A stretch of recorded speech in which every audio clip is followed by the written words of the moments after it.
前，你不曾拥有姓名。奔向终点的路很长，但谁也无法预知结局。有人前倾暗影，谋而后动；有人拼尽全力，克敌机先。没有对与错，只有速度是唯一的答案。奔跑吧，在到达终点之前。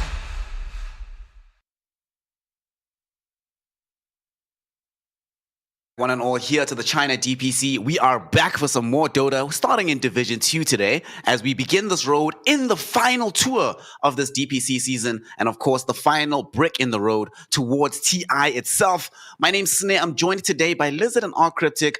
Cryptic, I want to start with you. How's it going, buddy? How's your morning doing? Well, it's morning for me. What time is it over there on your side of the world? It's getting late. It's getting a little bit late. But I'm like Lizard right now, apparently. So I'm sure that'll get fixed in a moment. Just looked at the names. I'm like, wait a minute, that's wrong.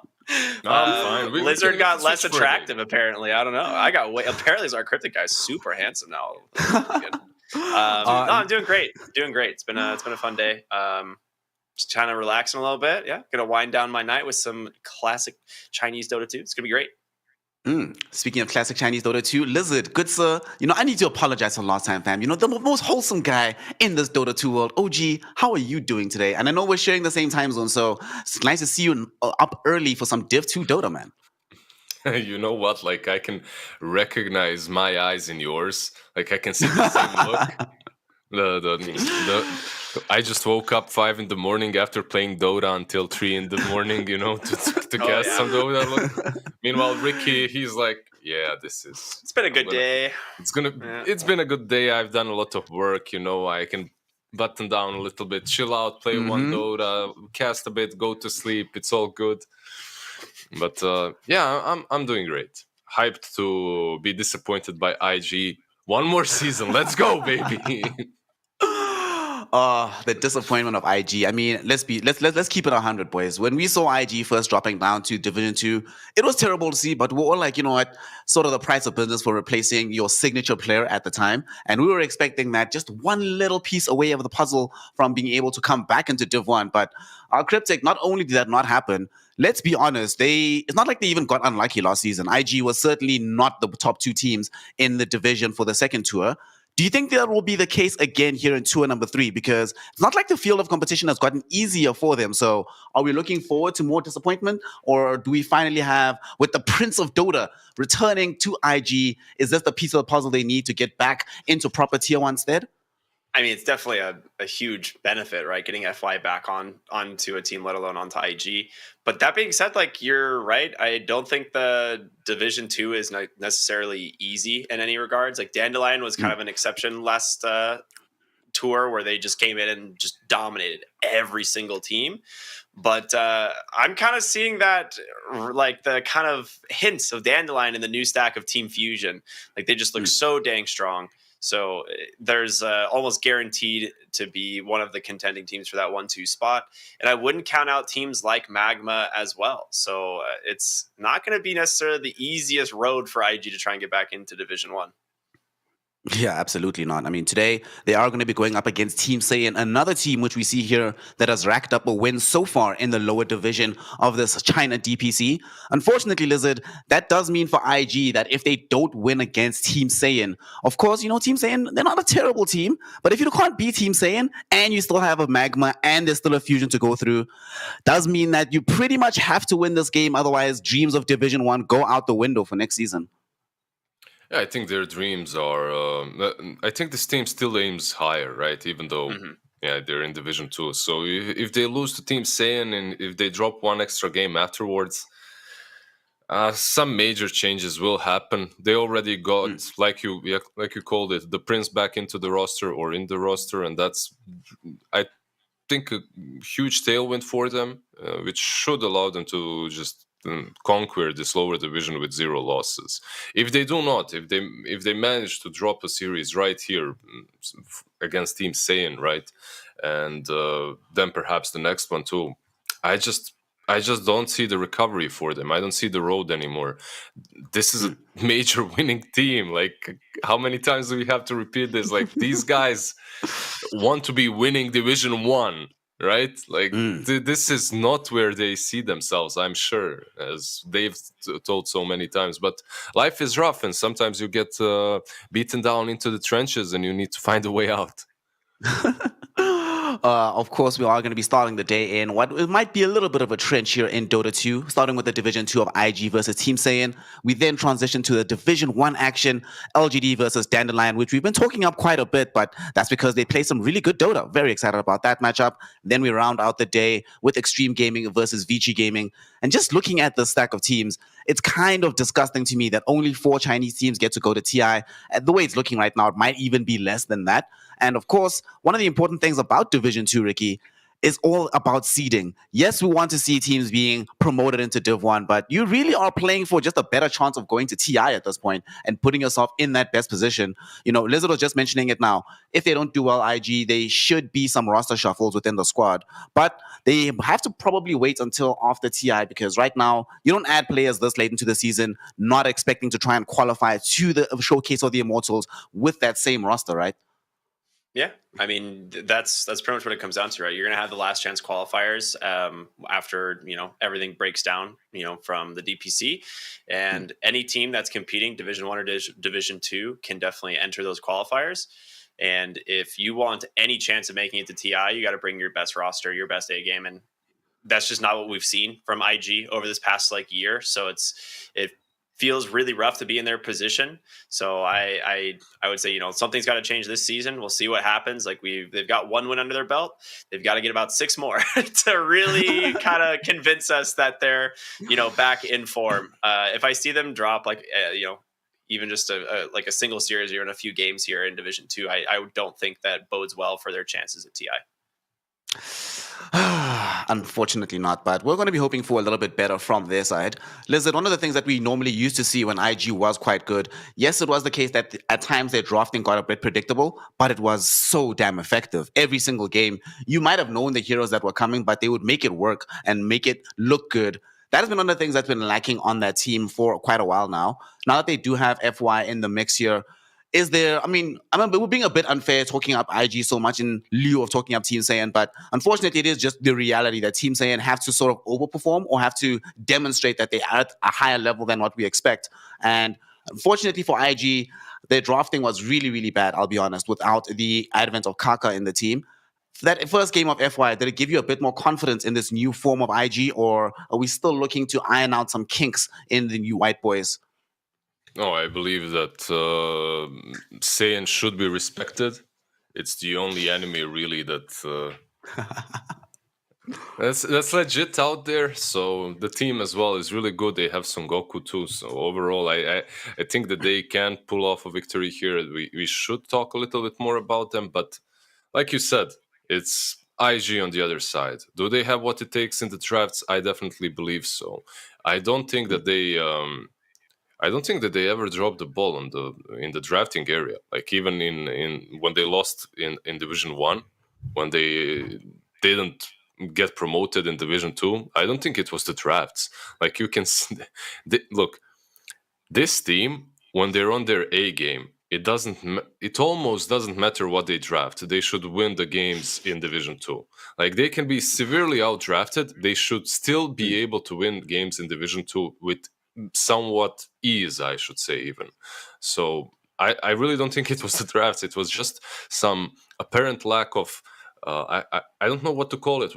Would you say it would you call it motivation? Would you call it like communication as well? I'm not sure what it was, but the synergy just wasn't there in the last 2 seasons. When you bring someone like FY, I think that's the main thing that you're aiming to fix. It's not the draft. It's like just getting the team back together. Getting that one strong voice back into the team.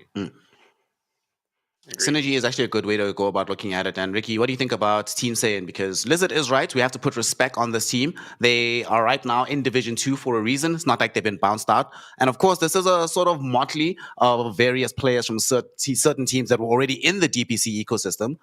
What do you make of this team? Because, of course, they have a little bit of work to do in the synergy department, being a much more new roster relative to the side of IG. Will they be able to get more synergy faster, or are they just going to be a bit more hungry for these kind of games over IG right now?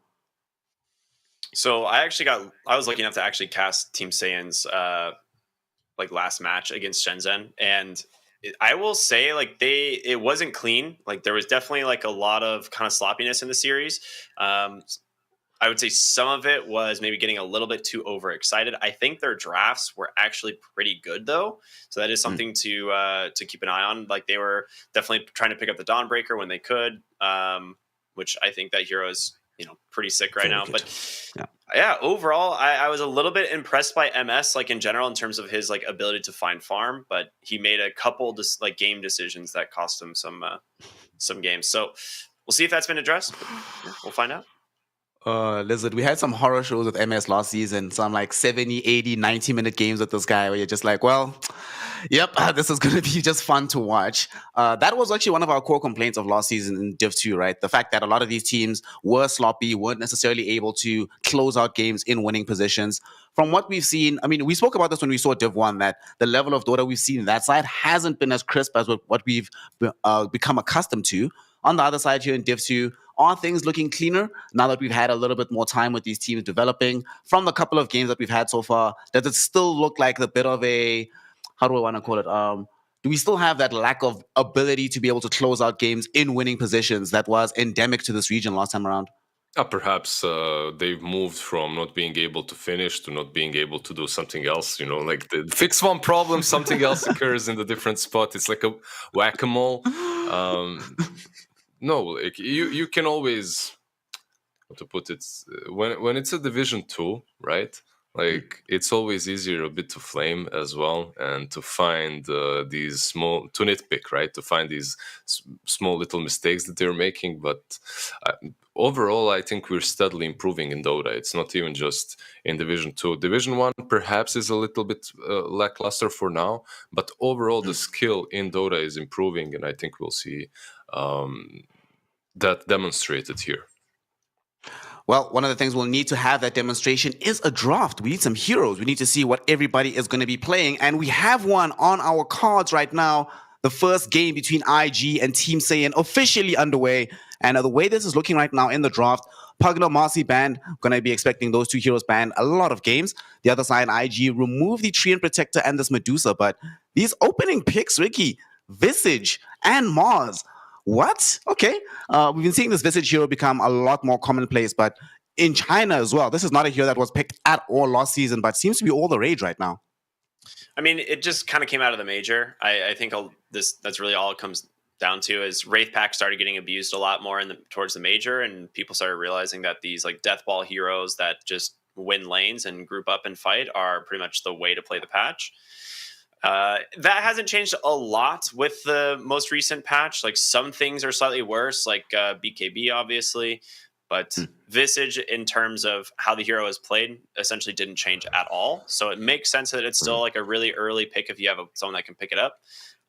One thing I want to bring light to though is the Treant Protector ban. IG must have done their research because this is Team Saiyan's like first pick every game if they can get it. Like if the Treant is not banned, they will take this hero every single time.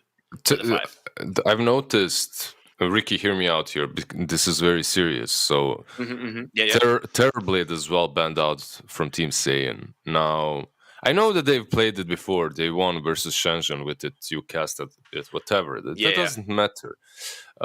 Because they're Team Saiyan and they have Son Goku. Don't you just ban out all these heroes that can transform? Like that might be the strat. I think you might be right. Doesn't he gain some like when he transforms? He's like Rah!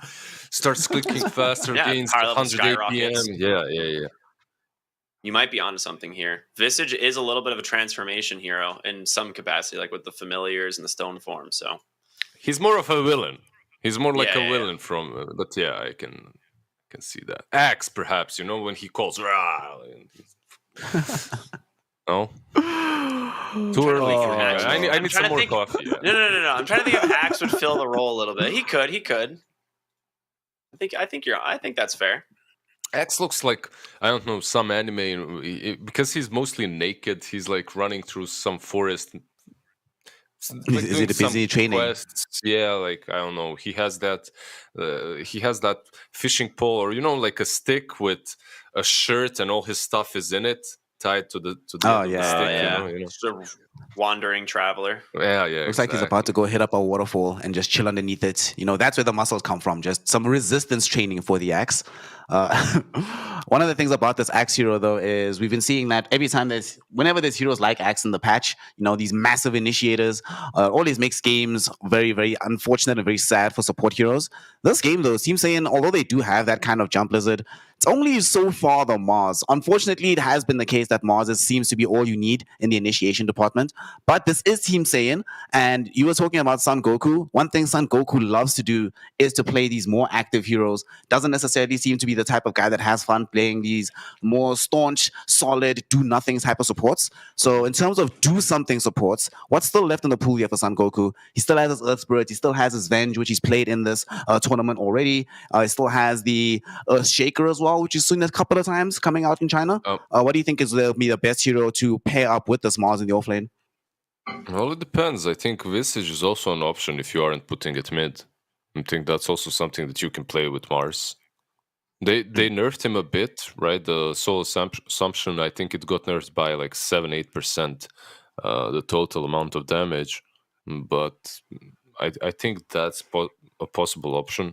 You could go for some extra team fight as well. Phoenix has been banned out, but something like a Dark Willow is still in the pool. Some pairs that we haven't really seen.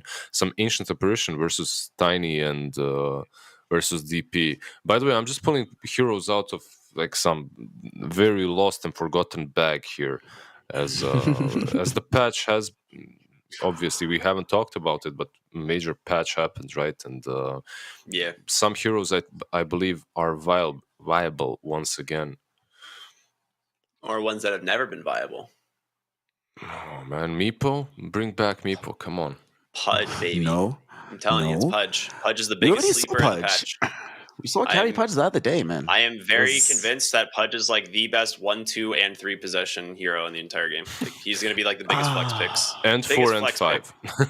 I don't think he's gonna be. I think he's gonna be exclusively played as a 1, 2, or 3. But I feel like he's just gonna be a huge flex pick this whole season. And we're seeing some regions already kind of tested out, and I don't think it's lost yet. So Yeah, it's not a bad call. Like Pudge looks pretty solid at the moment, and when I say solid, I mean it. That guy, like, you just tanks. You just can't kill You can't kill him. you can't kill him. Yeah, exactly.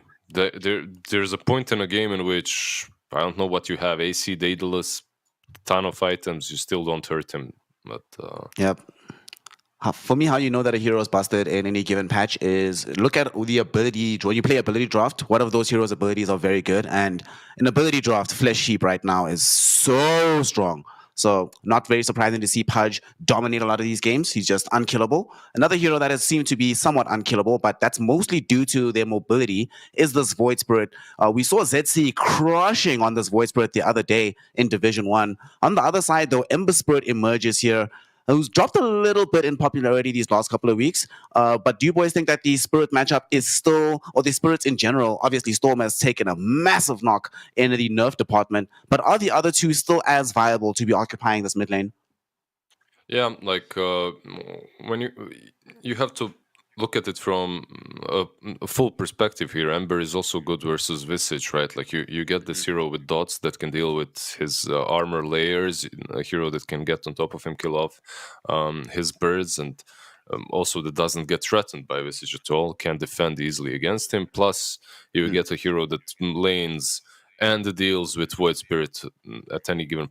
They deal with each other. Let me just say that it's not like he's a complete counter. It kind of depends who gets a better game, pretty much. But that relegates that Prophet to a 5, right? That's what I'm thinking. be. Most likely, or unless off they lane. Yeah. Yeah, it's like unless they side lane it, right? Which is not that common. We've seen They some. could run a. We've Yeah, seen Blizzard? some Tiny 4, yeah. We've seen some Tiny 4 recently, even. So some Tiny 4, that Prophet offlane still works for them. And they could finish their draft off with a carry.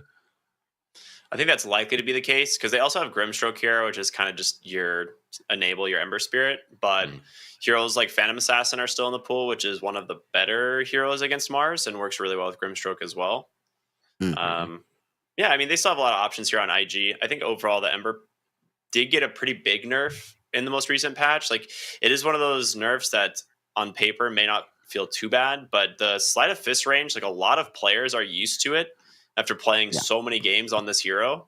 And now you're just going to be slightly off with like Slight Chain sometimes if you think you're in range and you're not. Those kind really of does things make a really, difference. yeah, that truly does hurt very often.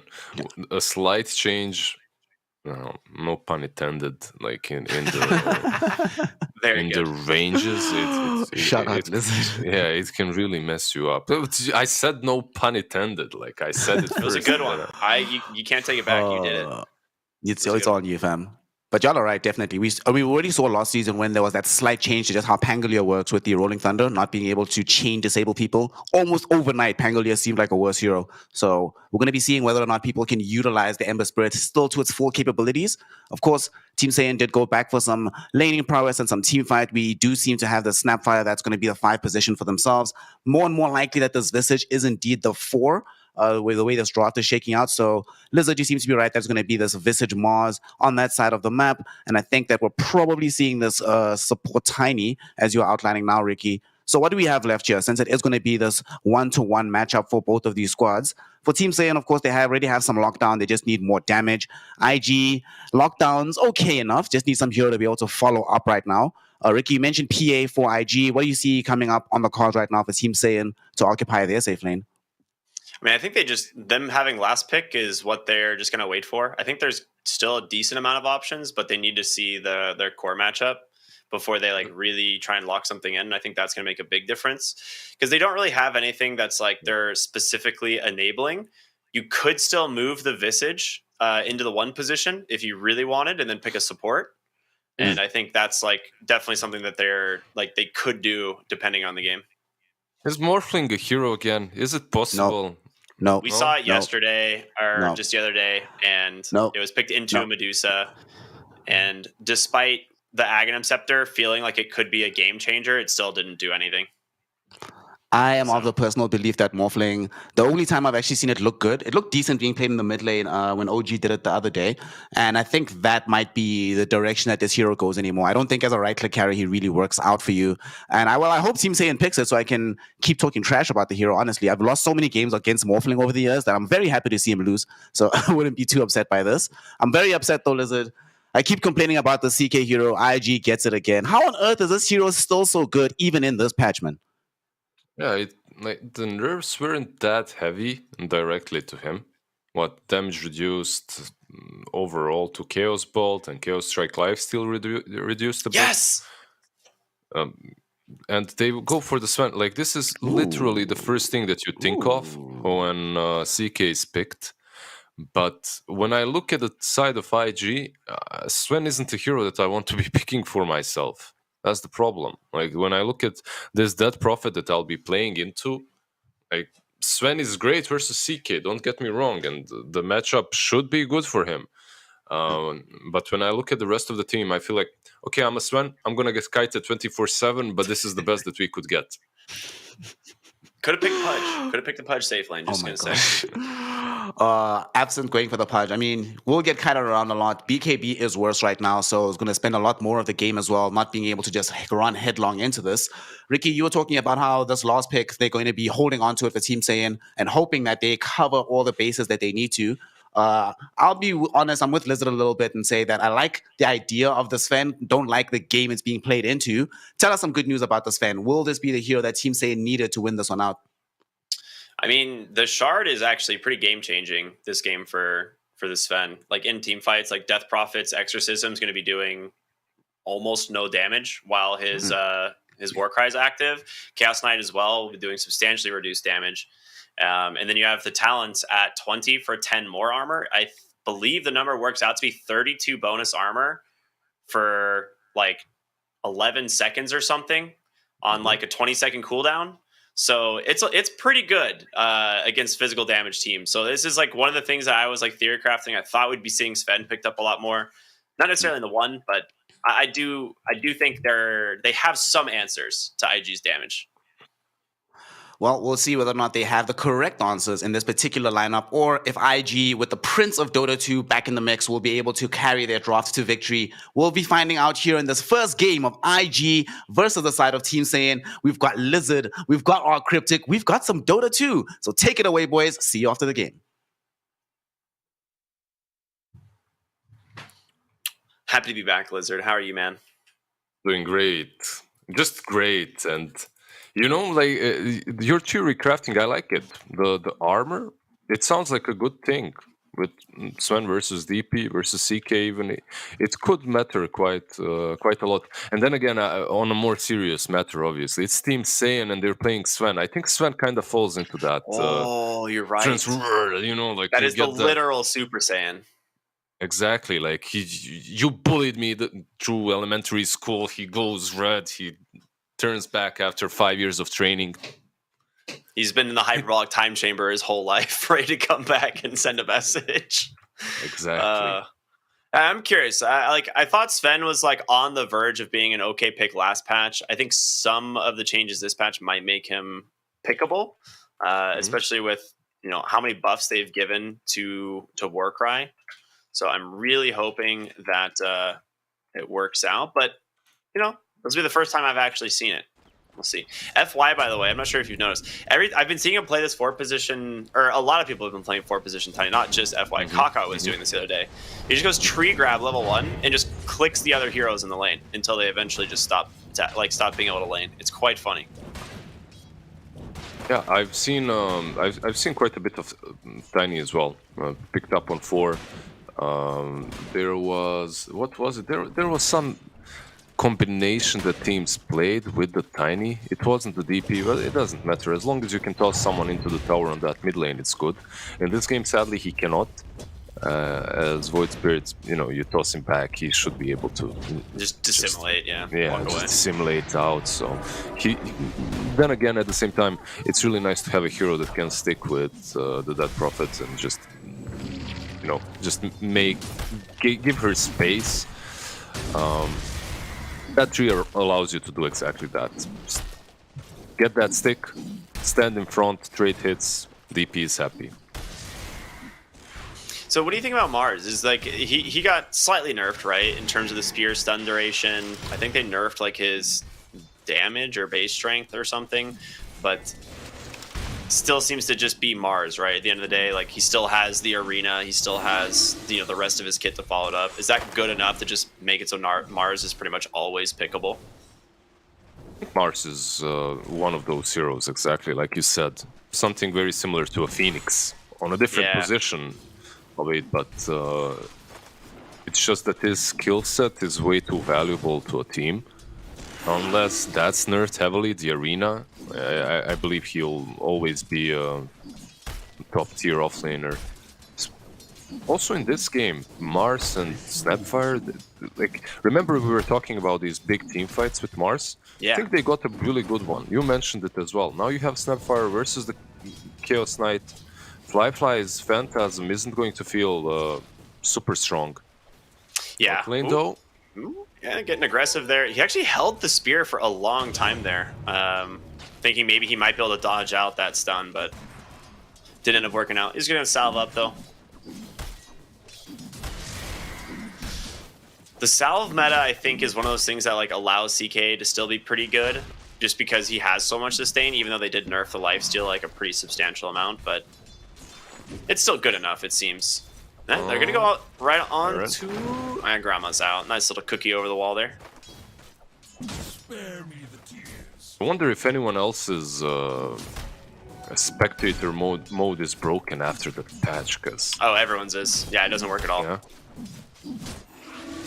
Yeah, but you can't use assisted camera. There's the first blood in the top lane, though. They actually managed to take down the Sven. Mostly set up there by FY, which is very nice.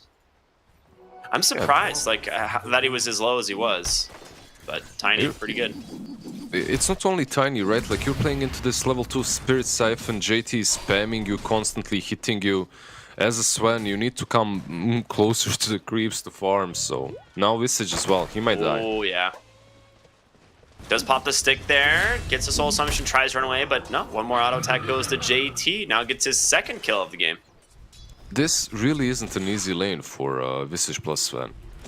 As usually, when you're playing ViCi on a support, you want to have these squishier targets, right? To soul assumption, you kill them off, you trade all your mana for their HP, you move back or you die, whatever. You trade your life, and your core is happy. In this lane, you can't do that. Yeah, it's so true. Yeah.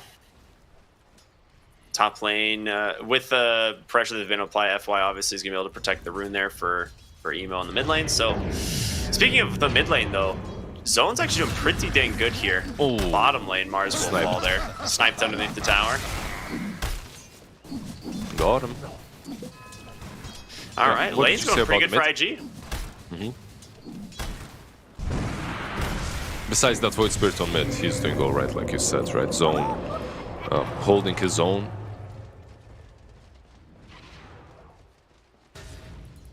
But do you think that level 6 changes things in one way or another? Like in one direction or another? I mean, bottom lane for Saiyan's level 6 is definitely like no one gets to play here anymore. Like, even though CK is pretty tanky, the amount of magic damage you have just from Snapfire plus Mars is... Lane. Yeah. Yeah, Sven. Dude, just the avalanche holding him inside the Spirit Siphon range, then the toss back, he's got a Storm Hammer, but it doesn't matter. Another kill for JT. LWW just going to have to run back underneath the tower. I mean, I really like what you pointed out. Like, ViCi wants to play a kill lane, and you don't have kill threat onto this Death Prophet, especially with a Sven. Yeah, and that's the problem, right? Like, you could see that whole fight, LWW, he's just standing there spitting out those soul assumptions, but it doesn't matter. DP is still on 50% HP, just being healed up. And by the way, that Prophet, probably one of my... It's not the most standard JT hero, but he plays the mean Death Prophet, and it's always fun to watch. We saw it a lot last season, right? Like, it was Death Prophet Tusk we were seeing in the offlane a ton. Hell yeah. Man. Tusk did just get a pretty nice buff as well, so I'm surprised we're not seeing more of it. Zone? Yeah, he should be fine. He is level 6, but no Astral Step for 5 seconds. He's gonna make it under the tower though, he's fine. Maybe Foley was there a little bit sooner, but then again, they didn't have any spells on Embers, so not enough damage. He does get the Illusion Rune on the Ember though, which is really nice, so gets to continue kind of bullying out, or I would say like starting to pull away in the mid lane. Zone, I think for the first like 4 or 5 levels was doing the best, but the side lane kind of spilling into his mid lane experience, unfortunately.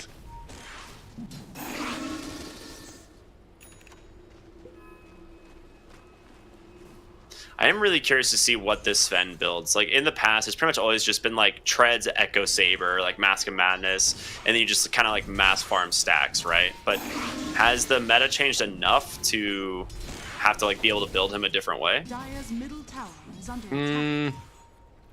I don't think so. I believe you kind of have those standard builds for Sven that you're going to go for.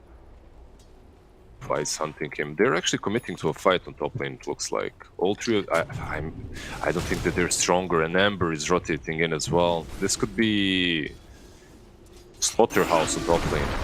Yeah, they do have to be careful. If you only lose one hero, it's not that bad, but the DP just gonna go ahead and try and chase them right underneath the tower, and they're finally gonna see that the Ember is here, MS on the run. Question is, will he actually be able to make it out alive? He's pretty quick on the Sven, but the Warcry has expired, and JT just going to close that gap here, get that Spirit Siphon off, and Stormhammer it again, slow him down. Ember up onto the high ground. We'll finally get the vision. Whoa, that was a high roll on the side of Fist, I feel like. The only thing is, all of them together had one reliable stun left remaining, and not even one at that point, so he could have just TP'd out. There's no Searing Chains. Sadly, he doesn't know that. He continues running, and he gets eventually run down. They do have the arena bottom. Zone's here as well with an Invis. They might be able to find a return kill onto Flyfly. It'd be a big one, but it would be a heavy commitment. Scan comes out, they don't find anyone. They're actually pinging him out. They're like, he's probably on the far right side. But see what happens here as FY is going to show himself, and there's the arena. The spear comes out. Zone going to show himself. Fly might actually think twice about trying to fight this one, but instead, he ends up cooking out the Mars. Can he actually walk away? Yeah, he's going to be fine. Just tanky enough. No spells left, but meanwhile, top lane, LWW dove by Death Prophet once again. So a 7-1, only a 2k gold lead, but it is 9 minutes into the game. It's a problem how much they're feeding JT. Like, he's getting a ton. At the same time, I completely understand why ViCi is under a tier 1. On the side of Saiyan, you really need those level 6s on your supports. If you sacrifice a couple of kills, so be it. Just try and delay the game as much as possible. Get those levels, fight after.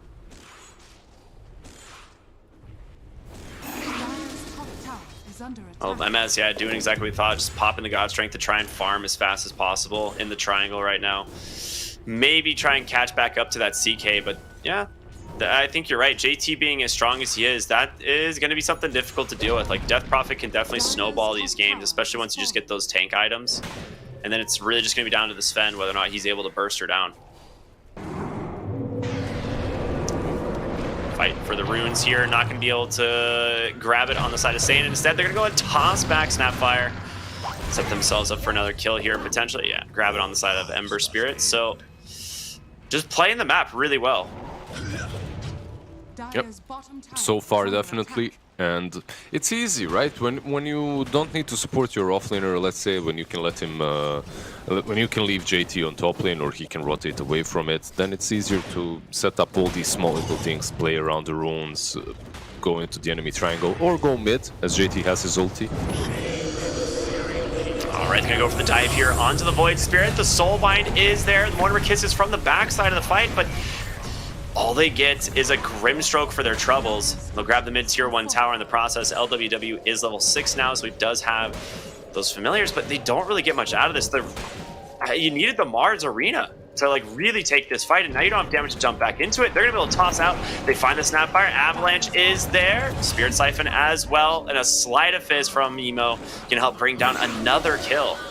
That was so huge from FY. And because he completely destroys their Mars plus Snapfire combo, which you cannot have if Snapfire is dead. So nice positioning by him, realizing where Snap might be hiding, tossing her back in.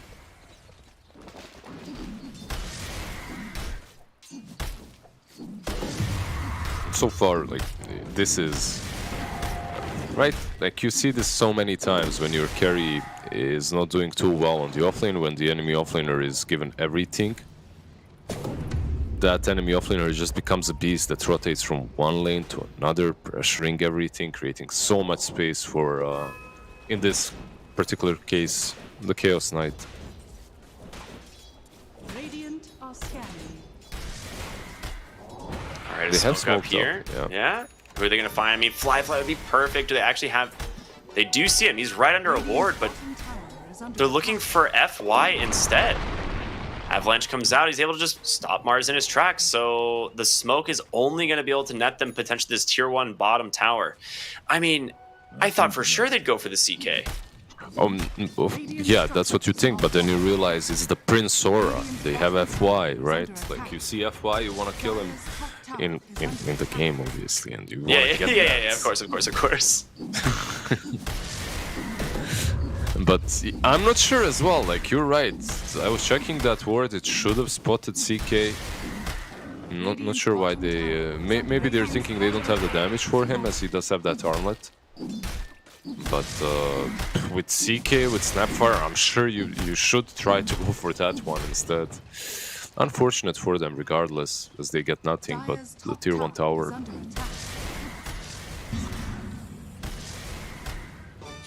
Alright, well, it's only a 2k gold lead so far for IG, so it's not insurmountable, but I do worry what's going to happen, like, if they get these BKBs online relatively early, which I'm pretty sure is going to be, like, the standard build, right? JT's already got his queued up. He's just about 1,000 gold away. The Ember Spirit, about 1,400 away. So I feel like that timing is going to be pretty rough for Saiyan to deal with. I have to say that for me, let's see on bot if they can catch this Tiny again. They do get the spear, but the TP is coming through. Fly They're just going to go ahead and settle for one of the familiars, it seems. And yeah, they do not manage to get themselves another kill with their arena.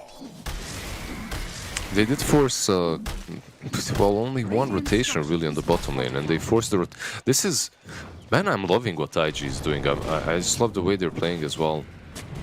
Fly uses Phantasm, wants that bird. Can he get it? No, he can't. He's not ranged enough. Even with the broom handle, doesn't help. Sad. But what I want to say, yeah, like the way they're playing on IG shows motivation, shows synergy. Even this small TP from Chaos Knight and not anyone else on the bottom lane realizing, yeah, we just need the carry there. He needs that area to farm anyway, plus he helps, and it's like in a split-second decision. It's not a split-second decision, they decided on that before, they knew who was gonna go for it. And like you mentioned, BKBs, they're getting BKBs so early on, because they understand, once we get them, that's pretty much it. They don't have damage against us. Not right now when the Sven is so poor, at least. Yeah, he's got a Midas and he's queued up a BKB of his own, so he's not going to be able to do... Even once you have the BKB on the Sven, I worry that he doesn't have enough damage to kill these heroes. No, for sure. He's got to get like another damage item, right? Like either Silver Edge or... I don't know. It's usually Blink Dagger even, too. Yeah, it's about the control, right? Like, you need to have some setup to kill these heroes. If you have an Ember with the BKB running in, it will be so difficult to set up a proper arena. So everything kind of crumbles off of that. That's why these BKBs are so massive on the side of IG. Speaking By of the way, Mars, he's got his Blink coming on Courier right now. So this is probably their time to try and find some important pickoffs, and it looks like they are going to go ahead and smoke here. So Zone and Goku get ready to try and find something, but at the same moment, IG smoke themselves, and they find the Sven in the triangle with the scan. Oh no, this is a disaster for Saiyan if this actually connects, if they manage to find the Sven here. Sometimes getting that Blink Dagger too soon can hurt you, like in this situation. They should understand where Sven is going after, but probably they don't want to roll back into their own jungle. Instead, they just continue just onslaught. By the way, JT has a BKB completed, so this is a huge timing for him. Yeah. And I like that he's got the Shivas queued up as well. Just gonna try and get some of that extra armor so he doesn't actually go down to the Sven. FY mid lane. Yeah. Doesn't manage to find him. Radiant's bottom tower is under attack. You can, if you look at MS, he actually already used his ulti. He's still farming with it, so there's... If they want to do anything, that's only delay, but FY has found him. And MS just doesn't want to risk anything. He just wants to be able to try and farm creeps, it seems, so... Doesn't know where the other heroes on IG are and decides to just go back to his own triangle. I was actually thinking that someone will TP on the outpost and FY will save that toss, and perhaps then they can... Okay, Void Spirit. He's got a Yules for the moment. The arena from Goku gets big. They actually do manage to pin down JT, do a little bit of damage to start it off, but he's still holding himself on that BKB, ready to reinitiate if possible. Soulbind there onto Goku.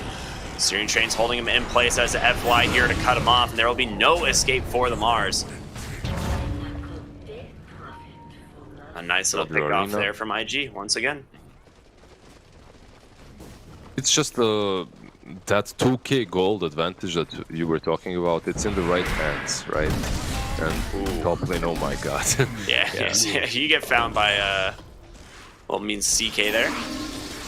But the gold advantage that they've got really means a ton on the side of IG, as you cannot get any of these major kills due to BKBs being up. Oh, unless you extend too far, MS gets the BKB off him, trying to turn around. MS responds with his own. He's got the cleave, the God Strength is there. He needs to chop him down, and he does. Just barely. So MS putting his first BKB to good usage. Didn't get the Exorcism off.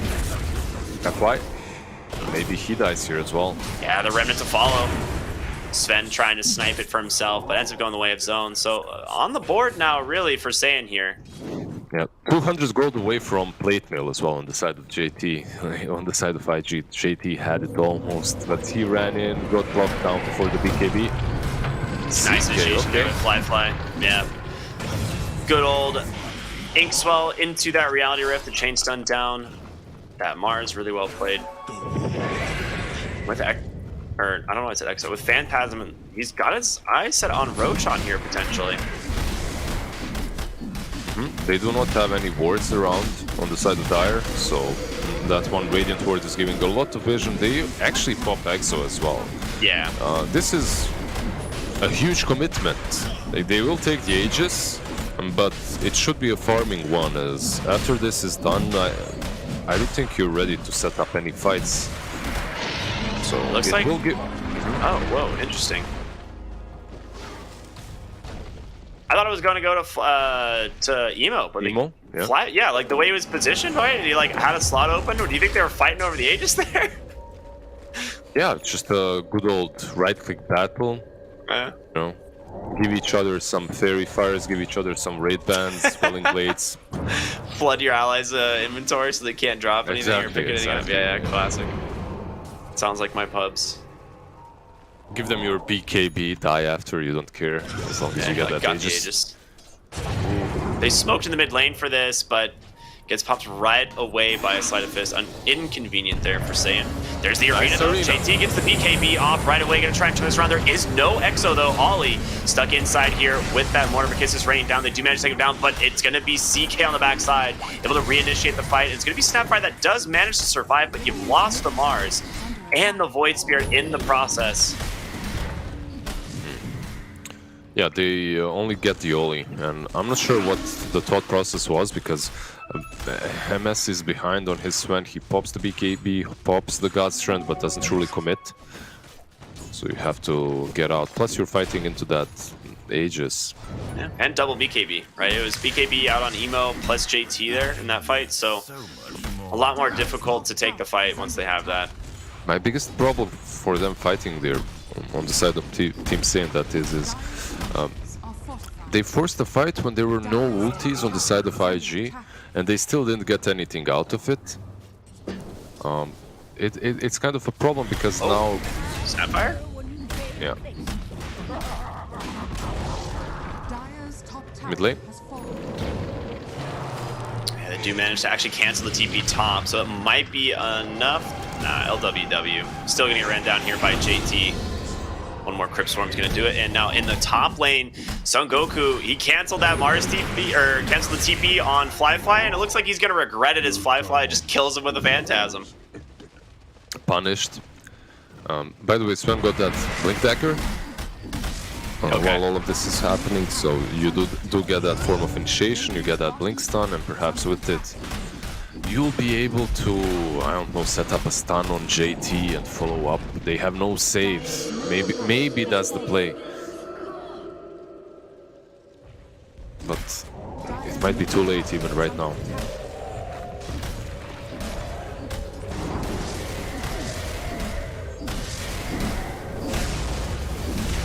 God Strength comes out. There's the blink onto the backside of the fight. Is it enough to take down Fly right away? The Mortimer kisses the arena. So much committed just for the forward position. Tiny. Fly now pops his own BKB and doing damage in fast. And with that BKB expired, the Sven just melts underneath these heroes here. Cookie on 4, gonna buy a little bit of space, but Visage just burning down and fast. Remnant. Enough from zone here to make the space. They're out of gas, it feels like, on Saiyan now. Truly does feel that way. Mage Slayer, it's that Void Spirit.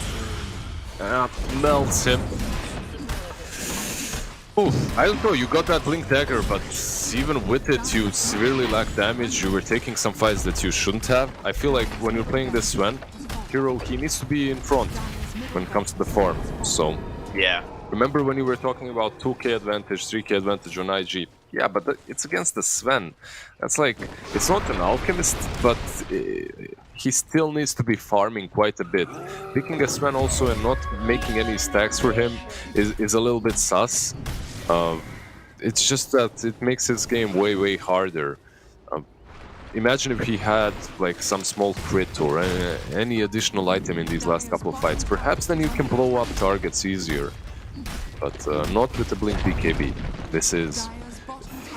From all your items, the most what you're getting is that Mithril Hammer, right? The most amount of damage. Yeah. That's so true. Yeah, you just have a lot of net worth invested into this Sven that doesn't really translate directly to damage. And on the other side, the CK just armlet BKB Mage Slayer is just so much more impactful. Radiant's top tower is under attack. I'm just wondering, I just don't see it anymore. There's a Shiva's completed on that Prophet as well. Radiant's top tower is under attack. It's like, how do you take down these targets? You can, but it needs to be a perfect initiation. It has to be the Sven Blink BKB, but speaking of which, Sven's the one that's been caught, and they take him down. 64 seconds without buyback. FY on the Tiny, setting up play after play here. There's going to be the Phantasm from Fly as well, as they look for their second lane of barracks here. Yeah, No resummon on the familiars either. They do see zone. There's going to be the avalanche, the toss, the stun. Going to be dodged there thanks to the ults. The arena does come through, but BKB from Fly, he doesn't care about it at all. He just beats them down one by one. Evo just shredding the back lines. 4 heroes now dead for the side of Saiyan. Buyback, yeah, available for the Void Spirit, but does it even matter? Snapfire hiding as deep as possible in the fountain, not to get tossed out. They're chewing through all the trees. They're like, he's got to be here somewhere, right? Let's go back, focus on the lane. Fortification does come out, a 15k advantage though, and a very convincing game one so far. And GG. Sain's gonna tap out, go back to the drawing board. Yep, understandable. This was clean. I have to really say that this was clean from IG. It's something that I expected from them in the last season. We didn't get it, but in this one, at least the first game, I'm impressed. No high hopes just yet, as IG has, they've been up and down in the last season too, but it's looking better, I have to admit, it's looking better. The way they rotated, the way they played, JT plus FY looked incredibly strong. That lane, Sven plus Visage, they just looked outskilled completely. Yeah. Lizard is out here sounding like a man who doesn't want his heart broken again, but can't help but admit that it's looking a lot better. And that was a game where IG just dominated. 25 minutes into the game, it was really over. They did everything right from the laning phase. The one lane that went okay was the mid lane where, Butterfly Effect is standing in for Emo today. But overall, this game, Ricky, perfect from IG. It almost felt like this game sort of played itself. And for me, that's one of the marks of a good team or a good execution of a strategy when it feels automatic, where every checkbox that you normally would want to have out a particular draft is just checked off mark by mark by mark by mark throughout the entire game. Yeah, I think you just set up your safe lane to fail, unfortunately. I think Lizard made a really good point. JT got to kind of do whatever he wanted this game. The Sven never really comes online. It's not like a lane he's super strong in. And Visage 5 is not a hero that plays from behind. This is a hero that wants to snowball so heavily, get that early boots of bearing or even the Wraith Pact and just play with their team. But yeah, the safe lane just really crumbled here. So yeah, I think I'd do something different next time. Definitely, we do want to see something different. I mean, this is the kind of game where whenever you have a Chinese team that's playing Mars Snapfire and are unable to really connect with their ganks, unable to take good team fights around those big ultimates, you really know that you're in trouble, because this is the region that practically pioneered that style of Dota. But Lizard, I want to also go back to talking about that mid lane, the one lane that did seem to go okay for them. Yes, we know that safe lane went very poorly and it was hard for them to recover from a Visage from behind, but it also didn't really feel like they were able to connect with the movements across the map of this Void Spirit. Normally, this is the hero that will help your team bridge the gap from a poor laning phase into a decent mid game. What happened in this situation? Why didn't he have that kind of impact in this game? His rotations were really well dodged, first by IG, but it's not only that. Look, it all comes down to the offlane and JT, in my opinion. He had too good of a game, and when you have an offlaner with that good of a game on a hero such as that Prophet, your whole map shrinks real fast. That's what happened. They lost the tier 1 top lane, then they rotated instantly mid. What can you do when you have 4 heroes? You're a playmaker on the mid lane. You want to go and kill someone, right? You want to set up a smoke gank or connect to some lane. But 9 minutes in, that Prophet is already on your mid lane killing it. What can you do? You can't really do a ton. You just have to stay there and defend. And that was an issue. Obviously, a couple of rotations were better done by Emo. He rotated top perhaps a bit faster. Void Spirit wasted a lot of time on the bottom lane. The gank on the CK, if you remember, did not connect. I believe, only killed the Tiny there. So some of these things definitely didn't go as well as they planned. But I don't think it's on zone overall. I don't think it's like a zone problem that they lost this match. The entire game was just difficult. Here we do see JT, the one time where it did feel like it overextended a little bit, but this early timing on this BKB just enabled everything on the map. And unfortunately, Team Saiyan, they didn't have that many defensive items, so they were just getting shredded apart every single fight, having to just run and run away, can't really do anything aggressive. And unfortunately, Ricky, FY tanked a lot of ganks here, but it didn't really feel like he was tanking these ganks. It sort of felt like Team Saiyan's like, well, we want to get something out of these movements on the map, so we keep forcing the fight onto Tiny. And IG just like, sweet, keep doing that, boys. We'll just kill everybody on the retreat. But could Team Saiyan have done anything differently in that regard whenever they did feel like they were going too far just to chase the Tiny? Or is it just the nature of the circumstances that you have to get something, even if it is the 4 position? I mean, I do actually felt like they had some targeting issues. There was a moment when they actually like saw CK in the jungle and like were smoked up, and I thought for sure, I was like, they're gonna go arena the CK right here and find themselves a kill. But then they like chose to go after FY, and I think it's because they just didn't believe in their damage. They're like, we can't kill the Chaos Knight. Maybe like he's just too strong or too tanky.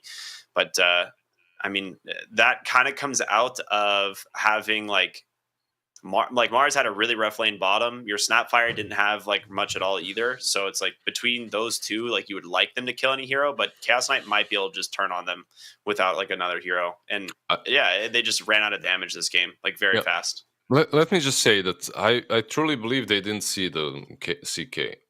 No, he was under a ward. I looked at it. He was under the ward, but maybe they're blind to the tunnel CK icon on the map. Yeah, they don't see the CK. Because if you recognize the Chaos Knight, there you go on Chaos Knight. The damage isn't that much of an issue. You have a Snapfire, you have a Mars. That's more than enough. Just the 2 of them, and they had like 4 heroes in that rotation. So yeah, they had Visage as well. Yeah, I'm really not sure what happened. It was some miscommunication or something like that. But these kind of players on this level understand that they do.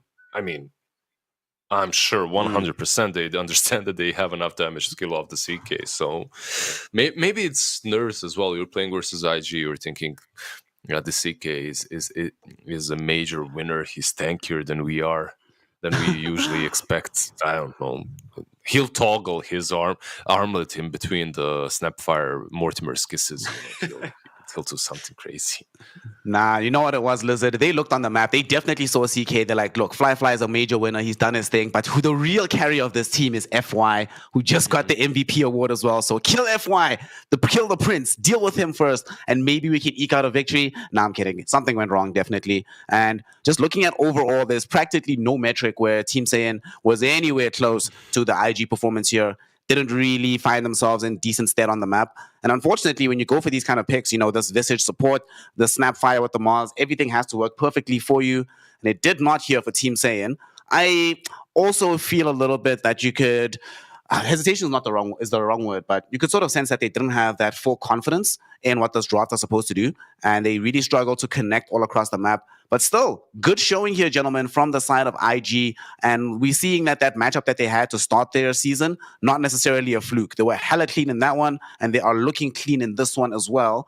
The question is, are they going to remain this clean going forward? This is just a game 1 victory, and the 2-0 is maybe going to happen, but of course it'll depend on what the next drafts look like, what the next game looks like. Before we go into a short break, gentlemen, a quick word, Ricky. If you're the coach right now of Team Saiyan, what do you say to them coming back into the game to try and get them into a winning mode? I mean, I would just... You got to like focus on like the things that they did well, which was like their team fighting like wasn't necessarily like badly coordinated. So it's just like realize that this game may have been more of a draft issue and address that and come back with like heads up and try and take it back to IG. Just not let them have a free game.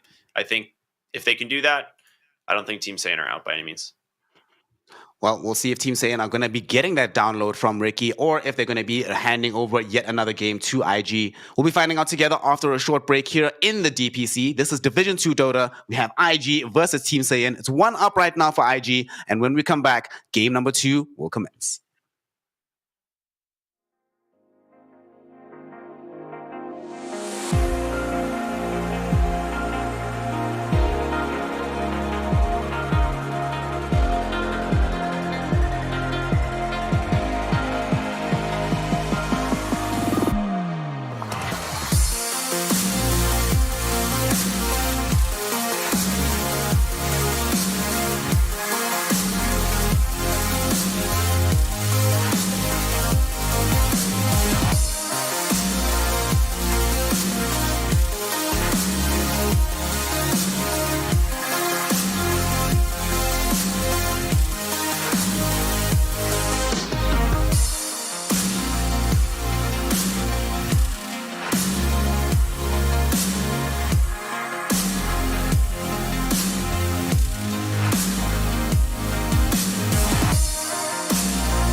之前，你不曾拥有姓名。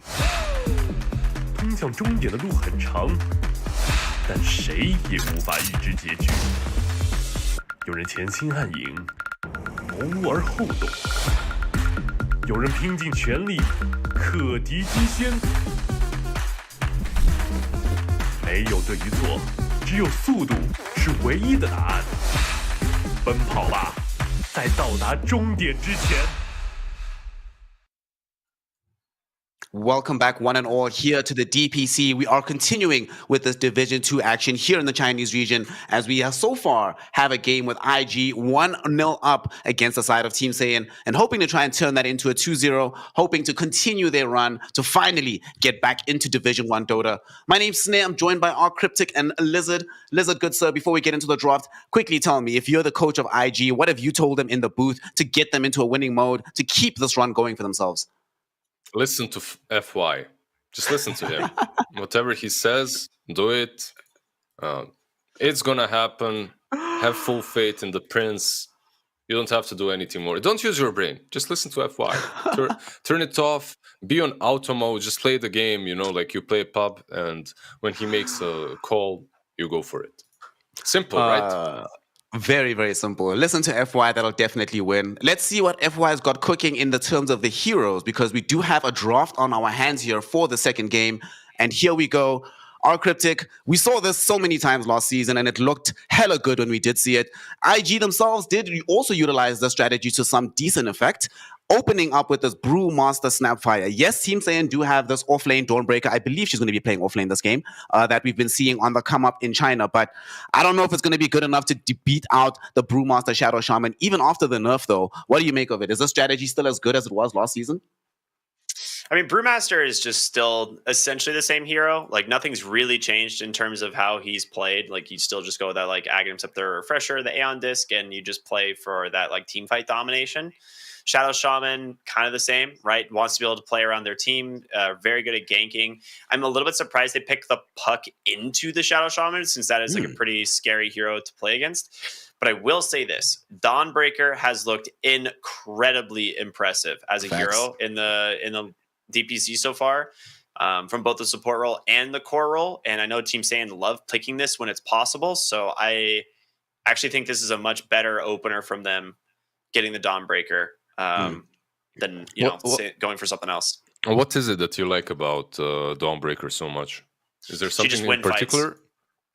She's just a fight-winning hero. Like, she just plays opposite the map, kind of like Spectre, and then you just ulti in with the Aghanim Scepter, give your team 60% evasion and like 1,000 health. It is unbelievably strong. Yep. Yeah, makes sense. 1,000 health, 60% evasion. Matt checks out. Team fighting through the roof. Yeah, we saw a Juggernaut actually get completely countered by a Dawnbreaker ult in the previous series with Saiyan, and he would Omni, and then instantly, as soon as the Omni came out, every single fight it was just Dawnbreaker ult, and it just missed every attack in the Omni slash, and would just come back down into the Dawnbreaker, plus like whatever else was already there. I just have to say, I really need Dawnbreaker's workout routine. Those legs, like those that quadriceps, I don't know, man. Like, listen, you're already too buff, man. You're making us look bad. I thought you were her trainer. Are you not? No, actually, that's not correct. I don't know who's sharing those rumors, but if I was a trainer for someone that trains legs, they would look like Puck. My man is skipping leg day every single day. Bro, I just took a sip of my water. Come on, man. You can't say that. Skip leg day, bro. Oh. But Dawnbreaker certainly never, ever skips this leg day, and she has just been phenomenal all of these games. This new build as well, Aghanim's coming later after that early BKB, and the timing just makes team fights impossible. I do kind of like it into the Brewmaster here for similar reasons as we enjoy it versus the Juggernaut. Interesting to see the Puck this early, but this, interestingly enough, opens up the possibility of Team Saiyan coming back for the Tiny themselves in the 4 position. Most of the time when we saw this emerging from South America, the pause for Tiny, it was with either Bat or Puck in the mid lane, already looking decent for that, if that's an option. You want some kind of team fight, you want more initiation, and just a Puck Tiny combo, super good in general. I'm just a bit concerned now because they have to find Damage Lizard, and they have to find it quick. IG is beefy. Brewmaster, and now the Dragon Knight coming out. Sure, he has enjoyed some nerfs, but still looking like they're going to really struggle to kill these heroes on the side of IG. Yeah, some damage over time, some vessel carriers, some phoenixes look pretty damn nice here. Like anything that can chew through those tankier heroes. Like you said, the Tiny overall isn't a bad option. It isn't neither of the two, but does combo well with the Puck. You get that break on the Dream Coil. This is another way, like a wait one that I haven't seen in a long while. It is a Dream Coil into swap, so you get a way of break. You get to save as well, which is also nice. Makes me think: are they setting up for some ranged carry? What exactly? I'm not sure. Most of them dislike playing into a brew. There is a drow possibility as well with the silence, which is nice. But eventually you get ran down. Let's see. It's an interesting pick. Did you guys see Venge lately? I do have some insight. Didn't they play this the other day, Ricky? This was Son Goku 3-position Venge. They ran it with the Puck Dawnbreaker. So this was like right up their alley in terms of like something that they've definitely practiced. They played it incredibly well. Their game 3 was super impressive. Now game 3 was it the one with the TB or? Yeah, they had TB that game. It was like TB and Undying was in the game as well, but this time no Undying, so they actually grabbed themselves a Phoenix. And with that pick, I'm actually wondering, it's got to be 3 Venge then, unless they're planning on running like Dawnbreaker core and like Phoenix 5. I think you ban out some Medusa right now if you're IG, and you're set. Like for Team Saiyan, they do need. I can kind of see a Drow. I can see a Medusa, and on IG is Jug banned out? No, maybe a Jug, maybe an Ursa. You did say the Dawnbreaker counters him completely, but it's kind of a hero that would be good for them, and they go for a Silencer instead. Haven't seen in a while, but will be interesting. Nice counter to the Dawnbreaker if you think about her ulti, like the way she's going in. You just silence. You fight off of that, or you versus a Phoenix. It has always been one of the better supports.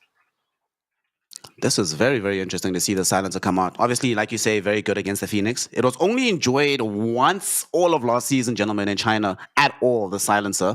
I forget the team that picked it, but it wasn't Div 1.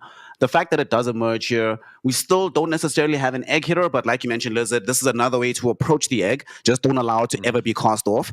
And often when we see the silencer being enjoyed, I see it generally succeeding in one of two contexts. Either A, you have enough burst damage to completely just kill everybody during the global, or B, you have enough team fight set up that once you cast global, you just make life impossible. The enemy team has to retreat every single time. And Ricky, they've got a lot of team fight on IG. Every single hero has some form of stun or disable. All of them don't have the most damage individually, but together certainly can bring down these heroes from Team Saiyan, as they don't necessarily have the beefiest squad in the world, especially considering we're going to be having a support Dawnbreaker here. I'm liking what's emerging here from IG. What do you do as Team Saiyan? I mean, we do probably have a hyper carry coming out.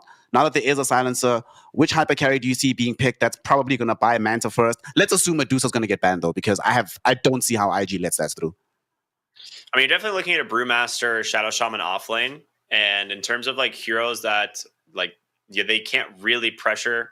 I mean, Medusa's already banned, so it's like they don't have to worry about Medusa. Yeah, Medusa is first phase. Yeah. First ban, yeah. So it's like they don't have to worry too much about the Medusa. But you got to be able to pick a hero here that isn't pressured out of lane by Brewmaster, because that is like going to be the biggest issue. And I don't really know what it's going to be. Like the TA's banned already. Monkey King would have been a decent choice. The problem I have is like you're already losing the mid lane matchup on Team Saiyan. Like Puck Dragon Knight's like one of the easiest matchups in the game for Dragon Knight. Like there's just nothing Puck can do in this lane except just lose the lane. He's gonna farm well. Like lately, they've been doing all right. Oh, there it is. Nature's Prophet. Okay. I like this from Team Saiyan. A lot of global potential, a lot of split push potential as well. So you can deal with the Panda in that way. You have a natural, not necessarily an Orchid builder, but he can go for that. I expect some Witchblade Maelstrom. Puck versus DK, like Puck is gonna farm, or at least he should. At least, as of late, that's how I see that matchup revolving. What does IG get here? Is it an Ursa? Is it something different? It's gonna be the Venge offlane, almost guaranteed, especially with the Nature's Prophet pick. Is it the PL then? Like PL's banned. PL's banned. They took it out themselves on IG.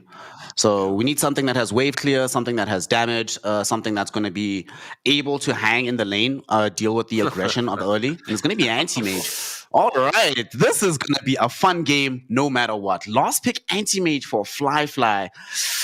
I personally, this might be just me being a curse, but I've never been involved in a game where IG pick anti-mage and they win. I'm hoping that this might be the day that ends up changing. But for this last pick, it's a pity that we don't have Black in the mix here. But Ricky, what do you make of this? The offlane matchup, if you're going to be playing this Venge in the offlane, are you feeling confident seeing the anti-mage pick, or does this make life more difficult for you?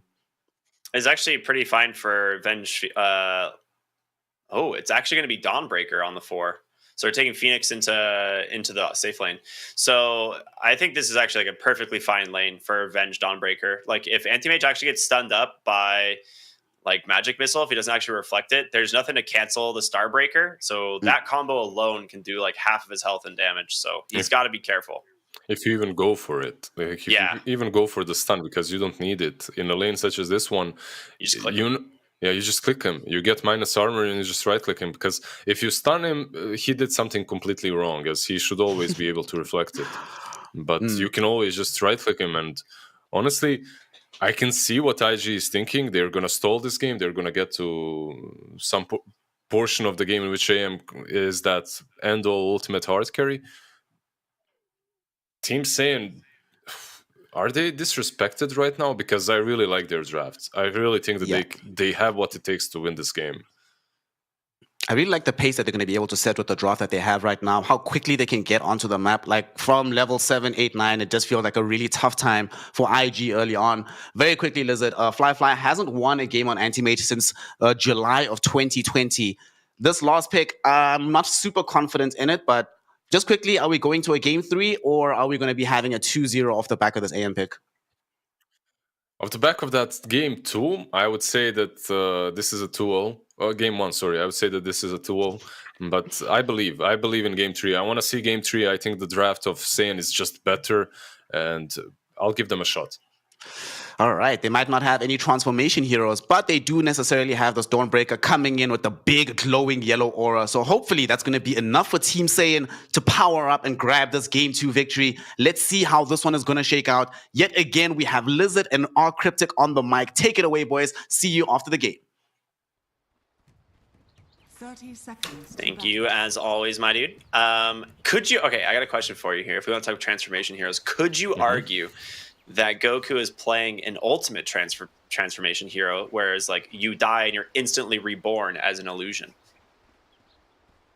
Yeah, like that's some interesting storyline. Is there any anime that has that kind of a storyline? Please, I want to learn more about this. That'd be a question for Neff, my friend. I don't know. Not for you. Yeah. I mean, I do watch some, but Neff's on the real fringe of society, you know, when it comes to anime. Yeah, anime has been mentioned. Neff writing something in Discord in 3, 2. Never mind. I'm sure he's already typing up an essay to drop in Twitch chat in a little bit. Top lane, they are going to find Ollie here. There's the first stun that comes out. The Celestial Hammer actually chosen here at level 1 instead of the Starbreaker. And Ollie, he's just going to walk away. He gets out.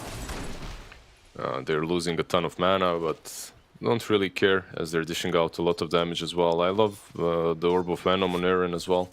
Yeah. Like, they're going all in on these right clicks, really. And Silencer, like we said, Fly, he might be the one that dodges the stuns and whatnot, but Ollie, he needs to be careful. If they go on him, he's just dead. Yeah, exactly. They're gonna be able to do pretty well here. Venge did get a slight damage buff. It was what, like 2 base damage or something in this patch, but generally once you have like a single value point in Vengeance Aura, and then of course just your general stat gain, pretty good at CSing. This hero ends up doing a lot of damage as the lane goes on. Yeah, a Wraith Band or 2, and you're good to go. I was gonna ask, what do you feel about the starting items now that like Wraith Band didn't get nerfed, but both Bracer and Null Talismans did? You mean, in a way, do you still go for Raid Band? I think you do, but when it comes to Bracers and Null Talismans, not so sure. Like, That's maybe you... Yeah, maybe now there are some heroes that you'll opt to go for, let's say, a Soul Ring or an Urn instead of a Bracer on that offlane position. Okay. When it comes to Null Talismans, that's probably the biggest nerf out of the 3, I would say. Out of the Rightfully 2. so, I think, though, right? Yeah, it was just busted. If you see a Storm just building 5 Null Talismans, you have to understand you effed up somewhere, you know, like... Yeah, it's like, alright, we made like improperly balanced patch. Top lane Goku taking a ton of damage here, and that might be first blood. He's gonna take out the curse here, potentially. No, he's got 5 wand charges, yeah, he's fine. He's fine. But he's out of regen now, and with this one, Ollie feels pretty safe in lane. Like, there's no way that they can apply pressure to either of them. Yeah. So he's got to wait for that courier. Just has to be careful so they don't jump him. FY actually TPing with like 1% HP. Oh gosh, yeah, I didn't see that. This bottom lane is not that easy for Shadow Shaman and Brewmaster.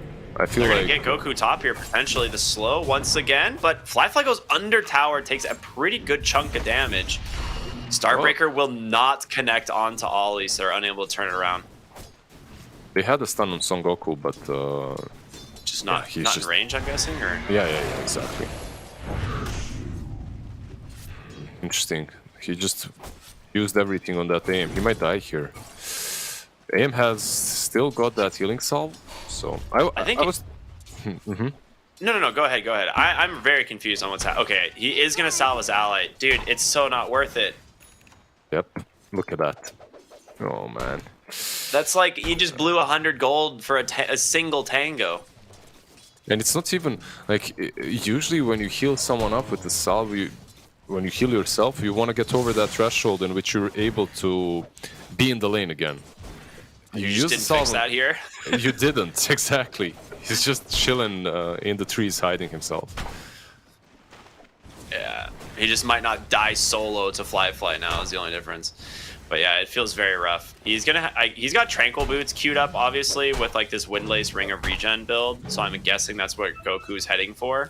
But he needs to be careful. Ollie is on the side here, and If they get in range, we could see First Blood here in the top lane. Aaron, though, level 3, 2 points in the Celestial Hammer. I mean, it is a lot of damage with this spell. It is so good.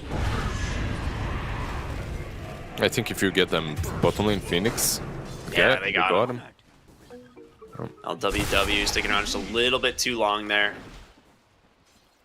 But the way some of these lanes are going, it's not what you expect, right? That's something that needs to be said as well. Like IG is a team that perhaps is showing that they're able to outskill Saiyan in the laning phase at least. Fly.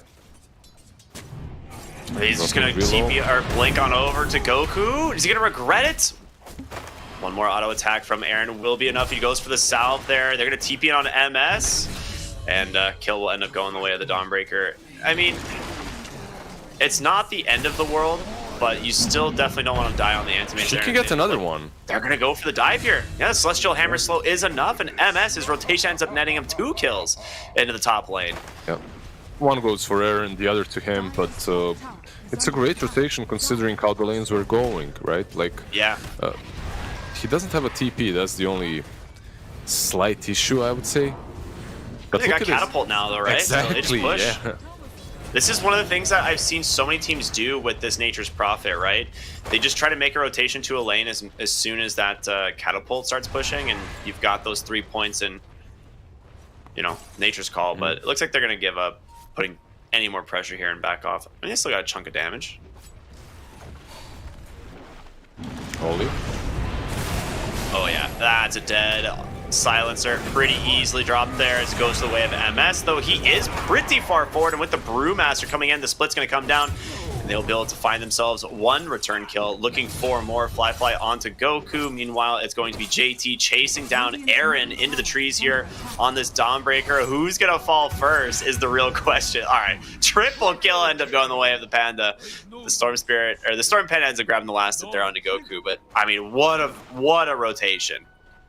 Yeah, that rotation was way too good. And, you know, sometimes these moves that Nature's Prophet did on top, that MS did, look so genius. But then if you overstep your boundaries just by a little bit, you get punished, and from genius looks like a fool, right? Why are you there with the carry? Why don't you go back? Why don't you continue farming? Why he didn't do that is because he didn't have a TP. Yep. Once he used that teleportation towards the top lane, he didn't have the actual scroll, so he had to remain on top. It looked good once they killed Oli, but Brew gets 6, and yeah, just gets a triple. And Dragon Knight, gonna be able to do Dragon Knight things here in the mid lane. Oh, wrap around there from Fly. They'll be able to find the puck, the Dragon Tail as well. Beautiful gank into the mid lane from IG, and with the Dragon form, we'll be able to start putting the damage onto this tier 1 tower. This is why I was so worried about them picking the puck into this Shadow Shaman. They're going to try and get aggressive here onto FY. He might be able to survive, though. LWW the dive to the other side, but he'll be all right for now. Bottom lane as well. Prophet, he should be fine, right? Yeah, TPing out. Yeah, he'll be all right. No split yet. You were worried about the puck when Shadow Shaman was picked, and I was dead worried about him once Silencer came out. So yeah. there's a Shadow Shaman, a DK on the mid, and the Silencer. They really didn't make his life any better in this game. Like, yeah, it really does feel like at no point in this game is the puck safe. Even if he goes for that Linken's, which he's inevitably going to have to get, you still have to worry just about global silence. Yeah, like, do you even get the Linken's at that point? I mean, I don't know. There are some games in which going defensive, yeah, okay, they're not going to be able to stun me or hex me, but they're still shackle, they're still global, they're still this, they're still that. You know, there's a ton of spells. It's kill a them rough before one. they kill you type of scenario almost. Yeah, perhaps just go for some Witchblade Blink, get on top of them, fire everything that you get, and die a glorious death. FY has gone Invis Rune here, and he's going to find Aaron in the trees with the last remaining second of it. He tries to hop away the Celestial Hammer, but unable to do so thanks to that Shackle. JT should be able to pick up that kill with ease, and he does. Gets himself another urn charge, and the tier 1 tower to fall shortly after. Meanwhile, top, it's going to be Zone diving Ollie here behind the tower. They get themselves an okay trade, but in comes JT, in comes Fly. The Phoenix has nothing, just gets bursted. Radiant's bottom tower. JT doesn't have split yet, or didn't use split, so unable to stop the TP there on Goku. Oh, he gets the tower actually. JT misses the deny. He also didn't use the form, so that's a small victory, I would say, for IG. I'm not sure if he used the form, if they'd be able to kill off anyone. Perhaps the Venge, as he wouldn't be able to DP out, but... Yeah, it's just whether or not it's worth it. I mean, Goku is having such a rough game. In the series we saw previously, like, they were able to actually pretty heavily dominate with this offlane Vengeful Spirit, and he got to a really good timed Aghanim Scepter. He's level 6 at just 10 minutes into the game. Like, it is not ideal from your offlaner. It's not ideal for any of them. Eren is level 5, Phoenix is level 4. Have they used the Tome already? I don't believe they have, right? I don't think so. I think it's coming out right now. Well, we see one picked up on FY, but no Tome yet for the side of Saiyan. This Phoenix really needs, he desperately needs the Tome. They need level 6 on Phoenix so you can combo the Dream Coil and the Egg. Take a fight off of that. FY might break the smoke. Let's see. Nice patience play to dodge him. They're going to go for someone else. They're looking for the anti-mage. Do they have the damage with just these two, though? Coil does come through. Wrath of Nature. Oh, yeah, you're right. With the Nature's Prophet, they got him. Good call. That's the global presence that Prophet gives you. And overall, you know, I saw the Anti-Mage picked up, and I really dislike AM in a game such as this one. If he gets the farm, it will be fine. But the fact that you're playing into a Prophet and a Puck, like, you have to be so damn careful with your farming patterns. It's not an easy game. If Puck catches you, you're most likely dead. Top lane? Top lane, they're going to just beat down Goku here. Can't really run away from the Brewmaster at this point. Burns him down with the urn as well. That was the blink reveal from him. Got him. He's actually got a Midas into Ags queued up. There's no way he goes for the Midas, right? I mean, when you're having this good of a game and you're playing with an AM. Ooh, they get zone as well. That's going to be the blink reveal from the Dragon Knight. Doesn't matter what he buys at this point. Like, they're so far ahead. This Midas, I think he will not get it, but you never know. It's JT. That is true. That's a good point. They're smoked up. Smoke's going to get broken. He just blinks right up onto the high ground, finds the Phoenix. I'm surprised. I thought he would just global him so he wouldn't be able to cancel the dive, but he's just going to go and pop that split. Take down the Phoenix first. Global comes out to stop the Dawnbreaker from chasing down Ollie, and he is alone for the moment. Avenge was thrown into the skies there. Zone making his appearance here in the fight, but catches a Cyclone as well. Goku going forward. There's going to be the Dawnbreaker ult to try and keep them alive, and it might be the time to disengage as MS joins the fray. Gets that kill there onto Ollie. So a 1-for-1 trade. A lot committed, actually, from IG. Yeah. They greeded out a little bit, and they paid the price for it. They have Coil mid. I mean, are they going to use it? They do into the the swap immediately, but FY is there. Beautiful egg. They've got to disengage, and they can just walk right on out. Nice sprout there from MS. Will be enough to bring down the DK, though. This guy is tanky. 4 points in that Dragon's Blood, but it's going to be a Sunray. 20 HP, finally gets in one last auto attack there from MS, but in comes Fly. Zone's got to get away. Nice shackles onto the Nature's Prophet with Fly. Continue the chase, going for more, trying to get his hand on top of this Puck. Nice Starbreaker to make some space, but Fly finally gets the kill as they continue now onto MS, and this is a disaster now. The anti-mage showing up, gets himself a double, potentially more here. So he's chasing down the Phoenix. Stun available. We'll be able to toss on over to anti-mage, and Goku ends up cleaning him up. A little bit too aggressive there, it seems. Yeah, I think IG, they're enjoying themselves way too much. Like, this particular game, they're just playing. Anti-Mage joining this early on is not something that you see very often, and that's, like, it was demonstrated right there why.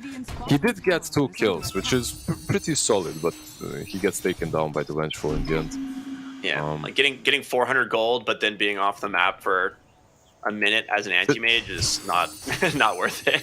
I think it's worth it. Yeah, probably not worth it. He does have, like, Power Treads and Orb of Corrosion, so I guess that's one of the reasons why, right? He's still going to get a decently timed battlefield. It'll be like 16 minutes probably, but... And when you go that Orb of Corrosion Orb of Corrosion treads, it's like you are expected to get it like a post 15-minute Battle Fury for sure. Yep. Like that is just a lot of gold in early items. Yeah, definitely. Like on most heroes, if you like PA that goes a Battle Fury but gets Orb of Corrosion earlier, right? It slows you down a bit. Yeah, just IG, I believe from now on will pop that global the moment the opportunity arises when they catch a target that needs to be silenced. Perhaps this Phoenix again, Smoking up. same place. I mean, do they have Same vision play. of anyone? They will see Goku there, and that smoke gets popped. It's going to be DK that jumps on over, hits him with the Dragon Tail. JT finds the rest of the team in the triangle. We'll just settle for the Venge. They could potentially go Roche with this, because they can tank it, and the wards, like, they still do a lot of damage to Roche. They just get one-shotted by Roche. So as long as someone's tanking it, it will fall. Yep. And there it is. They will scan it out. They get down a ward sentry as well. Saying no, the question is, can they actually do anything about this? I don't think so. Puck just TP'd base. They have an egg. Egg is really strong in the pit, so let's see. They will scout it out. You have to be careful because of the AM. Yeah. Speaking of which, he just grabs the Aegis. About to finish his Battle Furies. He's going to go bottom. So, Fly having a fantastic game so far. Battle Fury completed, like you said, 16 minutes in. Really nice timing. The zone JT's hungry. He's found MS. Oh no, he didn't know there's a ward on the high ground. And MS, there's no way. You can't escape the Brewmaster here. He cleans him up. A big kill. Yeah, you're right. On the back line, are they going to be able to get more? They find the bench. Cyclone comes out from JT. The question is, can the team get there in time? They have the blink in one on the DK, but they don't want to commit that far. They definitely could have fought that, but it would have been a difficult fight. Also, while Panda was searching for Nature's Prophet, Puck was searching for Panda. Sadly, Zone didn't silence him, didn't catch him just before Panda blinked. And one thing leads to another. Nature's Prophet is dead.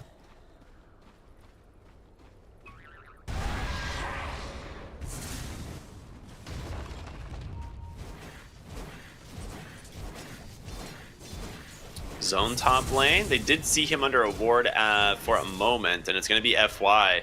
He's trying to find him.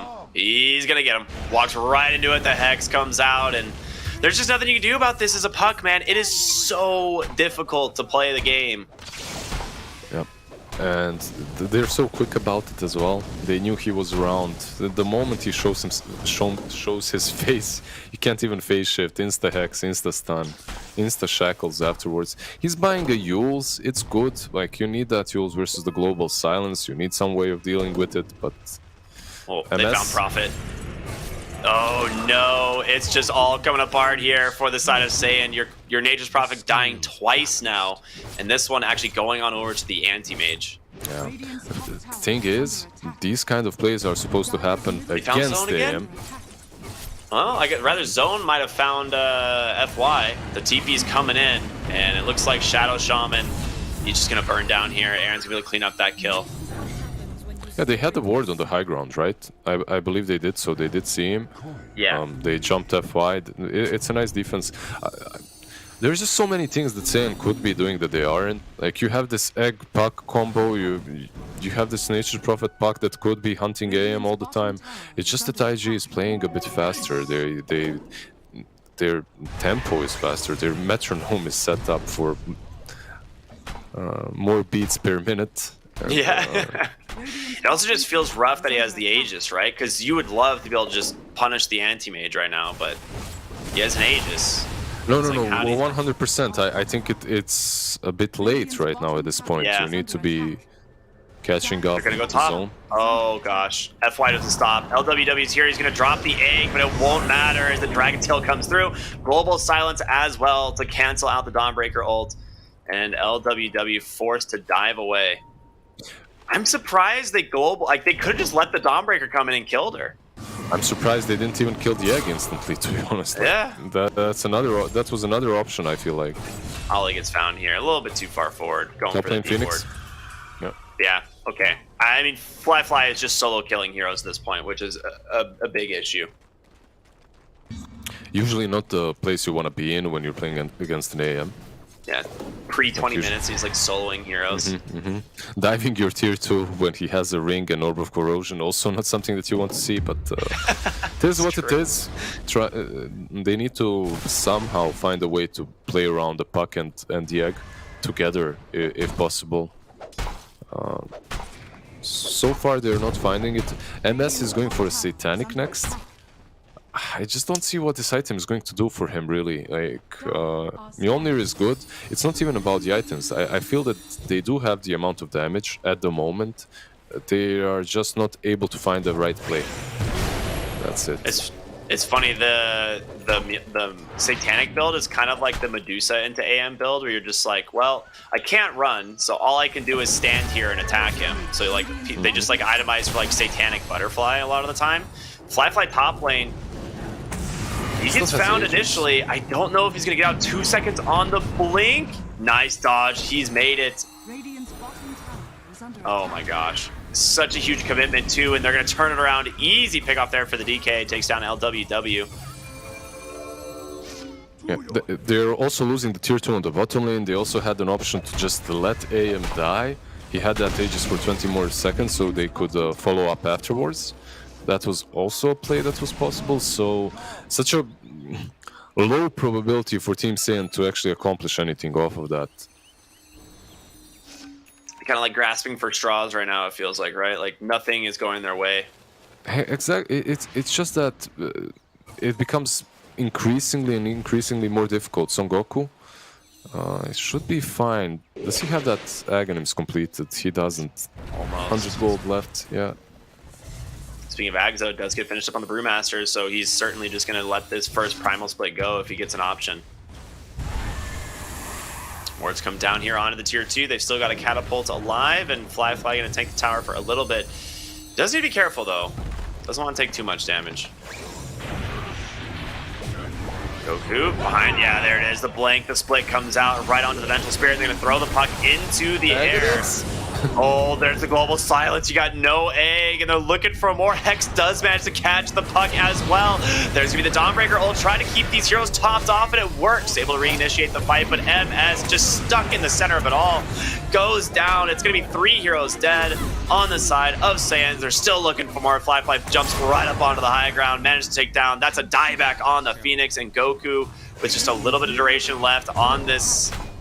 on the clone, but it doesn't really matter. It's just gonna be JT diving you instead. He's still got another split. He's just baiting you out in the process. They managed to take down the Venge Illusion, so no heroes able to fight. It's just Aaron versus the side of IG. Your high ground crumbling now. This is just way too clean gaming coming from IG. Saiyan unable to do anything about it. They even had a little bit of luck in that last fight. Son Goku got his Aghanims delivered just before he died in the nick of time, but the spells afterwards weren't used to any good. Right, like the swap wasn't there for the Prophet.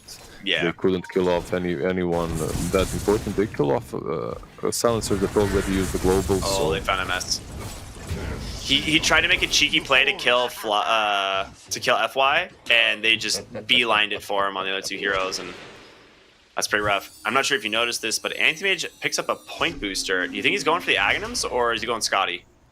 Probably Scotty, right? In a game such as this one, I'd like to see the Ags. Dude, I love the Ags on Anti-Mage, but you just don't Pretty see it sure all it's that much. Scotty, yeah. but Yeah. I wouldn't mind the Ags. But, you know, just for fun. I love right when it gets completed and you have always going for it. He queues it up Nice. and you get all 3 of the blink fragments right away, and you just chuck them onto one hero in a fight, and they're like, "Wait, what's going on here?" Yeah, you just blow up one single target. Usually when you're going for Scotty, you're not getting that point booster first, right? Bottom Yeah. lane, bench. Yeah, Bench found. There's gonna be the split on the backside, trying to make some space. Shackle's gonna get caught there by FY, but he's gonna pay for that one. Tried to commit pretty heavily there to take down that second life on the Vengeful Spirit. JT, of course, has the Aghanim, so he can split himself. There's going to be the Global Silence, though, from Ollie as they jump in. They take down MS off the back end of the Dragon Tail.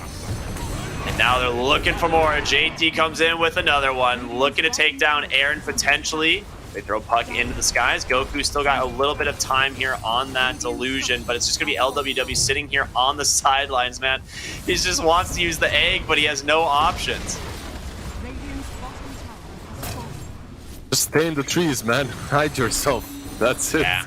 JT's just making space on the front line here, trying to prevent them from being able to slow down this push as they will take down a second lane of barracks and get away scot-free. Well, maybe. Quail does come out onto the Brewmaster. He just snaps it right away and he just continues to walk. Yeah, the fact that they only caught one. JT is too tanky, and the fact that they only caught him, he couldn't commit the egg. Yeah. The guy, everything that he did was right, but you can't put the egg there on the low ground, and if you put it on the high ground, you won't have enough damage to kill off the panda. So, yeah, you just, you know, you dive through and that's it. Say bye to them as they take your axes.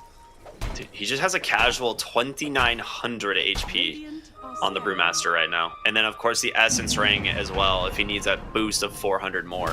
Yeah, and the Earth Brawler, right? Like, you switch to that, you get 20% magic resistance. It's 7 armor as well. Quite you just Cinder Brew yourself and run away. Do you think AM kills Prophet with just the axe if he spams all of them on him? Probably not, right? I don't even think he needs to use all of them. I think he just use 1 or 2 and he kills Just MS. 1 He or doesn't have a 2. BK. He doesn't have BKB. He just blink Mantas, drops a blink fragment as well. He'll burn all of his mana in like a second and a half. Mana void him. He's like, that hero just dies. Oh, Blink Dragon Tail comes out. There's a nice swap out from Goku, but blink fragments being chucked in here from Fly. Maybe able to force the TP out on MS. But the question is, are they able to get out on the Venge? It doesn't look like it. It's just so much damage coming through from the DK, and it's going to be a Blink Fragment. Continue to chase down LWW here. He dives away, and he'll be able to TP home. I mean, this game is just so difficult for anyone on Saiyan. If playing against Shadow Shaman and Silence wasn't enough... Oh, they're just going into the base. They just don't even care. They just go into the base. They find the Puck. They find the Dawnbreaker. There's just too much instant catch, right? This was so scary. If it wasn't enough that they have Shadow Shaman and Silencer, you also have a Dragonite with Aetherlance, Orchid, and Dragon Tail. Like, what is this build? The Aetherlance Orchid? Is this... Have you seen this? Is this standard? This, I believe, Amar built something very similar at the Major. This Aether Lens, I think he went like Octarine, but I mean, it's actually just such a good game for the Orchid. Like, all of these heroes on Saiyan just struggle to it. They can't get a BKB on the Puck. You're not going to get it on the Phoenix. Yep. It's actually like a pretty genius build. Like, they can't save anyone. No, it's amazing. I maybe I would argue that it's a bit of an overkill because you do have Shadow Shaman and Global Silence, but still, it's pretty solid. Gives you some additional stun versus the Puck versus the Prophet. Like you said, Silence versus the Egg. We didn't see one good Egg in the whole game. We didn't see one good combo from Team Saiyan, and mostly it comes down first to difficulties they had dealing with the Dragonite, but second, I would say just pure outplay by IG. This was one of those games in which you remember that what we were talking about, drafts don't matter. When you see an anti-mage diving your tier 2 this early on, there's some skill discrepancy there that needs to be addressed. When you have a situation, Lizard, where 4 heroes are chasing 1 support, and then the IG team instead ends up turning and killing 3 of those heroes, and said support still escapes the fight, yeah, there's a bit of a difference in skill and ability, and IG demonstrate that in perfect fashion. Another way to actually sort of crystallize what you were saying there. In this game, you know that build you're talking about on the DK, Aether Lens into this Orchid Malevolence? I just want to outline something for y'all quickly. We have to go back 4 patches before we have somebody who finished an Orchid faster than this DK. We have to go back to 7.18 before we have a faster Blink Dagger pickup than what JT accomplished in this game. And unfortunately, on the other side, though, Vengeful Spirit, it's, I think, the 10th slowest pickup of this Aghanim Scepter. No Ags available at all for the Dawnbreaker. They just were not allowed to play Dota. Especially Ricky Puck. Good gods, I feel so bad for Zone in this game. You couldn't play Dota. Shadow Shaman's there, Global's there, Orchid's there. You just couldn't do anything. Yeah, it is the actual perfect storm of like disasters for Puck. Like there's just no way he gets to participate in this game how he would intend to. It's like every fight he's just gonna get instantly hexed, or the global comes out and then he has to like Yules and he comes down into a hex, like or a Dragon Tail or another Orchid. Like there is just no way to itemize on the Puck this game to be able to deal with this. And a lot of that comes back to the mid lane matchup of the Puck versus Dragon Knight, where it's like Dragon Knight is so heavily favored in the lane already that like you're not gonna be able to find enough farm to itemize for this at any point in the game. Yeah, that's the problem, right? Like the best way to completely eliminate a player on a certain hero is to first counter him in the lane, and then later on get a couple of heroes that do well against him. So that's a recipe for disaster. Yeah. Another recipe for disaster, Lizard. You were talking about how we never got to see the combo, and as we're looking through these replays, the theme always is Team Saiyan trying something, but it just never able to connect fully, and then they just get completely ran over. We were talking about it at the end of the draft that Team Saiyan has the potential to be able to play really quickly off the back of this Nature's Prophet, but not only did MS just keep getting picked off over and over and over again, it just really felt like they very quickly ran out of damage. I mean, we already saw that they were going to have some degree of damage issues, but I didn't think it was going to be this bad, but the game was just too difficult for them early on. How could they have fixed this? Was there some way to make this work? Did MS need to itemize differently, or was there just no hope given the configuration of the game? Maybe he could have committed a bit more into the let's kill off anti-mage any way we can, with something like an Orchid early on. But I won't say that's the primary difficulty that they had. The primary difficulty was rotations and doing proper ones. Like when you like the game is difficult for you, but you're making it difficult. You're constantly being on the defensive side instead of trying to kill off that AM, hunt him down when you have this global presence that you truly did. Like you have the Puck plus Prophet. Those two heroes are enough to kill off AM at any given point in the first 16 minutes. Yeah. If you find him, even with the power to absorb of corrosion, you can't kill him. You just need to find the proper moves, right? Like you cannot be the responding side. You need to be the one that actually makes the moves early on. Get those deep wards, smoke up, catch the AM. I know it's easier said than done, but it's really not that difficult with these two heroes. So perhaps that's something that they could have done. And if you do that, you're also forcing the Brute to pop his ulti somewhere on his side or some global silence to save the AM. Everything changes. You open up the map, you open up possibilities for yourself. But if you're always defending, AM is free to roam, free to farm.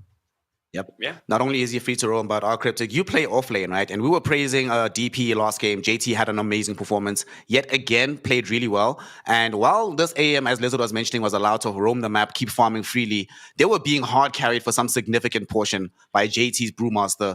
Talk to us about what he did, especially in this game, because it just really felt like he was everywhere. And every single time they used that brew split, completely dominated the fight. They had no answers for it on the side of Team Saiyan.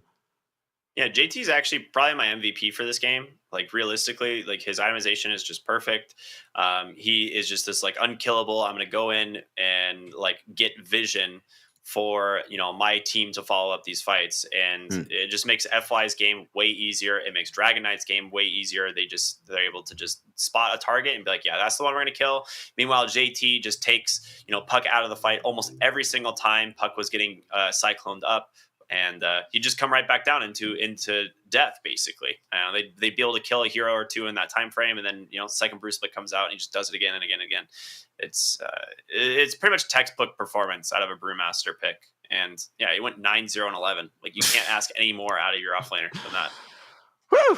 9-0-11 Brewmaster. Great performance here from IG, and that's going to be their second victory here in the Division 2, setting themselves up quite well for success right now, trying to, paper over the cracks that we saw last season, and they definitely look more cohesive. They listen to Lizard because half the time, if you just looked at FY, you could predict where IG was going to be based on where FY was on the map. It's like, all right, they're doing exactly what you said. Well, listen to FY, follow him, and you'll win out this game.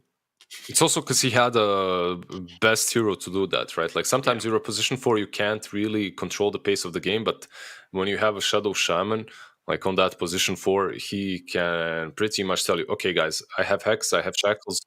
He has them all the time. He just needs to be in the right position to catch off the puck, kill him off. So makes it's something like this great offlaner with us probably knows when you have that prophet on the offlane, right? Like you rally around her ulti. It's like Shadow Shaman. You just rally around the disables. So it's easy to do. Speaking about role-specific knowledge here, Lizard, one thing I also did notice about that game, not the best vision control from the side of Team Saiyan. And when you're running a draft like that, you need a stellar vision. But half the time they found themselves not only lacking vision on the opposing side of the map, but unable to deward their side too. And they kept getting caught out with somewhat obvious wards, in my opinion. What do you think happened there between the support duo on the side of Team Saiyan that made the vision control a bit lackluster in this game? A little bit of panic as well, and I don't think it's on supports. I think it's the lack of smokes happening early on the enemy side of the map. Like if you don't smoke up, if you don't invade, then there's just a huge chunk of the map that you don't really control. You don't really control anything. If they're the ones always moving on your side, there's a huge part of your half of the map that you need to deward. At the same time, you don't really even see them as they're moving in, so you can't predict perhaps where the wards are. Overall, the lack of action leads to pretty much having a difficult game in 99% of the time, especially when you're playing versus an anti-mage. Anti-mage. 10th pick anti-mage winning out the game. In China, no less. Name a more iconic combination. But we do get to see it here. IG walk away with this victory. 2-0 up right now, and they are making very good inroads. Team Saiyan, unfortunately, will be suffering their first loss, but they're still in some decent company. It's still okay. Don't look like they're in danger of relegation just yet, but it does seem like they have an extra level to try and accomplish before they can really contend for promotion. With that, though, we are going to be calling it a day here for this series as we gear up for the next one. Division 2 Dota is done now. We are going to be moving over to Div 1. PSG LGD taking on Dandelion Esports Club, followed up by Xtreme Gaming versus ViCi Gaming. Woo! Those are some hype series. Ricky, before we close this on, give us some predictions. What do you think is going to happen in these upcoming series? I think Dandelion take it 2-0. That is my prediction. I think Dandelion are going to 2-0 LGD. After the way that they played their last series, they look so freaking good. And LGD, I mean, they took a loss against eHome. You know, they're definitely struggling a little bit right now. We'll see if they come back full swing. But I think Dandelion is the best looking team currently in the CNDPC. These guys look unbelievably strong. Ooh, okay, Lizard. Come on, give us a spicier take than that. I think this is going to be the hypest series of Division 1, in my opinion. Okay. I see. He's emboldened to make his predictions even wilder now. You see this man in his a little crazy. Yeah, he's lost it a little bit, but it's fine. No, they did lose versus eHome, PSG LGD, and like we stated earlier, they don't really have a lot to fight for any longer. They already confirmed for TI, so sharing that love in the region and keeping foot off the pedal a little bit could be an option for them. I still think that it should be PSG LGD's game, the one that I really want to watch, and I'm looking forward to XG versus ViCi Gaming. That one, sadly, I couldn't cast, but it's going to be amazing. I believe SG and VG are in a much better spot than in the last season, and it's going to be a fun match. Yep, going to be looking forward to that one. ViCi, of course, having Yang from the offing, from the start. So it's going to be exciting to see how he integrates into the team. Xtreme Gaming, we've, of course, seen Lou develop over time. So I want to see how that squad plays out. But the next game is the really big one. LGD versus Dandelion Esports Club. Dandelion need to win that game to demonstrate that they are here to play, that they are serious contenders in this region. PSG LGD, they don't need to do anything. They can do whatever the hell they want. They've already booked tickets to TI. So we'll see how that one plays out. And with that, we are going to be taking a bit of an extended break here before that series started. IG, of course, getting this quick 2-0 means that we have a lot of time before the next game, a little bit over an hour. So in that time period, go take a walk, go outside, breathe that fresh air, go look up a Lizard's exercise regimen. Make sure you call somebody that you love, let them know you love them, and return well rested, well hydrated, and well prepared for some more Dota 2 action. This has been Snare, R Cryptic, and Lizard, and we're going to be signing out until the next series. 成为英雄之前，你不曾拥有姓名。通向终点的路很长，但谁也无法预知结局。有人前倾暗影，谋而后动；有人拼尽全力，克敌机先。没有对与错，只有速度是唯一的答案。奔跑吧，在到达终点之前。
之前，你不曾拥有姓名。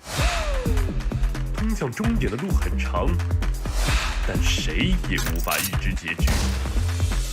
有人前倾暗影，谋而后动；有人拼尽全力，克敌机先。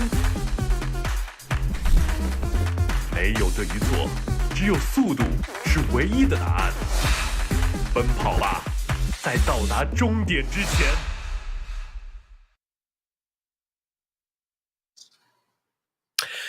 Hello and welcome to the China DPC, where we are getting into what could be a very interesting series indeed. It is the Giants of China facing up against Dandelion. I mean, you might not even have heard of these guys, and I would forgive you for that because they have not been around for long, but boy, have they been making a name for themselves. A plant, a weed, a garden shrub, you know, something you step on your way out the door. Is that all these guys are? Absolutely not. No, these guys are ruthless murderers of the China region so far, not dropping a single series in season 2 down in Division 2 last season. And now they are looking to repeat that. They did open with a win versus RNG, and LGD could be caught with their pants down here, folks, because they did lose their opening series against LGD, and Dandelion are looking as formidable as ever.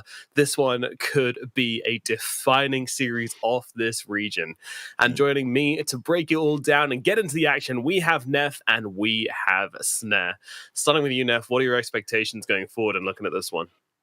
You know, a lot of people came into the previous series, they watched PSG LGD, and they thought, you know what, this team, with all their DPC points, they might not be going all out here. They might be trying to make it so every team that can will end up making it through in the region, but I don't think that's the case with LGD. I think they had a bit of a flop last week against eHome, and I also think that they don't adapt to patches right away as quick as some other teams do. So this one should be a decent series. I'm just trying to put some naysayers to rest before anything happens, because Dandelion looked really good in the previous week. They looked really good in the previous season, like you just talked about, Nomad. Like, this is a formidable team. I was just talking to one of my good friends, Panders, before this match. He was incredibly excited for the PSG versus Dandelion. This is going to be I think, the match he's most excited for here in the CNDPC for this season. Absolutely. Personally, for me, these guys look brutal. All right, listen, Snare, you can start, okay? Definitely not Nomad. Nomad, you can go after. Go ahead, Snare. I was going to say that, like, to piggyback off what you're saying and what Nomad was mentioning earlier, not only have Dandelion, did they not lose at all, but they actually haven't lost the series since they formed as a team. Obviously, it's open qualifiers, then Div 2 up until here, but this actually is their first real test. Personally, for me, after having seen this team for the last while, I really actually do think they are quite good. And like Neff was mentioning, you know, PSG LGD looked off their game the other day. It wasn't just them stepping off and slouching, but they tried and failed. And Dandelion Esports Club, if eHome replays that series against LGD, they probably end up losing. But Dandelion, if they were in similar positions as what eHome was in that game, I think they win faster and more cleanly. So I'm very excited to see what they have to bring to the table. Yeah, I think this could be one of the most interesting series we've got coming up, at least recently. This is the best versus a new coming team. Of course, though, LGD, you know, they're never ones just to sit back and, you know, let things happen. You know, this team is innovators. This is a team of incredible skill. I'm not expecting them to just lie down and let Dandelion walk all over them. And guess what, guys? We are wasting absolutely zero time in getting into the drafts today, so let's just jump straight into it. I think we're starting things a little bit earlier because, you know, we've had some lobby troubles, but this time around, we're just starting on the first try. So a blessed day for Chinese Dota, that's for sure so far. Mm-hmm. A blessed day for me is I'm with two amazing casters. Oh, stop it. Let me break down these picks for you guys real quick, though. They've actually banned out the Dawnbreaker first on PSG LTT, which is an incredibly unusual move, I would say. barely any team values this enough to get rid of it, especially like a couple patches ago. But I guess they were looking at the previous game that Dandelion played. They saw they ended up winning the first match against RNG to relatively quick timing, so they get rid of that one. And they pick up the Marcy themselves, which is something else that Dandelion ended up picking in their previous match against RNG. So I'd say that the Dawnbreaker and the Marcy's are two things that PSG LGD aren't very practiced against. So rather than letting it fall into the hands of Dandelion, they ban out one and they pick up the other themselves. Mm-hmm. I love actually what Dandelion did here as well. This opening of Tree DP. Like, honestly, I think this particular patch and the way it plays out really does benefit how Dandelion generally approaches the game. And a lot of the heroes that I expect to see a lot in the coming weeks are heroes that they pick all the time. We're going to see a lot of Void Spirit. We're going to see a lot of Treant, a lot of DP, a lot of Dawnbreaker. They always play these heroes. And like you mentioned, they got Marcy.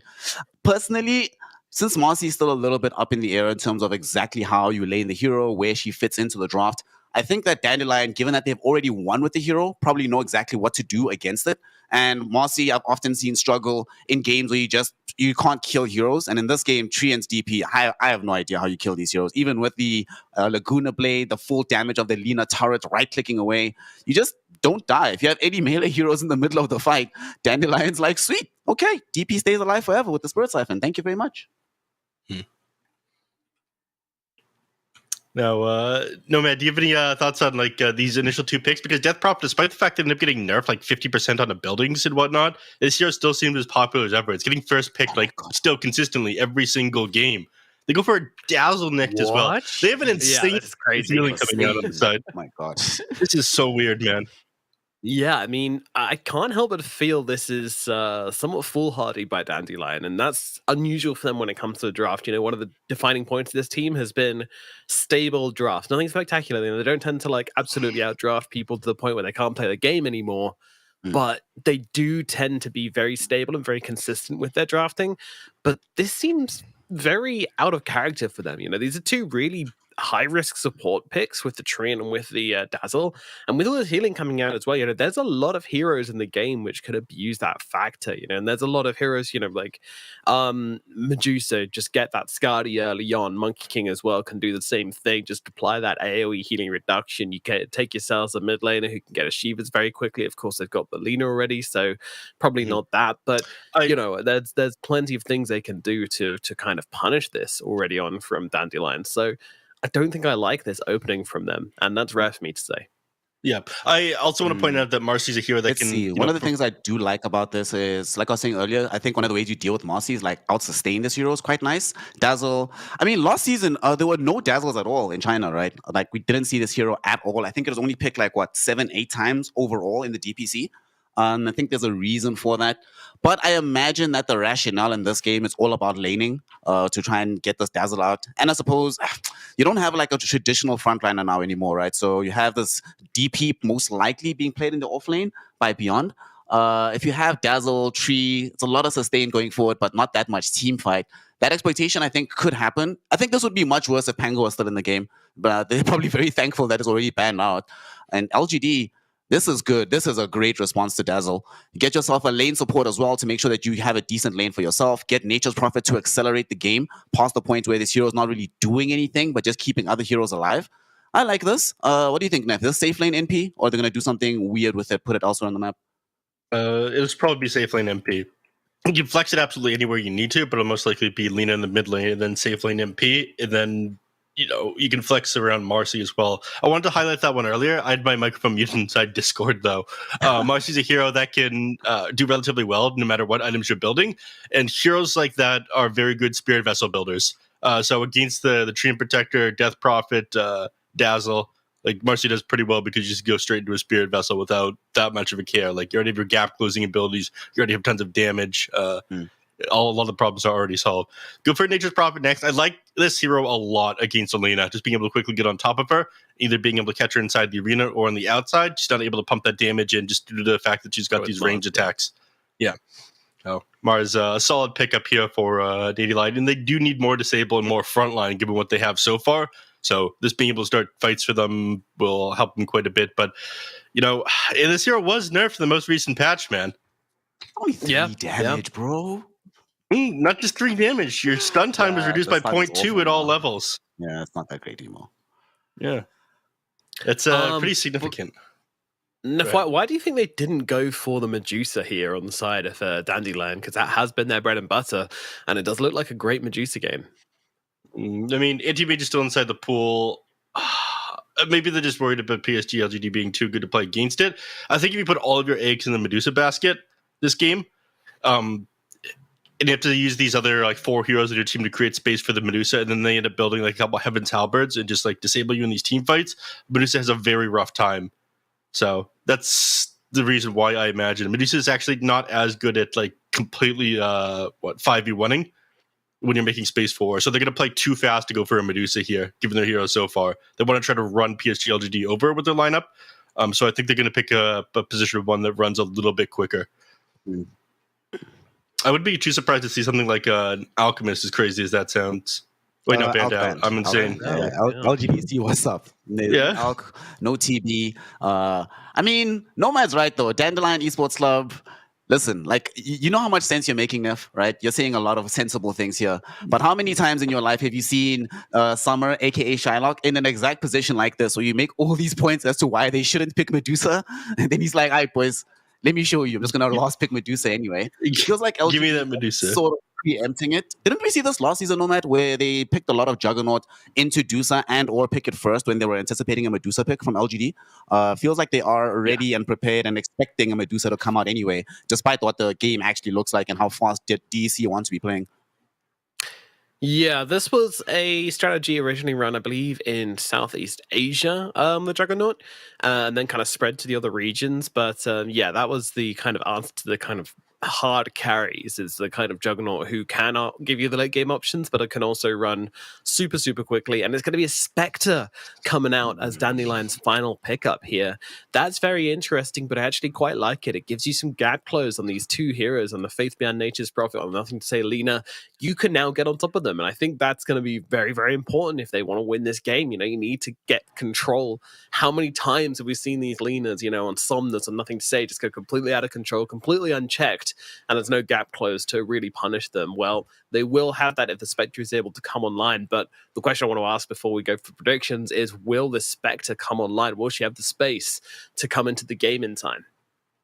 Not against these heroes, man. I think it's going to be too difficult for Spectre to find farm inside the early game.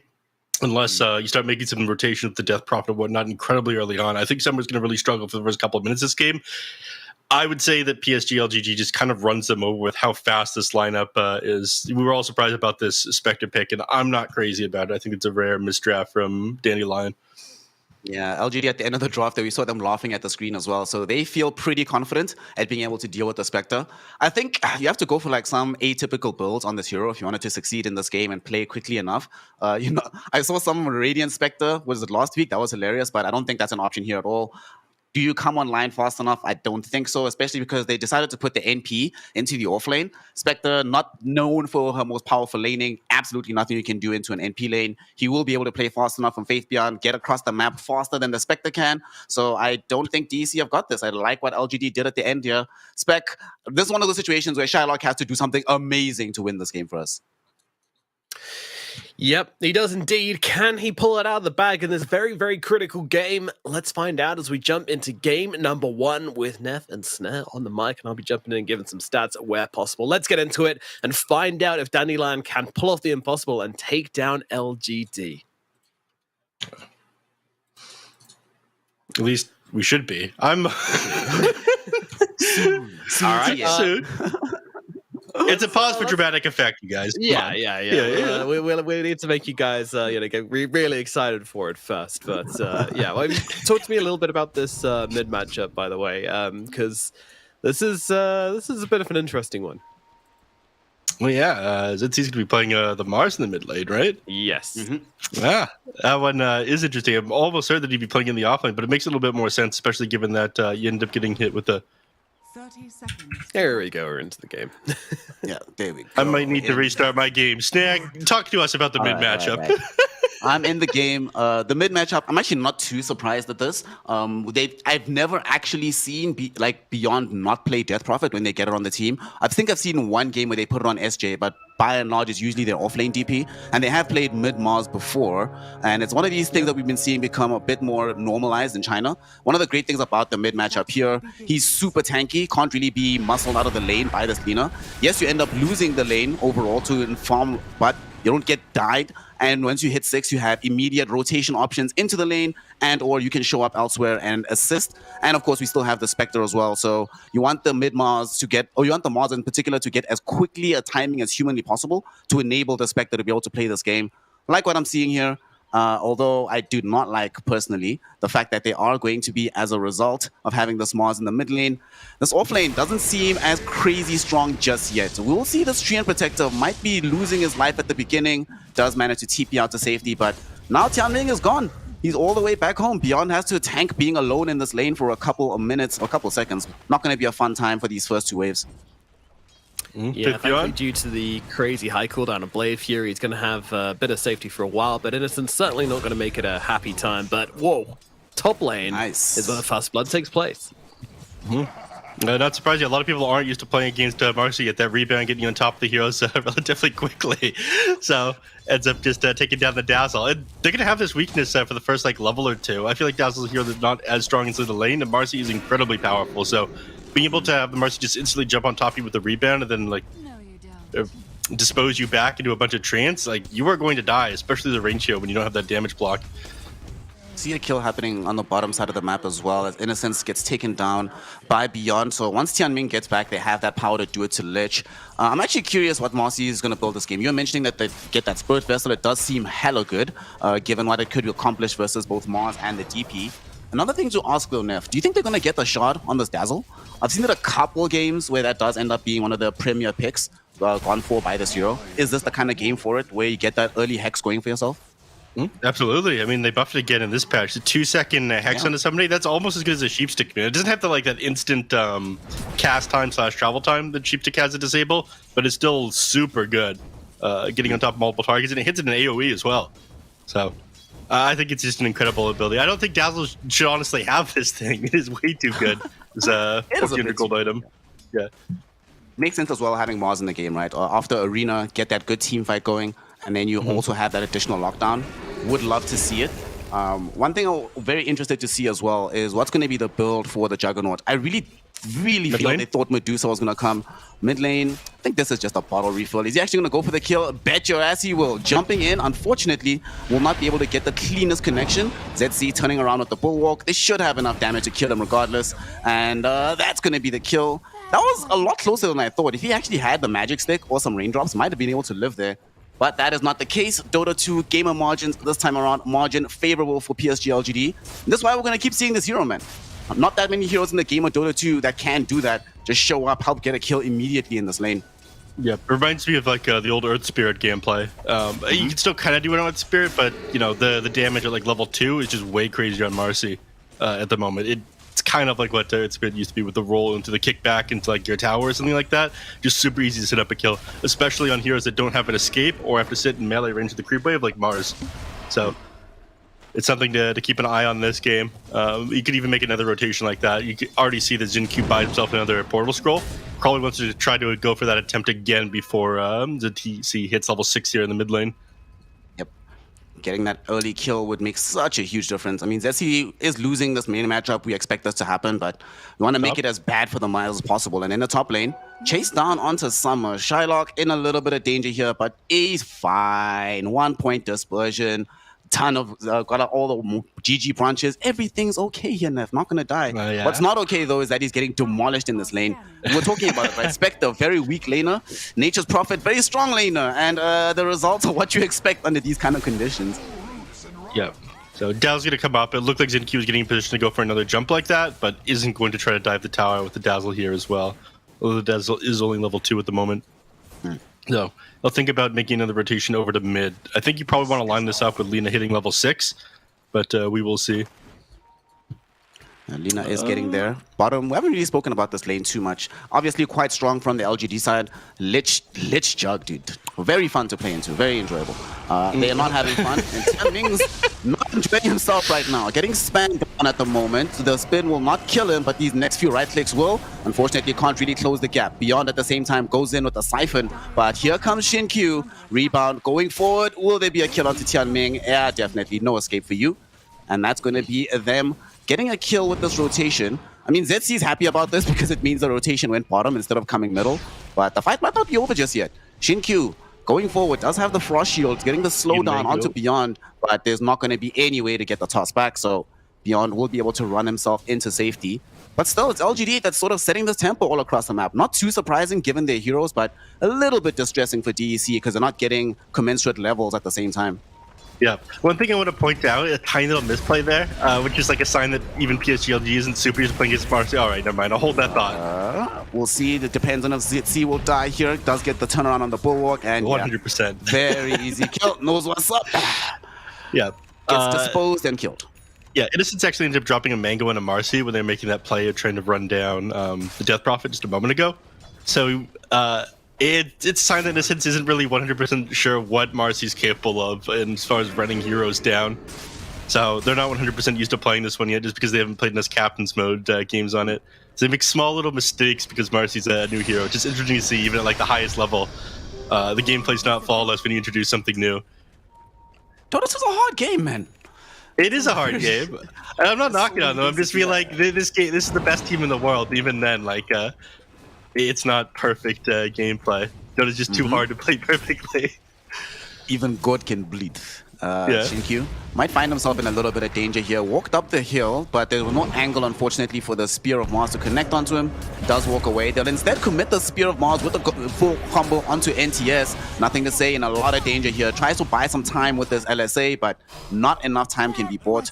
Will be killed. Maybe a bit of overkill, bringing in SJ as well to this mid lane, but ultimately, you're just happy you got that Lina kill. And the resources committed also make sure that ZC will not die, because they were certainly trying to set up to bring him down as well. Yeah, it's important that you find this one. Lina, I think, was near the top of net worth prior to that one. Juggernaut's free farming down in the bottom lane while this goes on, but again, incredibly important to shut down Nothing to Say's game. You don't want this Lina just popping off at too good of a time. So even if you can't shut down the Juggernaut, being able to shut down one of the cores, I think is the correct move. Beyond's actually incredibly powerful himself up in the top lane, and some are not doing as bad as I said he would, but still not doing great. Yeah, the one bright spot about Xinkyu, as we see down bottom, Tianming just getting GG slashed up, might actually survive. Nah, never mind. This might be danger though, but there's still the spin for Ame. But I think what kept happening is that Xinkyu's been very active on the map, so Faith Beyond has only been by himself. Still a lot of farm being accrued by the NP, but not enough pressure to apply onto the Spectre, so doing a lot better as a result than anticipated. But still, Nev, look at this gold lead. 2k gold lead in the first 8 minutes of the game. And sure, we are expecting LGD not just to play better, but to lane better under these circumstances. But is it supposed to be this good for you overall?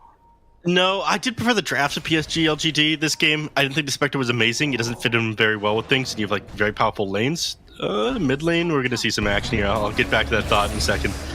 3 heroes caught inside of the arena. The first horns of the game will come out as well. Xinkyu turning his attention towards ZC, but there's the Shallow Grave keeping the Smalls alive. Xinkyu will die. Oh no, so will the internet. Oh my god, what a time for a pause. Ghosts are flying out right now. Dude, there's like 8 heroes in this mid lane, and this is the time for the pause. Oh my goodness, that is just pain and suffering right now. Yep, the Mars is definitely going to go down. The Shallow Grave is going to expire in like another half second here, but Nothing to Say is definitely dead as well. And Faith Beyond will have to turn around to get an auto attack off on a Mars at the same time. Actually, he's got a wand with 18 charges. He might be okay here. Like, this Shallow Grave's going to last long enough for him to pop this thing. And Faith Beyond's not going to be able to finish him off unless he can ult, and that's not going to come out for another 5 seconds. I'm pretty sure if Mars just survives here, and Faith Beyond might even go down. This would be absolutely wild. Let's see, fam. 2 HP. Let's see if he gets off this one proc. Come on, ZC. ZC gets the one. NTS dies. Who else gets brought down? Faith Beyond. Oh my god, that sprout from Faith Beyond really does save his life. Unfortunately, it ends up dooming Beyond. Oh, Innocence rather, because Beyond just chases him up the hill.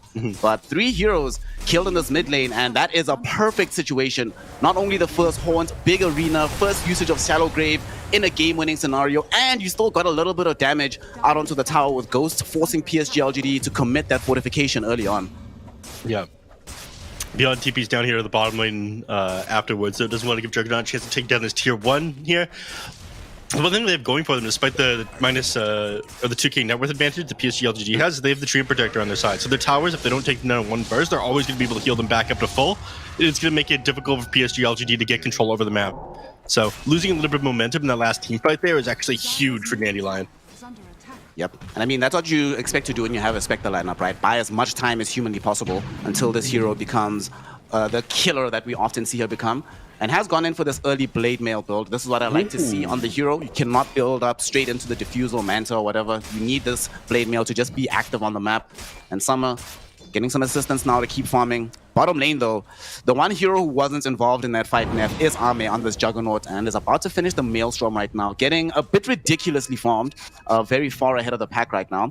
What thoughts? When do we need to see Arme get more involved? Are we going to get it immediately off the Maelstrom, or do you want to see the Manta finish first?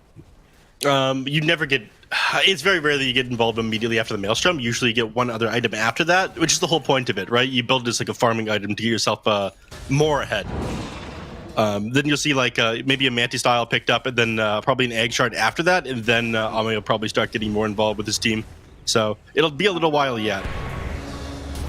Right now, Shinkyu will find himself on the receiving end of another arena. ZC claiming that kill with the God's Rebuke, starting to get this chain going. Kill after kill after kill, has access to this Blightstone in the event that he wants to transition into a Deso. What do you think he should go for, though? Is it Deso first, or is this the kind of game where you can see them deciding to buy Blink Dagger? I'm not sure they need the early Blink, though, just given the way the map is looking right now. They're still holding on to most of their towers. They're about to lose top, but what? Oh, no, it's even healed. It's fine. It's okay. But I don't think they need to rush the Blink. Doesn't feel like the game state requires them to play under that much pressure at the moment. Sorry, on who? On Mars, mid lane. Mars? Yeah. I mean, he's got the Blightstone. I'm pretty sure. I think you get the Blink Dagger anyways because you need a hero to be able to start team fights for you. The issue is when you build like a ton of like movement items and don't have very much for fighting, so you can't build like Blink Dagger plus Boots of Travel on another hero or 2 Blink Daggers. I think Blink on him is probably pretty important though. Bottom lane, to get on top of an initiation onto Beyond, and unfortunately they're gonna try and go in with the GG slash, but SJ is there with the Shallow Grave, keeping him alive once more. Beyond just will not die, turning around with these ghosts. Faith Beyond showed up as well, but might be regretting this particular choice. There was a haunt committed by the Spectre too, but they will respect the strength of Nothing to Say. As soon as he TPs in, they get away from the fight. But here comes ZC. Arena's on cooldown for another 10 seconds. Can they use it? NTS finds a 2-hero LSA, but not enough damage to kill either of them. And here, ZC in front of the tier 1 tower, getting spanned down right now. Forced away from the fight by Arme, but they're going to look for him. They know he doesn't have the protection of the arena or of the spin, and he will end up dying inside said arena. NTS, another 2-hero LSA. Not going to be good enough, though. Getting chased into the trees. Will he be able to escape? I doubt it. Very much out of TP. mana. 3 seconds until the TP scroll is off cooldown. No way will he be allowed to escape here. As ZC says no, throws in the Spear of Mars, and they will finish that fight off. Neff, another situation where they take a big team fight, come out on top, and lose 2 cores on the side of LGD. Dandelion is just doing it right now, man. Yeah. And look, you're trying to do damage control and Faith Beyond the other side of the map right now, but this tower has been healed up a ton already from the Xtreme Protector. I really like the ability going on here. The 2 points Leech Seed, 1 point Dangerous Grasp, and then maxing Living Armor. It actually kept him alive when the Juggernaut was trying to spit on him a couple times in the lane. But going back to that last fight real quick, like super sick like decision making by the Xtreme Protector in that fight, like holds the overgrowth just long enough for the Juggernaut to get off his spin first, so he's not damaging anyone. He's just stuck in place, and he wasn't able to hit the dispel. The overgrowth got on top of him. So Dandelion is playing these fights incredibly well, despite the fact they came out of the laning phase incredibly behind. They haven't increased their net worth at all in the last 6 minutes of the game. Yeah. Yeah, I mean, if you look at the distribution of gold, right, the Spectre has been climbing very steadily towards the top and not really bothered by what they're going on in the game. They might be able to get something out of this mid lane, though, because ZC wants to get forward, has Arena in 4 seconds, want to really defend this tower and heal it back right up. Arme wants to kill it, though, and who's going to end up getting brought down first? There's going to be the Arena onto 3, yet again a Shallow Grave to keep ZC alive here. Spear of Mars only connects onto the Lich, and that will enable Arme to jump in with the Omni Slash and allow them to kill off ZC. But can they find a retreat, though, is the question, as now Summer showing up to the fight. Overgrowth holds Shinkyu in place, allowing them to kill him. And the big thing, though, is that they managed to claim the tower. They really wanted to keep it alive, but Beyond does get forced to deny it at the end of the fight. So Dandelion do lose ZC middle. Overall, it's probably okay for them because they got to involve Spectre. in a kill or two, get her some more gold and experience. So if that's happening, you're probably okay with it. And you got closer towards getting the BKB for this DP middle, even though you lost the mid tower. Yeah. Strong disagree, but we'll get back to it in a second. I think our mysterious stats man had something to say. Thanks, Neff. Yeah, indeed. I just wanted to point out, you talked about the laning deficit earlier on, and I did just want to mention that compared to their averages, LGD were doing fantastically on both the Juggernaut and the Nature's Prophet. You might have thought that the Lina was doing pretty well, but compared to her average, she only had 61 last hits at 10 minutes compared to 72 where she should be. So nothing to say, definitely the biggest loser of the laning phase so far. Other than that, everyone's pretty much on average, Spectre slightly above, Mars slightly below. But yeah, LGD with a nice big advantage on their Jug and the Nature's Prophet, but the Lina was struggling, and I believe that is what Dandelion have done a great job on taking advantage of in this game, coming into the early mid so far. Well, thank you very much. Now, that is a true weatherman segment right there. It's like we're in the middle of the news and quickly went over to a meteorologist or something like that. So I want to jump back to the mid-tower fight. I mean, when you have a tree protector on your team, when you're fortunate tonight, you've managed to get a couple of kills on your core, which is the Spectre in this case. I really don't think it was worth it. Like, being able to keep that alive as long as possible when you have the Treant, I think, is the goal. And PSG LGD forced that one super hard. You saw, like, an uncharacteristic use of the Omni Slash from Ame there. Finish off that Mars, just so we couldn't get one more spell off. Because taking that tower was just that important to PSG LGD there.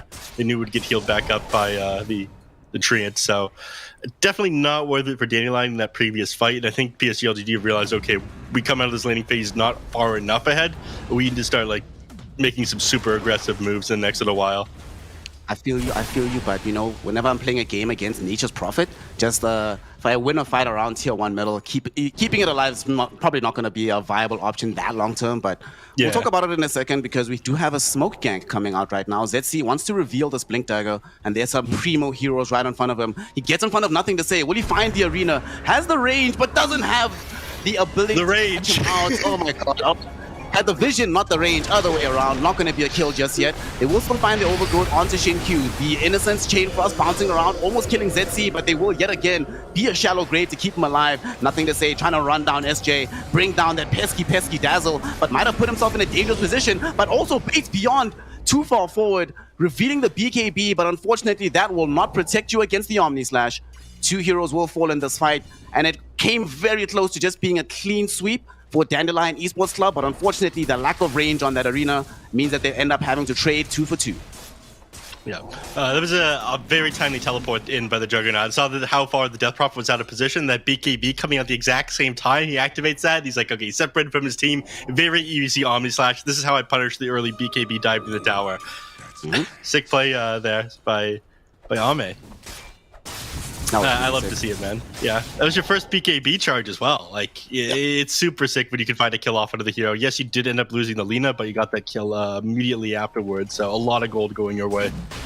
And they also have to commit Ghost for that one, right? So that removes a lot of their team fight ability on the map. And PSG LGD recognize this. They're like, well, if we go into the Roshan pit right now, they still have a little bit of time before they have Arena, but they will not have Haunt, they will not have Ghost, they will not have Overgrowth. So that means a free date with the big man for us. We're going to give over this Aegis to Ame, keep him farming on the map. Or do we give it to NTS? It probably goes to nothing to say.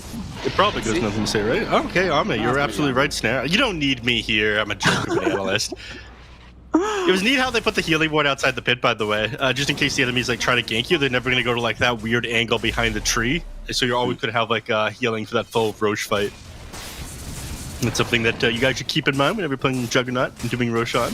Ward outside the pit where the enemies can't see it. Abuse that vision. Between the ward placement on the healing ward and when he shows up to these fights, I think Juggernaut advice should just be watch Ame's replays. Yeah. Do exactly what he does. You'll win the game. Maybe things fine. Yeah. Much better put than how. Yeah, go ahead.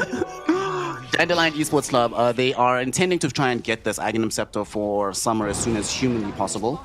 And we see them, more importantly though, the hero right behind them is what I want to talk about. SJ, Aghanim shot is queued up. How much priority do they give this hero to get it at this point in time? Does he just keep following somewhere around, hope to get some lucky farm? Or do they give him at least a little bit of lane farm, maybe down bottom, which is being shoved in quite far forward, just so he can close the gap on this item? This guy ain't getting nothing. He's got the Philosopher's Stone and that's it. All right, maybe he'll be able to clean up like non-creeps on the map. He'll get these treants. Look at that. +8/+8. Very cool. Maybe a couple auto attacks off onto this thing. All right, yeah. This is how he gets his extra farm. He doesn't get to farm any of the map though. This is your position, like yeah. Your Position like 4-5. 7 hero or whatever in this game. Yeah. He gets absolutely nothing. The Philosopher's Stone is the only thing that's going to accelerate his farm fast to be able to get this Aghanim Shard though. Up at the top lane, looks like they want to make a movement onto the Juggernaut. They have 2 heroes hiding in the trees here, but it's not an easy kill onto him, especially now that he's got this Manta style done. So he's got 2 ways of getting the Dispel off. This would be a nice time to reveal the Aghanim Scepter, though, out of Summer, as he's just picked it up through this mid lane. But I think they also realize on the side of LGD, we want to back up Ame. Very unpalatable target, nonetheless, sitting with this Aegis, Manta, very hard to bring down, but we'll see what ends up happening here. There's no tier 2 tower to claim in the top lane anymore. Tianming, though, is just still sitting, waiting for an opportunity to try and turn this around, throw out that overgrowth. But also for now, just happy to keep this team scouted out. And they're using this time very, very well on the Aegis nerf. 6k gold lead they're now enjoying for themselves. All 3 of their cores still at the top of the net worth. And they're closing in onto some really big items. Faith Beyond's about to get BKB. They've already picked up the Blink Dagger for Shinkyu. And hell, this Lina, soon she's going to have access to the Shadow Blade Silver Edge, excuse me. So that's a lot of right-click damage that's about to increase in a short span of time for LGD. Yeah, you're pretty far away from it at the moment. You've just got this, like, your BKB boots of travel, so nothing to say is that there's awkward timing at the moment where he doesn't do too much damage. That's got to fix the next couple of minutes here. Hopefully he manages to get enough control of the map where he's able to find a little bit more farm. I think they're at this very awkward timing that they know, like, this Blink Dagger is done on the Mars, his BKB is coming out pretty soon, so Lina just doesn't feel confident to go too far out to try and farm waves. You're going to smoke up, though. And just let's jump in somebody. and say Summer actually has his Aghanim Scepter about a clear minute faster than the fastest of this patch so far. Ooh! Not a very long time considering the patch has not been out that long, but 4 days. You know, we take it. Yeah, 2 days rather. No, it's from 4 days. It came on the 8th. We'll take it the same way that everybody's just taking support lives off the map. Lich dead, SJ Nice dead. transition. That's my superpower, man. That's why they pay me the big bucks. Just for these transitions. And Tianming, well, you're not getting anything, my friend, because you are dead. It will cost the BKB charge, but now as they bring back Summer, they might be able to find this kill as well. Summer got off the blade mail. Almost Shinkyu kills himself on it. Gonna be forced away from this young Spectre. And with the buyback from SJ, having access to that shallow grave, absolutely no way you want to keep this pursuit up. They are going to start making a move to retreat, though, because there might still be horns coming in. Summer throws it up, and they find nothing to say in tandem with this arena. And they will be able to clean up the life of this Lina through mid. She just got a little bit separated from the team here, Nev. Everybody else went to the western part of the map. She went southeast, and, she's dead. Now they might be able to gain the tier 1 off of this. She actually moved that direction because she was trying to move away from the rest of her team, then tried to TP down to the bottom lane in order to clear that out. Like, they were very clearly going to disengage from the fight, but then got blinked on top of a Mars, hit with the arena. And then cleaned up at the end when your BKB was still on cooldown. He used it to disengage from the overgrowth, or dispel it rather, in the previous team fight, so I wasn't able to walk away from that arena afterwards. A nice catch there by Mars, and I think it's much easier. It didn't come into play that team fight, but that plus 15-second cooldown on the BKBs makes it much easier to punish people who activated defensively and like try to TP out and things like that. There's a much larger window to punish that BKB being used now. It's one of the updates, one of the few things that I actually liked about the most recent patch that I feel like makes a very big difference on gameplay. We'll see now that this Aegis has expired, and there's still a few seconds before the BKB is back from the Lina. If they can find anything off the back of the smoke, Ame is surrounded by several heroes here, and he won't be able to TP out since he's been scouted by Tianming. Oh, he's so dead. There's not going to be reinforcements fast enough to keep him alive, and they throw out everything they need to get this kill. Shinkyu does show up to look for revenge, and they do find SJ off the back of this. Beyond commits the ghost with the BKB to try and chase for revenge here, but they're not finding anybody just yet. Summer goes forward. There is going to be a little bit of invis onto Innocence, but it ends just as the arena comes out. Glimmer Cape won't keep you alive, my friend. ZC says, no, I'm taking your life. Summer's taking the tower. And they might be thinking about keeping this pressure on the map somewhere, but all the lanes are being shoved in very handedly by everybody else on LGD. Still though, Dandelion Esports Club, yet again, finding a good pick-off here. And they're keeping this game stalled out at the very least, not allowing LGD to press their momentum. And Neff, it sort of feels like a few minutes ago, where yet again, gold leaders plateaued at 6k, not really progressing beyond that. Yeah. They do a great job at making it so Dandelion aren't able to get anything else after they take a good team fight, though. Like, Lina was already shoving in the mid lane. Nature's Prophet was down in the bottom. It's like they can recognize whether or not the fights are able to, like, be winnable the moment that they start, and then immediately start doing something else on the map. Like, your comms have to be so good to pull something like that off. It is always a treat to watch PSG LGD. The line are handling it relatively well, though. Again, not letting PSG LGD come back head of the net worth. And, you know, stalling the game out as long as possible. The later you go, when you've got a Spectre on your team, the better off you're going to be. But as good as the... Yeah, he's dead. Gonna find a big kill here onto ZC. We'll get off the GG slash, and between that, the living armor and the BKB, Mars is still alive. Summer jumping into the fight right now off the back of the horn, but jumps into an LSA. In some danger here, SJ forced to use the shallow grave on themselves. ZC breaks up the fight by giving up his life on the far edge of it. Not going to be great overall for Dandelion Esports Club, because they now also lose beyond. 3 heroes gone in a flash. They're still coming in. Tianming just drops the overgrowth to allow the Summer escape on the Spectre. That was a very awkward fight. Dandelion Esports Club really got caught out there. I mean, they could have just ran away with ZC after the arena. Neff, why did they re-engage? What happened? It looked so good when they like used the BKB on the Lina. They managed to block a lot of the damage. Omni slash it down. They're like, okay, this is our time. We need to take this team fight. But you know, they actually did not have it at the end. But when you see enemies waste that many of the abilities, they're like, okay, now's the time. Go, go, go, go, go. It absolutely was not the time, though. At that point, the Mars just had to disengage. He's the majority of your initiation. And you got bursted down on this Death Prophet. You didn't have the Shallow Grave being able to come off onto you, unfortunately, because you used it on other targets. So, unfortunately, they couldn't manage to take that one. But yeah, the logic behind that one is like the fight looks too good when they waste that many abilities and don't manage to find a kill. I'm surprised how good this Bulwark was, though, man. I was certain that this guy was dead because you've got very little armor on the Mars, and the Omni Slash came off on it by yourself, but the BKB was active. So the Maelstrom wasn't going to be doing damage to him, and you have like the 70% plus like 35% off on the sides, so it ended up being just too much. I guess you really do need the Shadow Blade, or the Silver Edge, in order to deal with this top lane. Speaking of Shadow Blade, NTS using the Shadow Blade to get away from a potential gank from Summer. There was a Sentry Ward down, but ZC could not get forward with a blink, so that's not going to be a kill. Aghanim Scepter on Spectre. Alright, they're not done with this just yet though, Neff. That was just a fake out. They're smoking immediately to try find more. ZC has his eyes set on Ame. Will he be able to find him? They pick up the Illusion Rune, but that also ends up revealing them in this lane, so they can't find the kill. No connection onto Ame. Bit of a wasted smoke, unfortunately. And bottom lane, like you mentioned, this is going to be a situation where yet again, LGD knows exactly how to draw attention away and keep this map pressured. Forcing this, man, honestly, I hate watching Nature Prophet games. I'm gonna keep it 100 with you, man. I hate stuff like this. Let's get this really gets to me. This has gotten to me for years. Since TI3, seeing this has gotten on my nerves, and I'm seeing it now. I'm not a happy camper right now. I used to be a big Nature's Prophet / Broodmother player. Oh my god, get me out of this podcast, honestly. Disgusting. I don't even want to look at you, Dev. Got a side actually for you guys. 100% of player build. On the phone, we've got a fight. Got a fight here around this outpost here in the dire jungle. They will be able to find a quick kill onto this Lich. The arena didn't really catch onto anybody, but Beyond trying to run forward onto NTS, but way too much damage coming out. SJ will at the very least get off the Shallow Grave, and there's damage onto Ame. He's been silenced up. He got the mantle off at the last moment. I'm not sure he realized that he was silenced until it was too late. And now we have a dead Juggernaut. The question is, are they going to keep chasing for more? Doesn't seem like they'll be able to find more.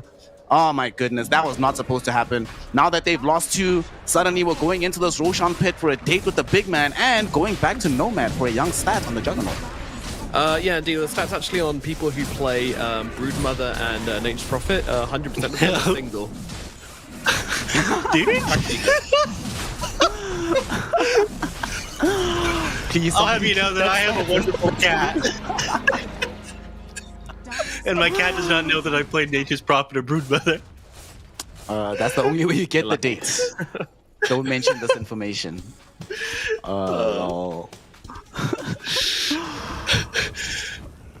Statsman's mean. Statsman's mean. Statsman is correct, bringing in the contextual information, you know, allowing us to know exactly what's happening in the real world. Oh, man. Speaking of that, like just stats in general, in this game, it does feel like Faith Beyond, the work that he's been doing on this Nature's Prophet, I'm imagining if he wasn't in the game, that this map would look very, very different for DEC, and they could play much further forward. But is this kind of split pressure going to be enough now that the Spectre is enjoying the top net worth? Don't we reach that point in the game where Spectre can just find and kill Faith Beyond, like reliably, even if he's trying to split push? I mean, there's a couple of things you can get in order to deal with that, like being able to BKB TP out. One Spectre has things like going for a Radiant, which is kind of surprising. I'd rather see a Abyssal Blade coming out from the Spectre or just grab this Nature's Prophet every time he tries to maybe out. Speaking of, Spectre ends up jumping in, doesn't manage to find anything though. But yeah, as this game goes on, it's going to be very easy for the Spectre to just jump on top of Nature's Prophet, like off of cooldown with the Shadow Step.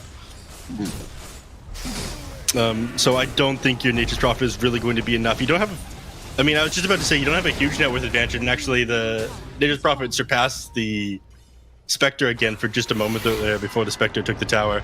Bottom. They're gonna get more out of this because Spectre, the one hero that was pushing bottom is Lina, and this time around she's definitely gonna get punished. No BKB either because it was committed middle as she escaped the gank from ZC. And you were talking about it earlier. These BKB changes make it much easier to get these punishes, and NTS immediately getting brought down. Unfortunately for them though, they still have to port all the way back to the tier 3 because Faith Beyond is on it with these treants. But huge kill to pick up on the map. The question is, can they do anything off of this? Because this is so annoying. Every single wave is being pushed in right now. They might find a kill bottom onto Tianming as well. Sigh. Well, Dandelion Esports Club, as much as they're getting this farm on the Spectre, not really getting an advantage on the map. PSG LGD still generally in control of that side of things. Yeah, it was a nice ticker ward there by Zinkyo, being able to scout that Treant Protector going that far forward. But your hand is forced when Nature's Prophet makes a play like that, and especially when your tower is that low. Like, the feeling is, okay, I need to TP back just in case Nature's Prophet TPs to my top tier 3 and tries to finish off this building, especially when I have a Treant Protector on my team. If you don't go back there, then you're super afraid that he just like TPs in, takes it, and then TPs out afterwards. Because that allowed them to set up a kill off on the Treant Protector.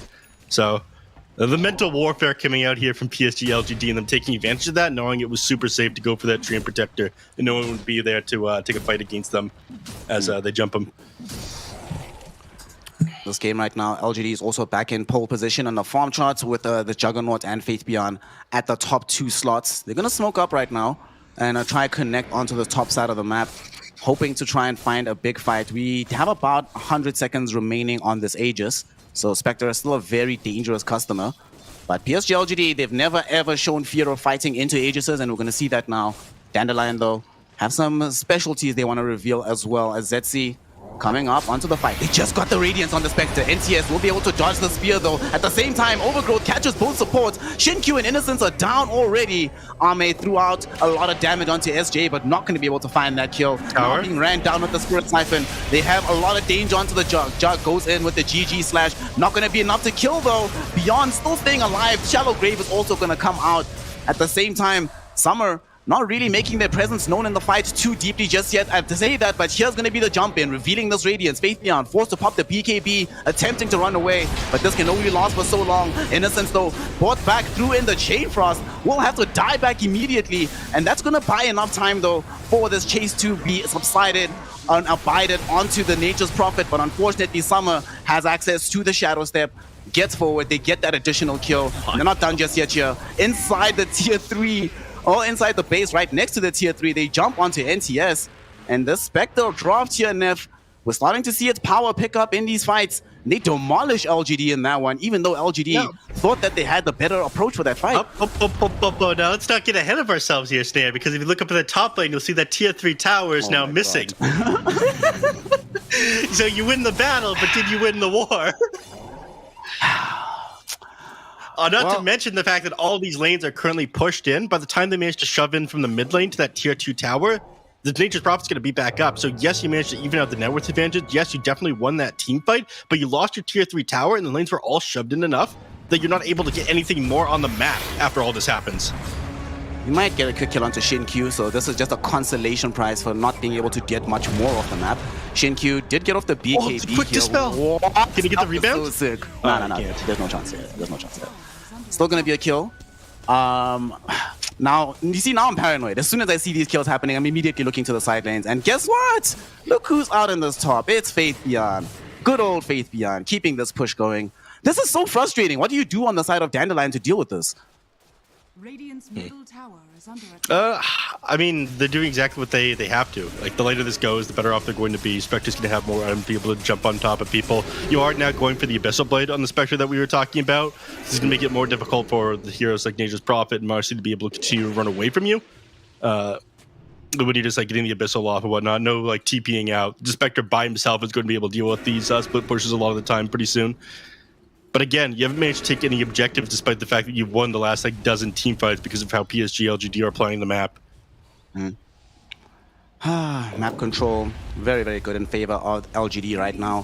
Things could still change as time goes on. Like you're mentioning, they need the game to go as long as possible. And they still decent state for the Spec. Another hero that we have seen do fairly decently in these fights, Beyond has been trying to get as tanky as humanly possible. In that last fight, Lotus Orb managed to bounce back a Chain Frost, which was quite decent for them. And they've given the Pally Sword over onto the DP as well, just trying to double down on the tankiness for her. And she might need it here, as there's a smoke from LGD. They have some vision, and they know who they want to be able to go for, but that's not a very easy jump in here. Tianming also in the trees, waiting with these overgrowth, has a Blink Dagger at the ready, and they will get the full jump onto the DP. Shallow Grave will be there, but here comes Summer in the arena. They found nothing to say, already gone. Innocence will follow him into the grave. Yule Scepter keeping Beyond alive, and with this BKB, they bought so much time. DP still hasn't lost her life. She eventually does go down, but Ame gets pinned to a tree. Will he end up dying here? Of course he will, burning away to the radiance of the Spectre. Faith Beyond attempting to TP out, but SJ brought back, has the Aghanim Shard, so they find the Hex, and Faith Beyond, will he finally die? What? No way, the Treant gets out. Nature's Prophet is out, but everybody else is in the grave. Once again, Dandelion Esports Club win a big fight. However, this time, Neff, it does require some buybacks to accomplish. It does, yeah. And it's a good thing they end up creating the buybacks here because this is the one time that the mid lane is shoved in enough for them to actually end up taking a tier 2 tower. So this will give them access to outposts, they'll get more control over the map. Finally, a little bit of substance after they win a team fight. Despite them being up like 11 kills, they've never managed to take like fights on the enemy side of the map or be able to grab any objectives afterwards. But you could end up getting punished for this one. I mean, you end up dying again either on SJ or Beyond, you know. Suddenly you're down for like 100+ seconds this late in the game. Yeah. PSG might be able to run you over. There was super sick like Shallow Grave went on the last team fight though. And then the Yule Scepter that came out afterwards, like the length of Death Prophet was alive and ended up stalling them out like long enough for them to accomplish so much on Dandelion. Oh! Abyssal Blade coming in for the reveal here from Summer, but they didn't have enough damage to kill Faith Beyond. So now Beyond, you were just talking about how much he can get punished here and he's way too far forward. There will be some salvation though from SJ. Unfortunately, because of this greed, the BKB TP out is forced, so they don't get the tier 3 tower. Now they ended up losing the Dazzle. Mars is in danger. Summer is trying to run themselves away. Leashed. And oh my god, the leash! Cancelling out the TP of ZC. This Mars will not be allowed to leave this fight. They're also doing their best with Shin Q to hold in Summer.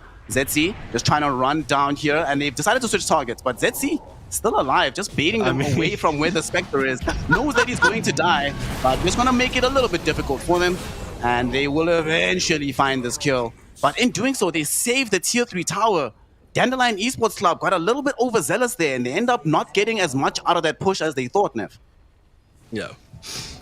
Yeah, they've been baiting them way too far forward. They want to be able to finish off the Nature's Prophet reveal that Abyssal Blade, but they couldn't end up finishing him off. I'm kind of surprised that they didn't have the damage for that one. Although, a part of that was just due to the Nature's Prophet leash at the end. If they didn't end up losing Mars, that fight wouldn't have been nearly as bad. That's one of the changes in the most recent patch that I'm kind of surprised they didn't address. The fact that this NP20 talent still ends up going through Magic Community. Like, if anything, you move this thing to like 25. I mean, I don't feel like they addressed enough things in 7.31D. I'm gonna be honest with you. I think there's a couple more updates they could have done. I very like the Dota Plus updates that they ended up doing, though. Those were super sick. The extra Void list? Oh, man. Give me more of that. What changes do you think that they should still have made that would have made the game a bit more balanced? I mean, we definitely agree on the Nature's Prophet 20 talent, honestly. It's a bit much. Map changes. Map changes. We were never going to get those, fam. I think like the earliest days are probably off the TI. We're not getting those anytime soon. That feels bad. I'd very much like to see map changes, though. I don't like how the jungle and whatnot currently looks. I think it is way too easy to move around the map. So you want them to put some more obstacles in the path, make it difficult. More obstacles, less ramps. Less ramps. I mean, I could live in a world where we have a little bit less high ground advantages. Yeah, I could see that. I'm fine with it. I'm completely fine with it. This game, though, looking back at it, we are at the stage here where we're getting these next tier of items. And we've got some very nice ones on the Radiant side. We'll talk about them in a second, though, because we do have a smoke from Dandelion. And they are looking to find a fight here. Shivas has just been picked up by Nothing to Say. Here's the overgrowth on the 2. It's both Faith Beyond as well as Nothing to Say. How much damage do they have onto this Dina? Quite a bit. And in fact, she will die just as her BKB expires. At the same time, Faith Beyond not allowed to leave the fight because of this Abyssal Blade of Summer. And 2 core heroes dead, and with the pesky Nature's Prophet being down, you can afford to push into this Roshan, and they don't want to give it up though. PSG LGD buying back on the Nature's Prophet. At the same time, they're looking to try and kill this Treant Protector. Nice shallow grave from SJ. Shin Q in a little bit of danger here, will end up in almost a dead position, will die, but does take some support life with them as they bring down this Treant Protector. Beyond getting chased down by the Juggernaut, but at the same time, Summer has isolated and found Faith Beyond. This is going to be a dieback. Throws in the Satanic, though, healing back up, hoping to try and kill SJ. Will not be able to do so before committing his own life. And now, Ame, also having failed to kill Tianming, will also die on the edge of the fight. 4 heroes gone. Dandelion Esports Club, Ascendant once again in these team fights, and with no Nature's Prophet, they can go for another big push after getting this Aegis. Yeah, we saw the anime battle in the middle of that last team fight. The Lotus Orb ended up coming off the Death Prophet at the same time the Omni Slash did, so they just kind of danced around each other, invincible. Yeah, thank you. So you didn't manage to take down the Death Prophet. Nice use on the Spirit Siphons as well, just dropping those on the illusions of the Juggernaut in order to heal yourself back up as effectively as possible and not just get run down there. Super sick gameplay there out of Beyond that last team fight, stalling at the Juggernaut on the other side of the fight while his team manages to clean him up the rest of PSG LGD. So at this point, you know, we're finally seeing the effects of late game. Like, you didn't manage to be able to like route the game because you've got this Treant Protector. Lanes are now shoved in. Spectre's able to deal with the split push coming out from these people as you have the Abyssal Blade right now, and now you're knocking on the enemy team's high ground. There's Prophet and Juggernaut both dead. I'm not sure how they defend this one. I mean, they don't have the tier 2s up in the top or the bottom lane, but they're definitely going to get away with his racks and then back up afterwards. So the racks going to be picked up here. Yes, Nomad. No, the Weatherman is it. I don't. Well, he's just got Nothing to Say his number. Like, absolutely, this game. I need to turn this into a stat, I guess. ZC has jumped Nothing to Say in 100% of fights and got him inside that arena. Every single time, and it's just really hard for this Liam to play the game like this. Like, ZZ is doing such a good job on isolating that fiery wizard lady. And now that she's to this point where you have the 6-second BKB and Abyssal Blade on Spectre, she will always die inside said arena. Not sure how you get this turnaround. And we wanted to see a game where, for them to succeed, Summer would have to do really, really well on the Spectre, and good old Summer has delivered. Give this man a hyper carry and he will hyper carry your game for you. Obviously, it's not just him. The fight potential from ZC has been phenomenal. And you might have Nothing to Say his number yet again. Finding him here, but ooh, nice escape. Doesn't want to take the chance of opening up that fight with heroes streaming in from LGD. But still, time being wasted away. The top lane's being pushed back by Summer. Several heroes occupying this bottom lane. They've got the mid lane of Rax. Neff, this is how they've answered the split push now. You just mentioned that Spectre can do it alone. The rest of the team can just stay on that side of the map. And suddenly LGD feeling a lot weaker than they did just a few minutes ago, going for what seems to be a very desperate smoke here. If this fails, I feel like they're thinking about the GG already. I would agree with that statement. They're about to find Faith Beyond inside the trees here as well. He's gonna get run down. They need to initiate now. Oh gosh, Faith Beyond getting the jump, getting jumped on here, trying to heal up with the Satanic, but they're not going to allow it for too long. The Nature's Prophet is down. Arena from ZC, catching 3 heroes. This time around, it's Ame that got speared to the tree. Nothing to say, being kept out of the fight as Ame spins down Tianming. They're looking for SJ, can't kill him thanks to the shallow grave, but they need to run. They see Summer's coming back. Shin Q, keeping them away from the Juggernaut, will be able to get the kill at the very least onto the Dazzle. But unfortunately, there's no escape here. Rebounding directly into the arms of this Death Prophet. She gets that kill. Ame, though, still very far forward. Hasn't TP'd out just yet, but left behind some illusions to at least stall them out a little bit. Because he knows there's no buyback on Faith Beyond, but that's another lost fight, Neff. A big hero that got lost. Tier 2 tower's gonna fall now. And Summer is just way too far. Hell, even ZC is occupying the top 2 of net worth at the moment. Yeah, now you've got the second hero on any line up there. And the most important hero on your team is that they're going to try to go on Spectre. You still have the Aegis, though. You're going to buy back on Mossy to come bottom kill the Aegis. Will they be able to get away with this, though? Omni Slash is still at the ready. ZC, though, gets the jump with the spear. They found Ame. There can be no GG Slash just yet. Finally does come out after this Manta style. ZC, once more, getting the pin onto Nothing to Say inside of this arena. Certainly has his number. And Summer gets kept alive with the Shallow Grave. Ame did his best. Nothing to Say did his best. Shinkyu did his best. But all of them can do nothing but just go straight into the fountain. Wow. And the GG is called right then and there. PSG LGD drop game number 1 here against Dandelion Esports Club. The Summer Spectre has done it. Dandelion has done it. And so far, they're still looking good to have never lost a series in the Chinese DPC. Yep, they are on track at the moment, that's for sure. I mean, what a game one coming out from Dandelion, and this means something to them. Like, last time we saw them there against RNG, and there was no celebrating in the booth, you know, there was no emotion. They were just cool, calm, collected, but we see some smiles, we see some celebration going on. For one moment before they start getting ready for the next game. You saw a for like 5 seconds there before calm, collected faces. Look, all right, we don't get much emotion here in the China DPC, all right? We take it when we can get it, okay? But no, that was crazy. That was some crazy performance. I mean, you know, you're talking a lot about like the Spectre and everything, which I agree. Spectre had a crazy game, but again, you know, the Mars just getting on top of the Lena, not letting her have a game, and I think even more importantly was the Dazzle as well. Like, you look at these two heroes, right, in the Lena and the Juggernaut, and their entire gameplay kind of revolves around just taking one person out of the game to start things off. If you don't get a pick off to start off these team fights, then these heroes aren't doing their jobs. And this Dazzle pick countered that beautifully. It did such a good job. I mean, I haven't seen this hero work in a really, really long time. And this reminded me of, like, you know, Dazzle's prime time, like 5 years ago, when we saw this hero picked up like every single game, when it was like the hot shit, which everybody wanted to have in their team.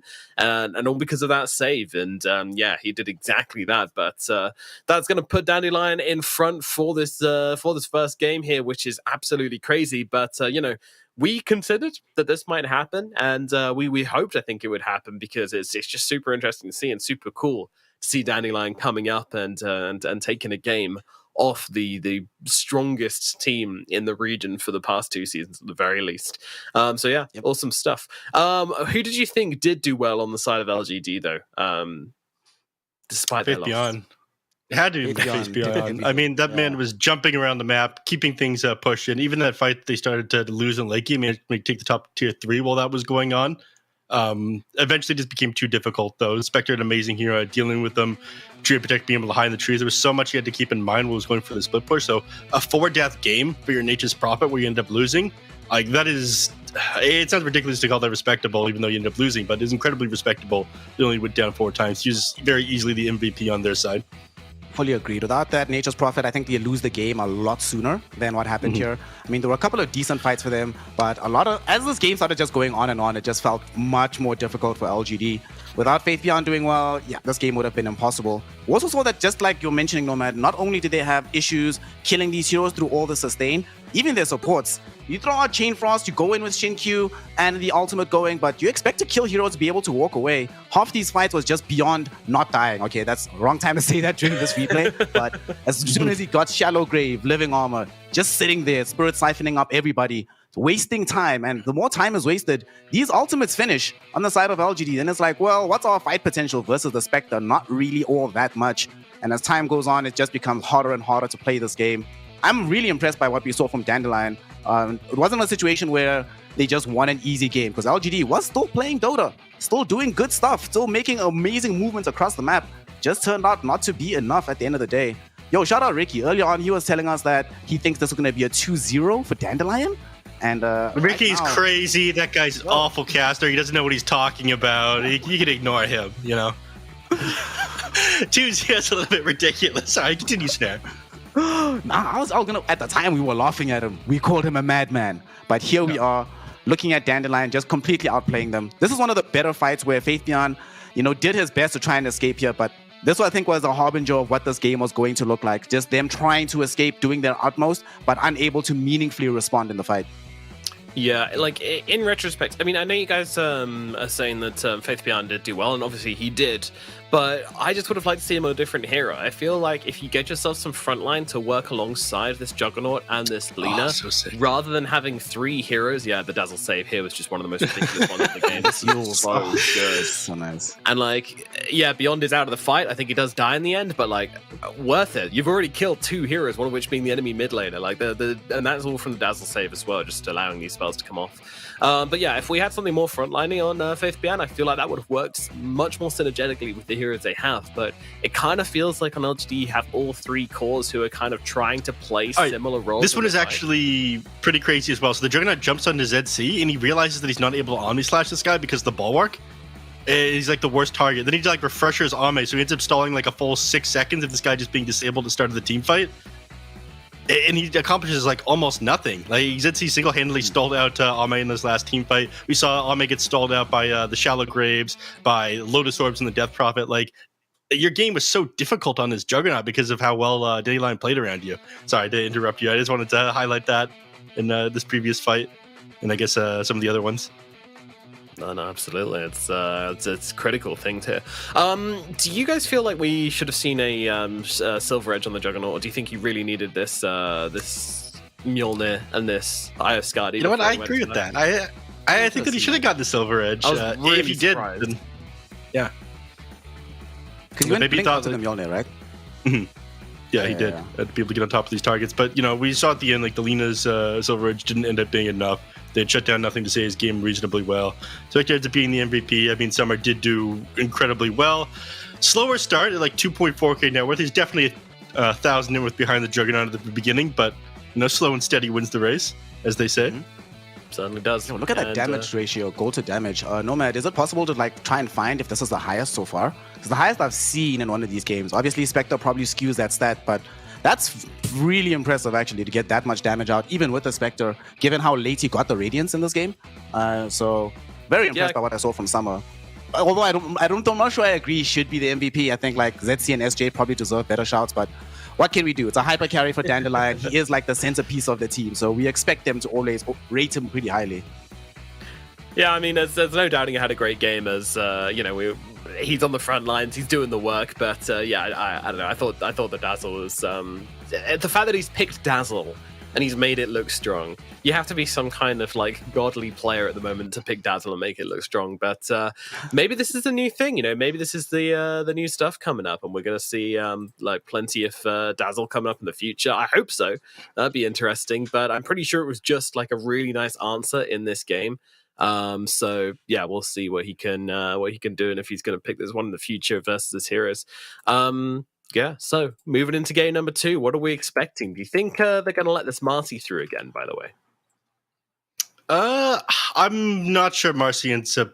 Maybe PSG LGD will end up letting it through. I think it was pretty effective in the early game for finding some kills, but we'll figure out when this lobby is going to start pretty shortly. All right, nice. You got the hint. I think the Marcy was pretty good. It definitely fell off towards the late game, but I wouldn't say it was like the biggest problem. I think you didn't want to take this one late against the Spectre. The Marcy, I like seeing it though. I like seeing how much action this hero causes. Being able to find kills very early on in the mid lane, with just having your level 2, it feels a lot like the old Earth Spirit, like that one. Being able to find kills up in the like whatever lane that you're in, just the disposition that you have between being able to get on top of people with rebound and then dispose. I keep on forgetting the name of that spell. It's just like a super sick combination. So I hope that we see more Marcy. I don't want to see this hero banned out because it makes games a lot more exciting. Alrighty, well, we don't have long to wait as we get into the draft for game number 2. It is Dandelion who are 1 game ahead in this series. Can they do it? Can they take down the raid boss of the China region, PSG LGD, in a 2-0? We'll find out as we jump into game number 2, as the draft is now available, and we're going to jump into it right away. My goodness. Yeah. I mean, I can't believe we're here. That was quick. I can't believe we're here. It's almost Me like we're either. just in the game. Marcy banned. I mean, I feel like they didn't do well enough with the hero. Given what we normally see from Shinkyu, and that his influence in games generally tends to never fall off. He's always very effective, but since it did with the Marcy, they don't play that well with it. They know that Dandelion utilizes it quite well, so they are forced to ban it out. Unfortunately, though, that leaves space in the draft for this Dawnbreaker to come out, and Dandelion look hella good on this because they have multiple ways to play it. Beyond can play this hero. We've seen this being played by Tian Ming, and he knows exactly what he's doing on the hero itself. No matter who it plays it, it's a good combo breaker for these fights, wins every fight. PSG LGD now have to think about answers, especially because in game one, boys, they were being outfought. Let's keep it 100. The execution from Dandelion was very, very crisp, and now they've made their fight execution even easier with the Dawnbreaker. I'm looking forward to this one being extra crispy. What about you, Nomad? Yeah, this hero has been super, super popular in the China region recently, and for good reason. This hero seems really strong in the right hands. It just enables you to be super good. I mean, basically, when you have Dawnbreaker on your team, you can just like play as 3 or 4 heroes and just sprint at the enemy team. You literally just all you want to do is just be on top of them as possible. And that's when the Dawnbreaker is just like, yep, thank you very much. Gonna throw down that ultimate. Like, you literally changes how you can play team fights, which is really, really powerful. I mean, that's kind of like the main point of the hero. And yeah, I like it a lot. And then they go back for the old favorite, old Snake Lady, slithering back in to our boots. Yeah, this the old Snake Lady, the El Clasico. It's interesting that both these heroes are picked up. Actually, all 3 of these ones, the Monkey King as well. The Medusa into the Monkey King is kind of interesting because I'm pretty sure the Diffusal Blade still does full mana burn onto units inside, doesn't it? Or am I mistaken? What? Sorry. The Monkey King Stone Soldiers, do they count as they're like hero copies, right? So I'm pretty sure that they do full mana burn on each hit rather than the reduced amount of like 8 per hit. If you get Diffusal Blade. That is not something I know, I'm afraid. That's something that I should be knowing, but I've forgotten. That is. Anyhow, it's interesting that they picked these ones up here because both these, all 3 of these heroes are great at area denial. The Dawnbreaker Ultimate, the Stone Gaze, and of course the Wukong Command coming out from the Monkey King. I feel like it's going to be like a cluster of these heroes like ramming into each other. A lot of the time, you like walk away from the Medusa or the Dawnbreaker Ultimate, but with the Monkey King Ultimate, you can kind of stand your ground. You don't want to leave that Wukong Command, especially if you end up going for that Diffusal Blade against the Medusa. I think PSG will play this one fast again. But both these teams are going to be very good at either like taking towers or defending towers, if that makes any sense. You have a lot more gank potential with the puck coming out, especially if this one's going to be played mid, which I imagine it will be. Very different style from the Lina. I think this makes the game a lot easier for Nothing to Say. It was too difficult for him to play against like the Treant Protector, the Spectre, and the Mars who are just jumping on top of him. You have a lot more potential for outplay with the puck this game. We saw last series, though, that they went for a first 2 puck on the side of Team Saiyan, and IG spent a lot of time with the rest of the heroes considerably countering it out, made life extremely difficult for the puck. So I'm a bit iffy about seeing it this early on in the draft, but like you mentioned, it will make the game easier in that regard. What's interesting is this Warlock. I hate this LGD, hero. They played this once last season, if I remember correctly, and they obviously won. It's LGD, but what's up, man? What's with the hate on the Warlock? You don't like this young Fatal Bonzi hero? I think Fatal Bonds is sick. I think Warlock is like awful at making plays himself. It's great at reacting to the enemies pushing on you or being able to turn a fight around if like the enemies start winning, like Golem, Upheaval, Fatal Bonds, all super good, but it doesn't do anything by itself on the map. So you very rarely have to be concerned if like Warlock is off the map or missing and trying to set something up because he sets up nothing. Isn't this more about like having the Shadow Word in the laning phase? Yeah, Like they saw last game about the sustain lineup. Yeah, I mean, it's going to be super sick if they just like run this 5 in the Monkey King 1, especially against a Dawnbreaker 3, because you want to whittle heroes down with the Dawnbreaker and be able to fight into them. The Monkey King Warlock won't really have any issues fighting into Dawnbreaker. But again, this here's like the opposite of what I was wanting with the Marcy. Marcy would be like nonstop action. The Warlock we're barely going to see any kills. You go from 100 to 0 real quick. There. Yeah. Are they playing this Monkey King safe lane or 4? Because usually when they pick Monkey King, it's Shin-Q that ends up going for it. And if it comes later in the draft, it's for Ame. And This I'm is just a looking at this response to game right Dawnbreaker. now. Yeah, came out second. opening response to Dawn. Mm-hmm. No, what I mean is that like when I see them pick it early in the draft, the earlier it is, the more likely it is for Shin-Q, usually for LGD. So I'm not sure if this is going to be safe lane Monkey King, but I'm very worried about them in this game, boys.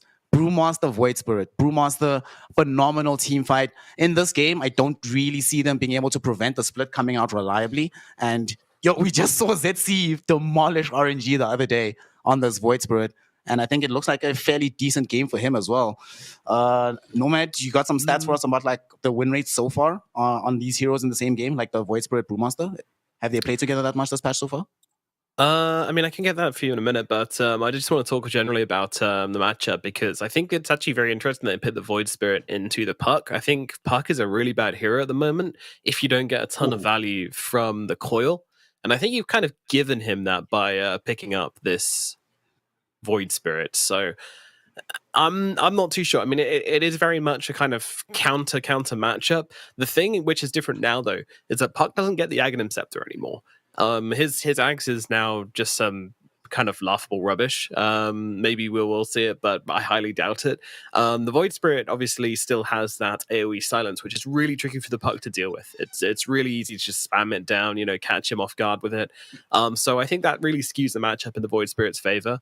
But early on in the game, I still think there's better things I could have picked at mid to answer the Puck, but yeah, they definitely have a plan for this for sure, and he's still going to have a good time. Mid, there's no rollovers at mid anymore. Mid, no one loses mid anymore. It's a mid. Good old water runes. Yeah, mid is the easiest lane in Dota at the moment. Changed my mind. Woo! That's a. Oh, look at the kitty behind Faith Beyond. It's on a little. It's got its own little poof. That's such a big chair for such a tiny cat. Oh, that's what happens when you win TI, man. You can buy a gigantic poof just for your solitary cat. Buy thrones for your kitties. One thing I do want to talk about as well is this Doombringer hero. This feels like a phenomenal Doom game. You were already mentioning how this Puck can be some kind of a dress for towards the Void Spirit with that leash, but Doom... I was talking earlier about how they need some way to prevent Brewmaster getting off that split. Doom is the only hero that can do it reliably in this game right now, and he's going to have to do it every single time. If he does do so, though, then they do have very good options because the rest of the team fight on Dandelion isn't as great without the Brewmaster being available. And in this kind of game, probably they are going to be putting him in the off lane for Faith Beyond. And if that is indeed the case, he's playing into this Medusa +1 lane. Does seem like it'll be fair. He'll be fine. Be able to get his farm. I don't think he'll be experiencing any real issues here. And later on, he gets really, really tanky. I mean, Nomad, you wanted to see him play something that frontlines a bit more. And Doom certainly fits the bill for that one. Can buy the blink, get the Shivas, just make his team a lot tankier to play around this Medusa and just whittle her down over the course of the fight. What are your thoughts on Midas Doom as the first item, Nomad? I mean, all right. I like what you're saying, right? I like what you guys are saying about Doom being this frontlining hero, which can be really annoying. The issue I have with it is that I don't think it lanes into Medusa. Like, I really don't. I think this is one of those heroes which Medusa can just spam out Snake with, and he can't actually survive in lane. So yes, you have that backup of the Devour, and we'll probably go for a Midas, honestly. I hate it, but it's probably what's going to happen. You get that insane XP and money boost from it along with Devour. It gets a bit silly, but it hurts. It really hurts. I think you're giving this Medusa a good game, and I don't like that. But I guess you get Doom later on, so that's nice. But why would she when you got a Void Spirit and a Panda to Doom instead? I don't really know. I think you have to Doom Panda. I'm every worried. time. Yeah, if you can. Let's see here. So, what do we have for SJ here, Neff, at the very end of the draft? They're going to answer that for me right now. I just heard the pick happen in game. It's going to be the Weaver coming out last year. So I guess decent minus armor, which isn't amazing against anybody on PSG LGD. I feel like it's more effective against low armor heroes. Doom, he has like 5 base armor. I think now he gets more with Devour. Mud King, super high base armor hero as well. Puck able to dodge out a lot of what you have going on. Not crazy about this Weaver last pick. I'd actually like to see a little bit more disable to deal with the Puck, if I'm going to be honest with you. Let's see, what does Weaver give them here? So some lane harass to put pressure onto this Doom, slow down his game a little bit. Later on in the game, we don't actually see these Weavers often buying the Aghanim Scepters anymore, really. So I'm wondering what's going to be the itemization. Maybe like some Vessel or something? Or maybe a Wraith Pact, we'll see. Faceless Void for Arme.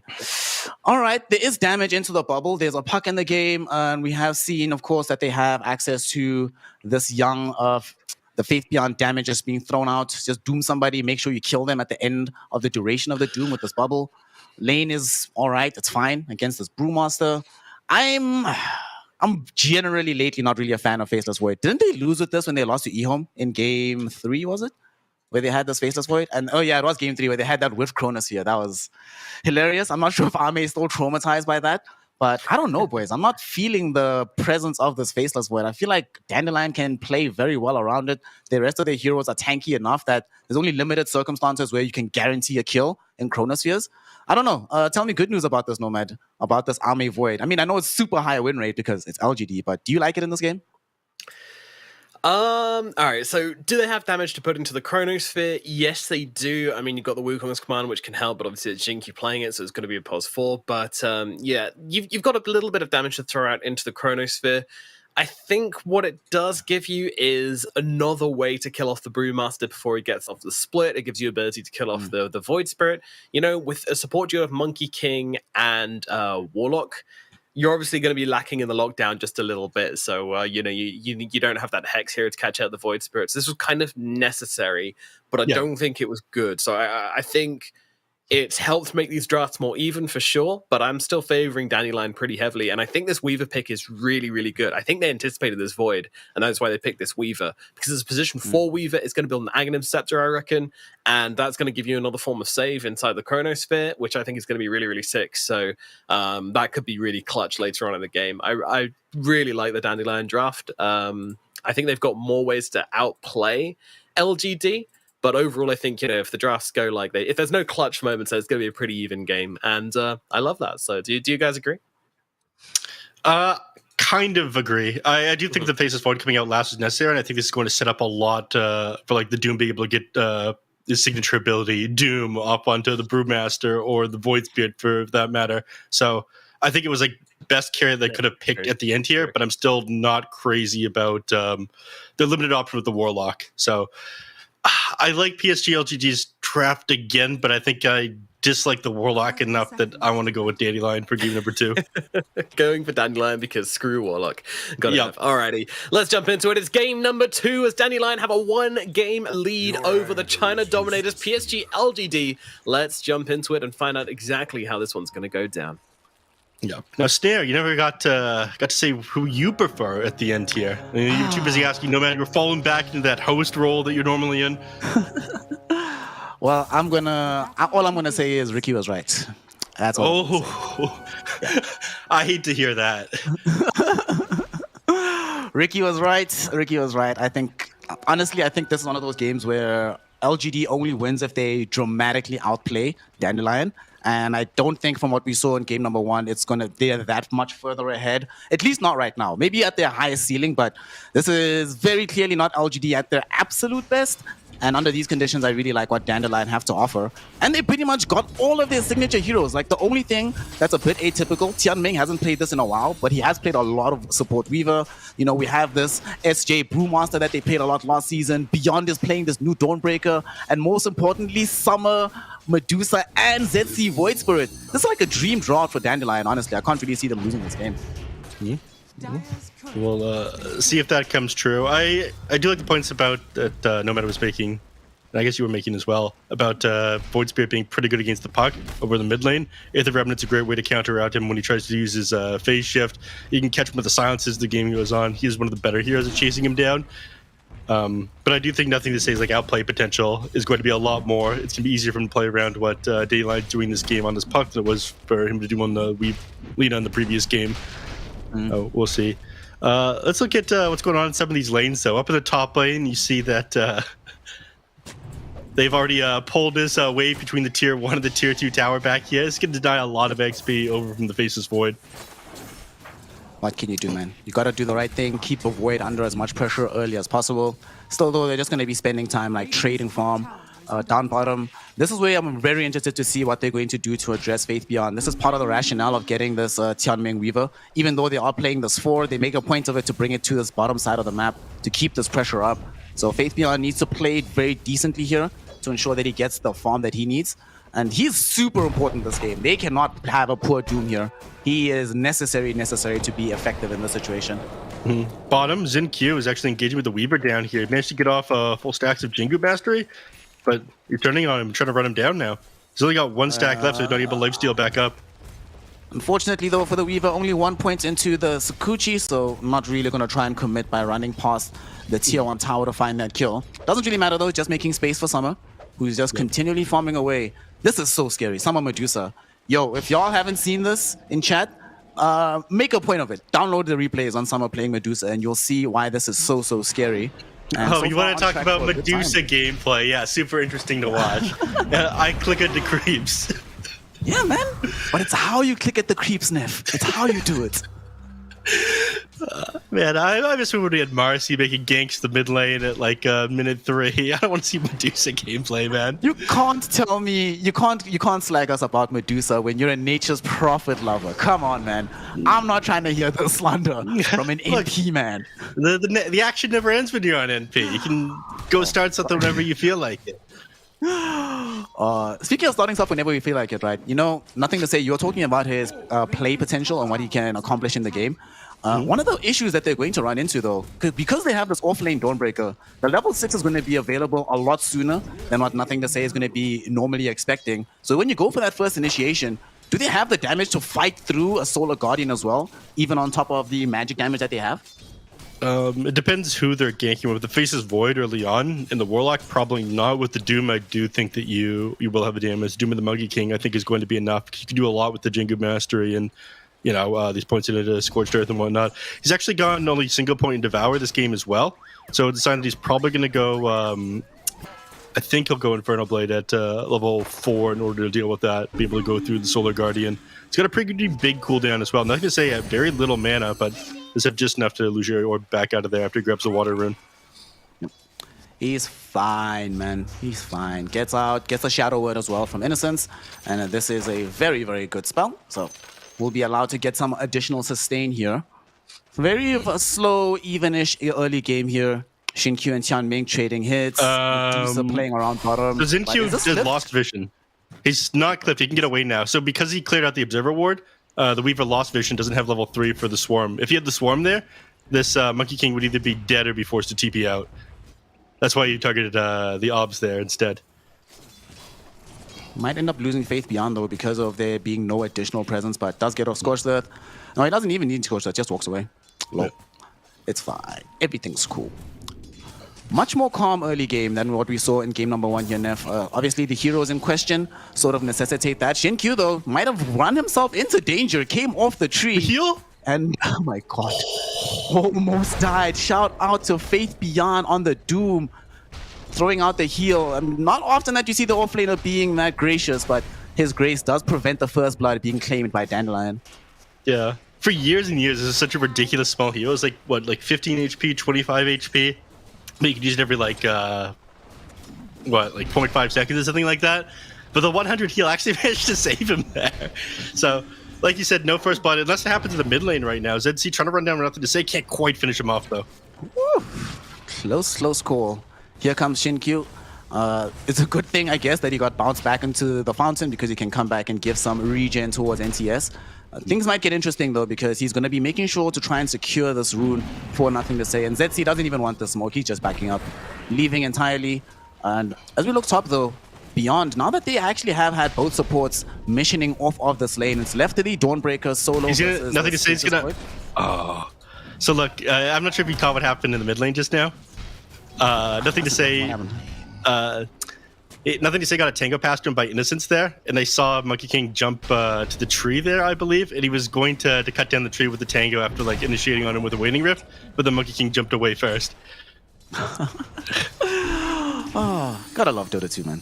Yeah. Gotta love these little moments that just make So, Earlier on, I was that backwards. Earlier on, I was talking a little bit about the Doom versus the... Oh, hold on. It's Faith Beyond. He's just about going to get away here. Nice. But yeah, I was talking about the Doom versus the Medusa and how I don't really like it, and I decided to look up so far in all of our 7k plus games in this patch. And Medusa has a 62% win rate against Doom in lane against him, so pretty damn good for Medusa, who generally doesn't do that well in lane compared to other heroes. They're trying to get this kill mid lane right after they got in with the Solar Guardian. Beyond not going to be here in time, though. He'll just claim the very easy one of Innocence. And 7 minutes, this is the first blood, wow. This game has been not necessarily a barn burner, much more considered than game number 1. But yeah, this Doom, we were talking about it, Neff, that he needs to have a really good game, how important the spell is going to be, the eponymous spell of the Doombringer, and not really going to be in good stead to use it in big fights, but we'll talk about it in a second again, because ZC might get counter-initiated on, but does manage to get away once he sees Xinkyu jumping in. So what's the recovery plan here for LGD, you think, to try and get Faith Beyond more into the game?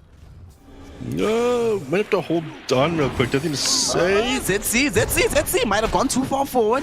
Both of these mid laners really playing the edges here, and ZC will draw a TP in from Ame. Faceless Void, happy to get involved if it means a free kill. And it might not be done just yet. Primal Spring connects onto SJ, and he is certainly going to end up dying as well. 2 heroes brought down in this mid lane. That was a very interesting move from them, and they're not done just yet. Ame getting the Chronosphere onto Beyond, found himself a double damage rune, turns that into a double kill. All right, things starting to really turn up on the map for LGD as they even pick up a kill onto Weaver. That's the recovery plan for Faith Beyond. Just kill all of these heroes and you'll get your gold back. Speaking of Faith Beyond, he almost ended up going down to the Medusa down in the bottom lane. But the reason the Brewmaster goes forward there, he wants to be able to deny the rune over from the puck, stop him being able to get back to the game. Rune obviously ends up spawning the top lane instead. He goes down, and it gets even worse because the only rune that actually would have been able to find that kill onto the Dawnbreaker from Faceless Void was that double damage rune, which he ends up grabbing. So, unfortunate stuff for Dandelion. It gives them early game advantage again here on PSG LGD. So, road to recovery is there, like you mentioned. And he is going for Midas. Is not his first item. He completes the phase boots first, so I respect it. I wanted to see naked Midas, man. No boots, no nothing. Just go straight for the gold. But We were we'll seeing have that that in his... previously, though, with the Tinies and whatnot. I think it was like in the Chinese region specifically, we'd just see like Midas first item Tiny almost every single game. Midas is a good item, man. FYI today earlier bought the quick blink dagger, as now they're going to be jumping onto Innocence. Quick kill onto him. SJ and ZC. Well, SJ in particular needed to be involved in that kill. We are a bit off the pace on getting the level 6 available for the Brewmaster. And since he is playing the 5 position in this game, this is not completely unexpected, but it's certainly going to be a very important spell for their progress in this game. He's going to try and block off this rune here. Ame, considering going and making a play, is getting some assistance coming in from Innocence. They don't have a Chronosphere just yet, though, but they do not want to take the chance that there's something iffy happening, has nothing to say. Might decide to Jones in from the back here. SJ gets bashed up. This contest over this rune is just never ending. There's going to be the 2-hero Dream Coil, but the Solar Guardian comes in, forces away PSG LGD. They all know that the Haste Rune is down bottom. Who's going to get there first? Of course, it's NTS. So they still get the rune that they wanted. And since it is a haste, once they get the cooldown back on the young Dream Coil, they might be able to make a play somewhere on the map. Yeah, I'm still under 55 seconds for that one, though. So, actually, the time is going to line up pretty well with Faces of Void's Chronosphere coming off a cooldown as well. So, that's the timing that PSG LGD are going to be playing around, I imagine.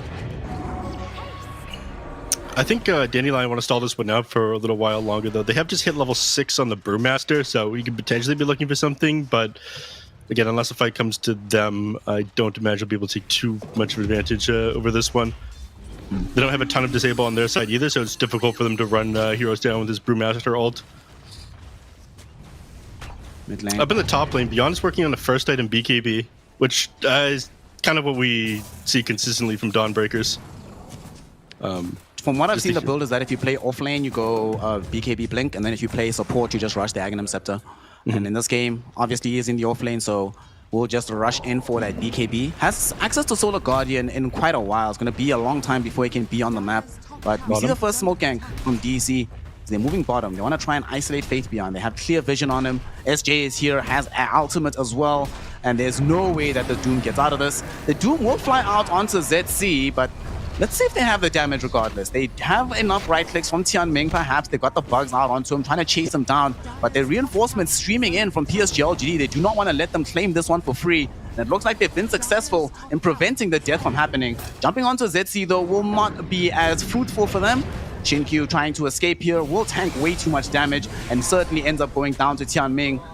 This SJ. Brewmaster split form has ended, and now the Faceless Void getting caught inside this Aether Remnant. Tianming hasn't been scouted just yet, so I think the fight is over now, as we have the TP away there from ZC. Alright, so they don't end up being able to kill the Doom initially. It does cost the Doom, and oh! Chrono runs right past the sentry ward, and Tianming not dead. Oh my god, is he actually gonna survive? If he had survived there, that would have been so big. But he does end up getting brought down. First Chronosphere, or second Chronosphere rather, of the game, utilized to kill a bug and help them push a tower. Yep. No bashes there after the Chronosphere, unfortunately, so he's just about didn't manage to get the kill off onto him. While that was happening, they managed to take the tier 1 tower up to the top lane. Beyond grabs that. But interesting thing that happened last team fight, just focus down of the Fire Panda.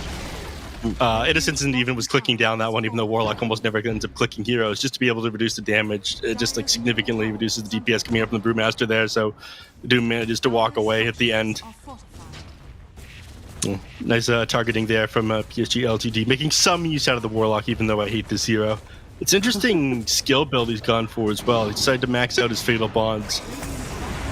Might have to use them in this upcoming fight middle, as it's a 3-hero Chrono with some Fatal Bonds on top. Solar Guardian comes in though to try and break this one up, and they're getting a lot of right-click damage out onto SJ. Will they kill him? Indeed they do, but Ame might have jumped too far forward to do it, and ends up losing his life in the process as well. Immediate revenge being claimed. ZC does end up getting brought down by Nothing to Say, but they still maintain a decent amount of presence towards this mid lane. Not sure they're going to be able to push out the tower, but being able to get that kill onto Ame, Summer just goes back to farming inside the triangle and says, alright, cool, whatever. We'll just keep doing this. Who wins that fight out? Sure, it's a 2-for-1 trade, but losing Void feels very painful at this stage. Which Void? Oh, lol. Anyways, they ended up doing like 400 damage there with Fatal Bonds that team fight, so I suppose that's the reason why they're maxed one out. They feel like they're going to be able to take super good team fights, especially with the Dream Coils on that one. I do think that fight did end up going the way of PSG LGD, though. Shutting down Void Spirit's early game, I think, is more important than shutting down Faceless Void's early game. That way the Void Spirit isn't able to just snowball out of control. Yep, something that we've seen from ZC before, right? Just completely snowballing of kill from kill after kill after kill. And this has also kept him at the very bottom of the net worth. And speaking of ZC, they're going in on into him once again. They throw in both ultimates from the Warlock and the Puck. ZC almost dies here. He does have Fatal Bonds attached to him, but everything that's been bonded has been killed, so they can't throw in the damage from afar. Unfortunately, PSG LGD committed these big ults for nothing. Now that they don't have them, Dandelion's like, sweet, I guess we just take the tower for free. The Brewlings are going to be there from SJ as well to zone them away. All right, Dandelion keeping ZC alive, but just by the skin of his teeth, Nev. Yeah, just barely managed to get out of that one with that Dissimulate. Up at the top lane, while that was going on, Zinky is actually farming up an Orchid at the moment. I very much like this against the heroes on Dandelion, by the way. You see this happen, I think, most often in the Chinese region. They go like an Orchid BKB in order to get in the middle of the team fight and catch out certain heroes. So the Brewmaster, the Void Spirit, and the Weaver, it's going to be incredibly effective against all of them. Very good Orchid game. Silencers have a massive premium here. We'll see, though, if they can find this connection on the smoke gank. They really want to kill the Medusa. There is Solar Guardian here, though. Not sure if they've got the damage for this. They jump in, get off the Chrono. The shield is there, and they haven't been able to kill her just yet, but they get through all of it. 4 heroes get this around, and they are able to find this kill. I'm not sure if they get much more on the map, but every time you kill Medusa, this is very, very nice for you. Good stuff from LGD. Yeah. Like you mentioned, they did have Solar Guardian, so active choice not to drop that one there. They figure the Medusa's just going to be too far gone. If we commit anything more into that team fight, we're just going to end up losing more. So they keep their mid tower whatnot alive by not overcommitting that team fight with the Save a Buddy syndrome. My favorite syndrome in Dota, man. Many games lost because of it. It's very... have we touched on Weaver's item build, by the way? Oh yeah, let's see what he's going for. Going for the Hex, mates. Yo! Alright, this is something. Veil into a Hex, something we don't see often. We'll talk about it in a second because there might be a small fight breaking out. Underneath the tier 2 tower is Ame. Is in a lot of danger here, and Ame just dies heads up. They went for the kill onto Brewmaster, and they do find it, but they lost and left behind the Faceless Void. Okay, and that makes it even better. The hero that gets the gold is this Tianming Weaver. Closer towards the Hex we go. In the mid lane, the first Doom of the game gets properly committed onto the Dawnbreaker, and she will end up going down. Faith Beyond has a DD rune to boot, and the heroes on the side of DEC way too low on the HP to stick around, so they might have to retreat here. Except for Tianming, stuck around way too long, does get off the time lapse. Buying time though for a potential re-engage here as SJ comes in, has access to the ultimate. PSG LGD realized this, so they are trying to run away. At the same time, Nothing to Say! Oh no, he got caught with the Aether Remnant. Not enough follow-up though, so he does manage to skirt himself away to the northern part of the map. Alright, a long fight that pretty much results in like, what, 2 kills overall, no? Yeah. The Super Zika disengaged there at the end by the puck, being able to walk away from that one. I mean, the Doom ends up getting committed on the Dawnbreaker there because he notices the BKB. Doesn't want to be able to pop that one fight into them there, so that was the logic behind that. So nice timing there on Faith Beyond dropping that Doom. I think it's pretty annoying for Beyond to have to deal with. Puck does manage to get out despite the Aether Ribbon connecting with him, and he goes for the Blink Dagger as the next item. We talked about the lack of Disable on PSG LGD. We didn't talk about the lack of Disable too much on Dandelion, and I think that's one of the reasons why this Weaver is going for the Hex as like his second item after the Veil. It's super funny to see this one. He's got the Blitz Knuckles at the moment though. Blitz Knuckles. All right. Yeah. I might also be going for the Orchid. Himself. Yeah, he might realize, okay, I don't have enough time to finish up this Sheep Stick. I need to get like a Disable as quick as possible. So might be going for the Orchid instead. Changes his mind.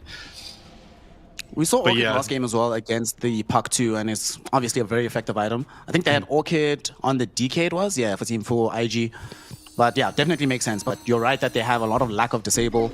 It will help once they finish the full Aghanim Scepter, because then they'll have the double silence from ZC and then the tertiary silence coming in from this Weaver when it eventually arrives. But until then, it does feel like LGD have a lot of leeway in these fights to just skirt in and out, even when they're in unfavorable positions, like when they got caught near the tier 1 tower middle, they just walked away. I'm like, meh, it's whatever. They can't really catch us right now. Yeah. Game though, slow down a little bit here, Neff, as everybody's just trying to farm to their next big items. So ZC close towards having the Aghanim Scepter, the Dawnbreaker close towards having Blink Dagger, Summer, meh, just farming forever, getting close towards the Skadi. But what big item are we going to see from LGD for them to start making moves around the map again? LGD is going for this BKB on Ame. Is that when you try to make another big jump forward to catch the Medusa? I think so. That one's still a little while off. I'm more interested in these this late game arcane booth that just got picked up on the puck. That one I'm actually kind of curious about, because I'm pretty sure he's just going to disassemble this and turn this into something else. I'm not sure what it is at this point yet. Maybe an Aeon Disc. I don't think it'll be an Octarine Core. I think he just goes in the Arcane Boots, then Aeon Disc afterwards. It's probably going to be the case. Aghanim Shard being worked on by Innocence. I mean, this one is absolutely huge. When this thing first came out, everyone thought it was incredibly broken. Chronosphere comes out though. The Chrono going out onto this Beyond Dawnbreaker. They also got the quick connection onto the Weaver as well. Beyond though pops BKB, gets out with the Selly Hammer. Just how tanky is she?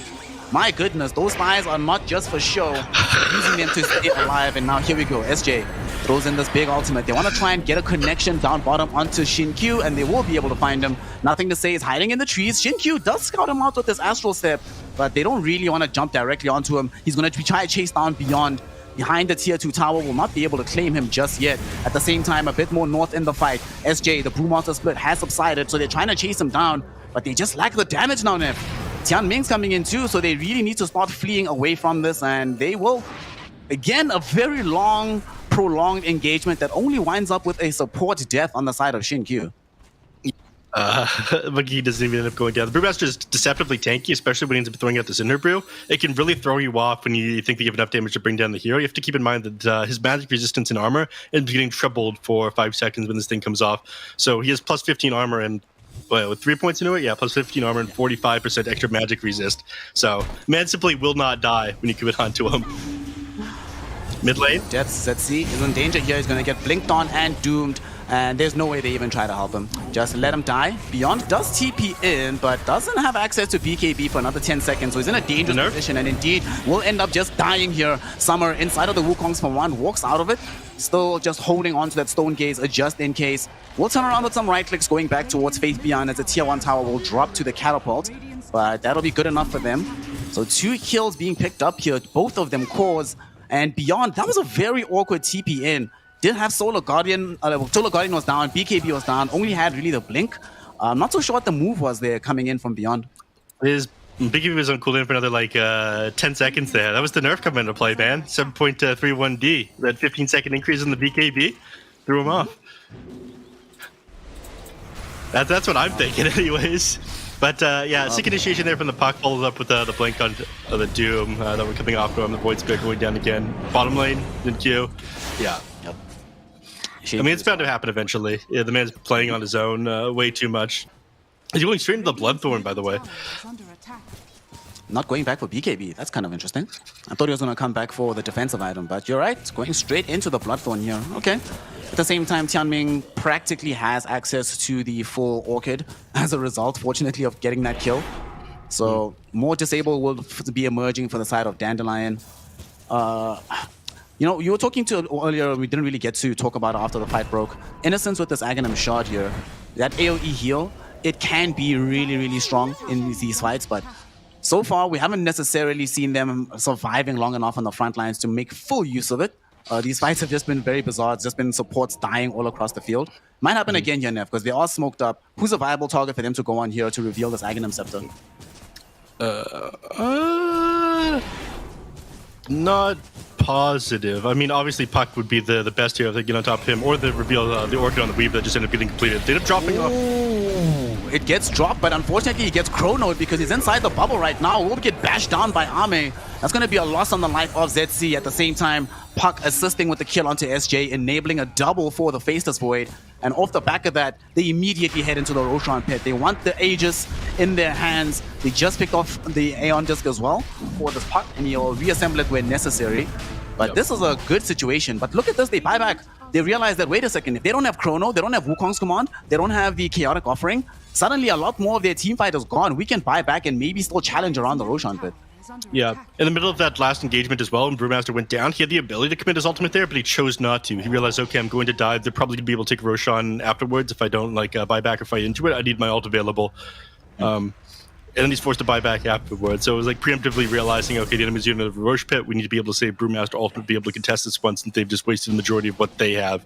But they do still have Doom and Dream Coil available. Like, if you're not careful about this initiation on Dandelion, you will end up going down. That's why they back off in the end. Doom making some progress towards getting a Shiva's Guard so he can get forward in these fights and just tank up a lot of this damage. As it stands right now, Roshan hasn't been claimed just yet. Still the first Roche 24 minutes into this one. Very atypical in this particular patch. I mean, before we used to see these 10-minute Roshans. Shout out Shadow Shaman. Thank God it's got changed. I mean, it's a little bit changed. One hits the wards now. But it still goes down just as fast over here inside the pit, unfortunately. I'm sure they'll nerf it again soon. Copium. They're going to nerf it just as soon as they nerf the 20 talent on Nature's Prophet, man. Right, they get around to it. Fight happening. They get the Doom out onto this Medusa. Solar Guardian, though, does come out onto her. Look at the Medusa just turning around with these right clicks. Aeon Disc already procced from the Puck, forced to flee away from the fight. They've already lost 2 here. They still managed to right-click her down. Ame committing the BKB, throwing in the damage, and it is enough to finally bring down Summer. Now we'll see if they can claim more off the back of this. Beyond being chased by Faith Beyond, but SJ is also here to try and ensure that Beyond will escape. ZC waiting in the wings, maybe might be able to offer some assistance, waiting for these cooldowns to come back. Astral step back up in a second, but might get bashed to death by Ame. Not gonna happen just yet, but he's in trouble. He's in the trees. The bashes are there, but the Essence Ring, the last second, will he be first hit bash? No. Gets TP out, goes home. But a big fight for LGD. They get 3 heroes, and they did that without the Chrono. Like you said, they have Dream Coil, they have the Doom, and as a result, they have the tools necessary to bring down Medusa. Yeah, surprisingly, Medusa even opted to try and take that fight. If you look at her items right now, she's like 500 gold from finishing this Eye of Scala before she went into that fight. She would have been way tanky, way better dealing with the enemies if you just waited a little bit longer before like forcing the issue up in the top lane. But maybe they feel like the Chronosphere and the Golem were like too big problems. They're not that big of a threat without it, but she definitely did end up just melting in that last team fight. So uncharacteristic of Dandelion to go for that when you're that close to finishing an important item, I feel. Mid lane, Dawnbreaker. Situation, Dawnbreaker, yeah. The nerf. Yep. That's the BKB. It was 15 seconds from cooldown when they ended up initiating onto her. Yet again. The BKB nerf, it's coming into play. You love to see it. That item is way too powerful. I actually do love to see it. I do think BKB can still use another nerf or so, honestly. And I'm not just saying that because I'm the kind of carry player, or when I do play carry, who doesn't like buying BKB. So, you know, make the item bad, disincentivize me from having to buy it. Thanks so We much. call that envy core. Oh, man. So, There's an Eye of Scala here's your we're talking Skadi. At long last, at long last. Yeah. So now from here, BKB Butterfly seems to be the option for Summer. It's looking like they want to set up for something. Tianming is going to maybe die in the top lane. Nope, gets off the time lapse, so still alive for now. ZC is here, hoping for some kind of re-engage. And there's actually more heroes streaming in from the south part of the map. Nothing to say, jumping directly onto SJ. They want to get this kill before there's a Brewmaster split. Wukong's command drop down as well as the chaotic offering. They throw out everything and it works out. But now Summer going in with the stone gaze and right clicks enabled them to at least bring down the Monkey King. But that opens up space to get doomed immediately. Unfortunately, stone gaze was still going. So Summer got the stone form onto Base Beyond. But it's still going to be a dangerous position because Arme finally shows up to lend some additional damage. Yes, Summer's going to be able to bring down the other support, but it's not going to matter. Another life lost for the Medusa. And PSG LGD playing very dangerously on the map right now, Nev. Every single one of these last couple of fights have gone resoundingly in their favor. And once again, they're inside the Roshan pit looking for the big man. They couldn't get it last time, but with Summer being definitively dead and no buybacks coming in, there's no way they don't pick it up now. Well, I mean, especially with the double damage right outside the pit, as long as he scouts that one out. Yep, very cool. Thank you, Ice Frog. Seems fair and balanced to me. Yep. That'll make even quicker work of this one. If they couldn't do it before, he will be able to now. Before he was taking damage from Roshan, it wasn't able to out-heal it. This time, they'll have very little issue. They do have Brewmaster split, but it's still level 1, so he's hesitant to try to commit inside the Roche pit here. You were only level 11 on this Brewmaster, 22 on the faces forward. They jump forward as well. They go on top of the Dawnbreaker. They almost got that kill, but ZC able to interrupt it a little bit. They're turning back onto ZC now, trying to stay alive with this Essence String. Not going to be good enough. Brought down at the end by Nothing to Say. Brewmaster did get off the split here, but with Arme sitting with this Aegis, no point even committing spells in that direction here. And SJ, wait, what? Didn't he have another Panda out? That was a real one. Wow. Got the kill. Heads up. Another 2 heroes that end up dropping there. And PSG LGD get some additional goodies. The team fight win. The Aegis being picked up. Now they're just going to be pushing in the top lane as well. Knowing full well that they have good vision from Shin Q. Look where he's standing, ready to take a fight if they try and defend on DEC. Yep, and that's exactly what they're going to do. Oof. Bloodthorn not even necessary to drop onto him there. And the tip comes out afterwards. Very cool. Looks like PSG LGD basically have this game in the bag. 40k net worth advantage here. They're running down the tier 2 towers, and I don't think anything to really stop them from just controlling the map for the next couple of minutes here. They really felt like they lost their momentum up in the top lane where Medusa pushed before she finished up that Eye of Scotty. These last couple of teams from PSG LGD have been incredible. One thing I also saw there, Innocence has been utilizing this Aghanim Shadow Word to buttress their pushes, just making their creep wave a lot stronger than it is beforehand. And it's working out quite well for him. Innocence gaining some gold, closer towards getting a Glimmer Cape or something. Beyond might die top. What? That was very unfortunate. Arme could have dropped the Chronosphere there, but what a time to be alive there. The Selly Hammer helping to, at the very least, buy a little bit of time. Unfortunately, not enough. You know, Starbreaker, Selly Hammer, not going to get you out, will get you out, and there will not be a Chronosphere. I really thought they were going to drop that bubble, but you see the BKB, they let it go. And especially because they might commit said bubble down in this bottom lane. Not even necessary just yet. ZC gets away with the Dissimulate. Oh, Astral Step to the high ground. Will there actually be an escape? Oh, no. They doomed him, though. All right. Beyond taking no chances here. Not going to allow this hero to run away by any stretch of the imagination. Unfortunately, that means there's nothing left to kill this SJ Panda. But who cares? ZC is dead. That means another tier 2 tower is about to drop. Yep. Oh man, that was a funny Doom. Did the Doom tick kill him? Or was it? Yeah, I think the Doom tick killed. The Doom tick killed him. Yeah. The restraint on Arme is ridiculous this game, though. Like, the amount of Chrono Spears, it's like 4 targets in a row he could have Chrono Speared, and he doesn't use it on a single one. Like, this man has practiced meditation. I mean, wow. It's not many I'd drop it on a players fly if it was me.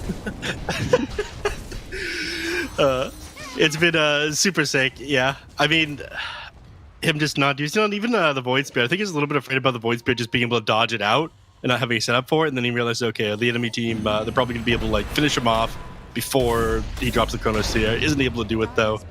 I don't know.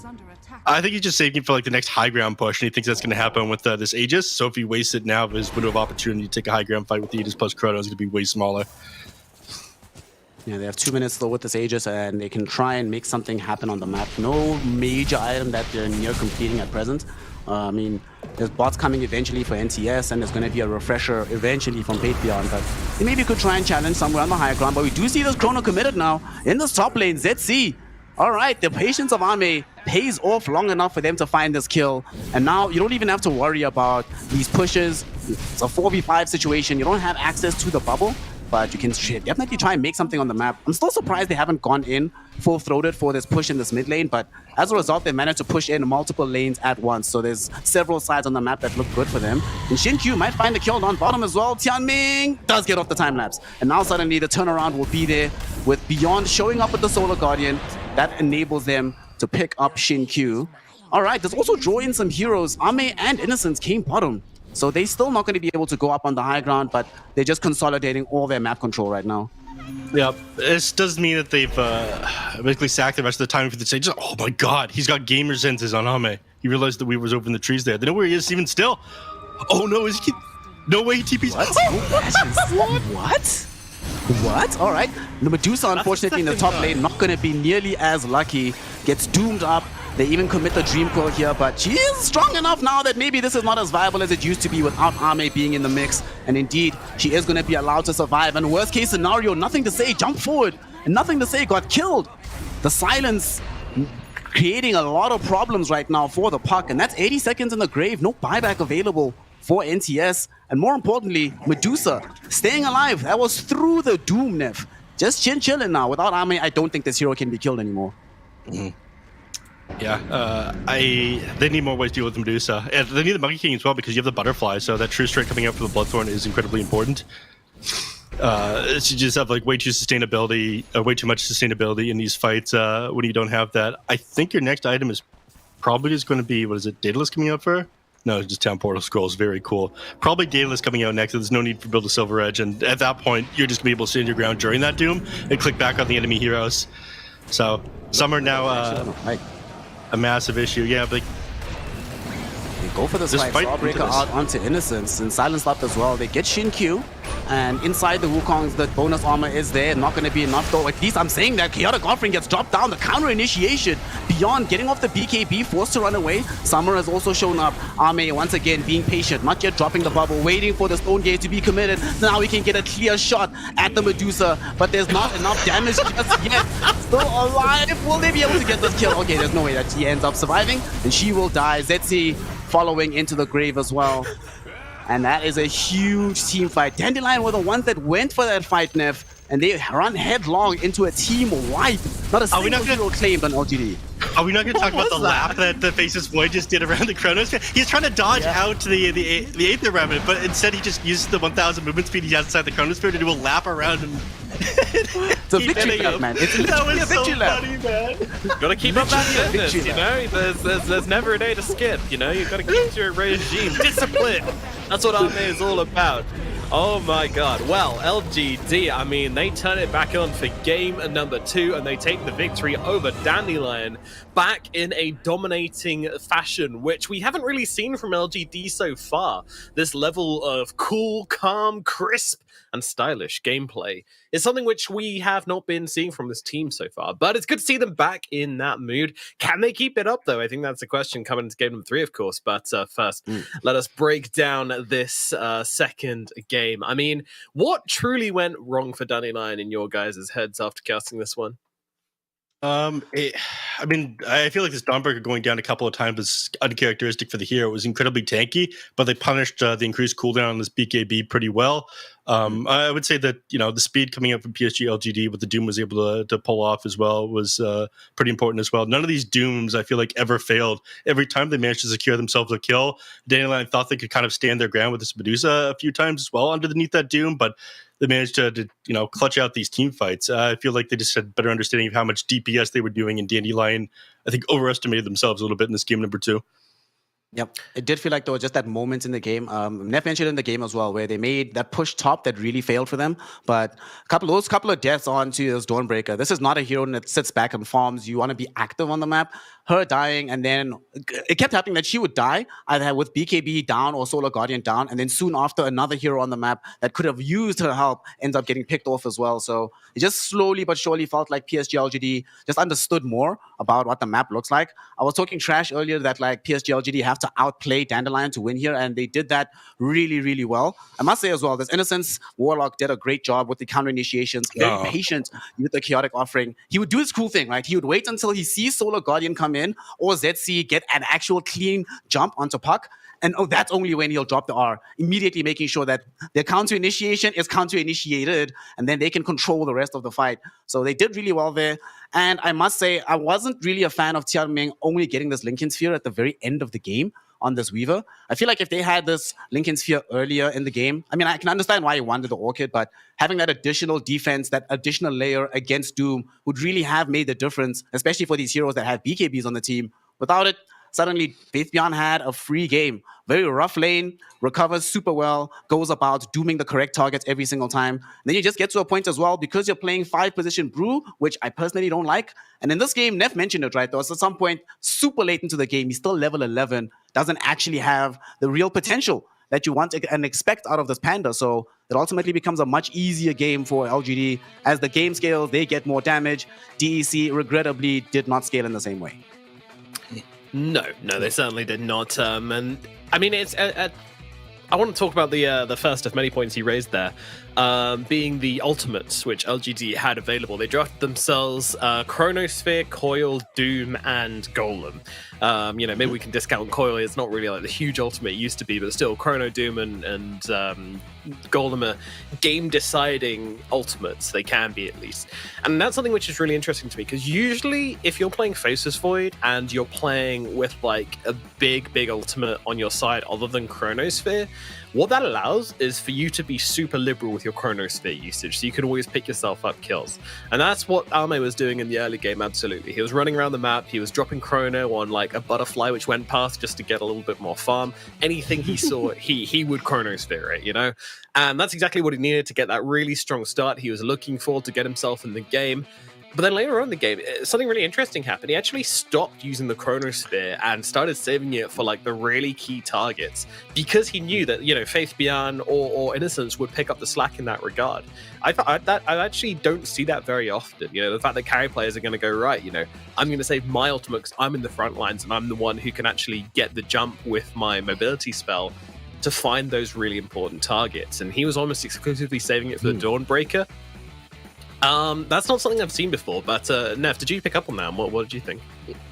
I picked up on it after you said it. No, Matt, okay. I'll be honest with you. So thank you very much on pointing that one out.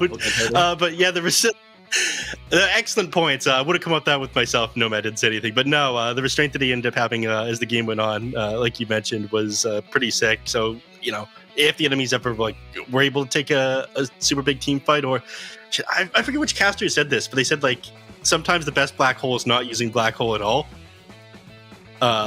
Back when you could force the enemies to not group up or try to engage with you or be able to shove high ground because you don't waste it. It was that sort of logic. So they had map control. He wasn't dropping Chronosphere, so Dandelion was never able to take a super sick team fight against them.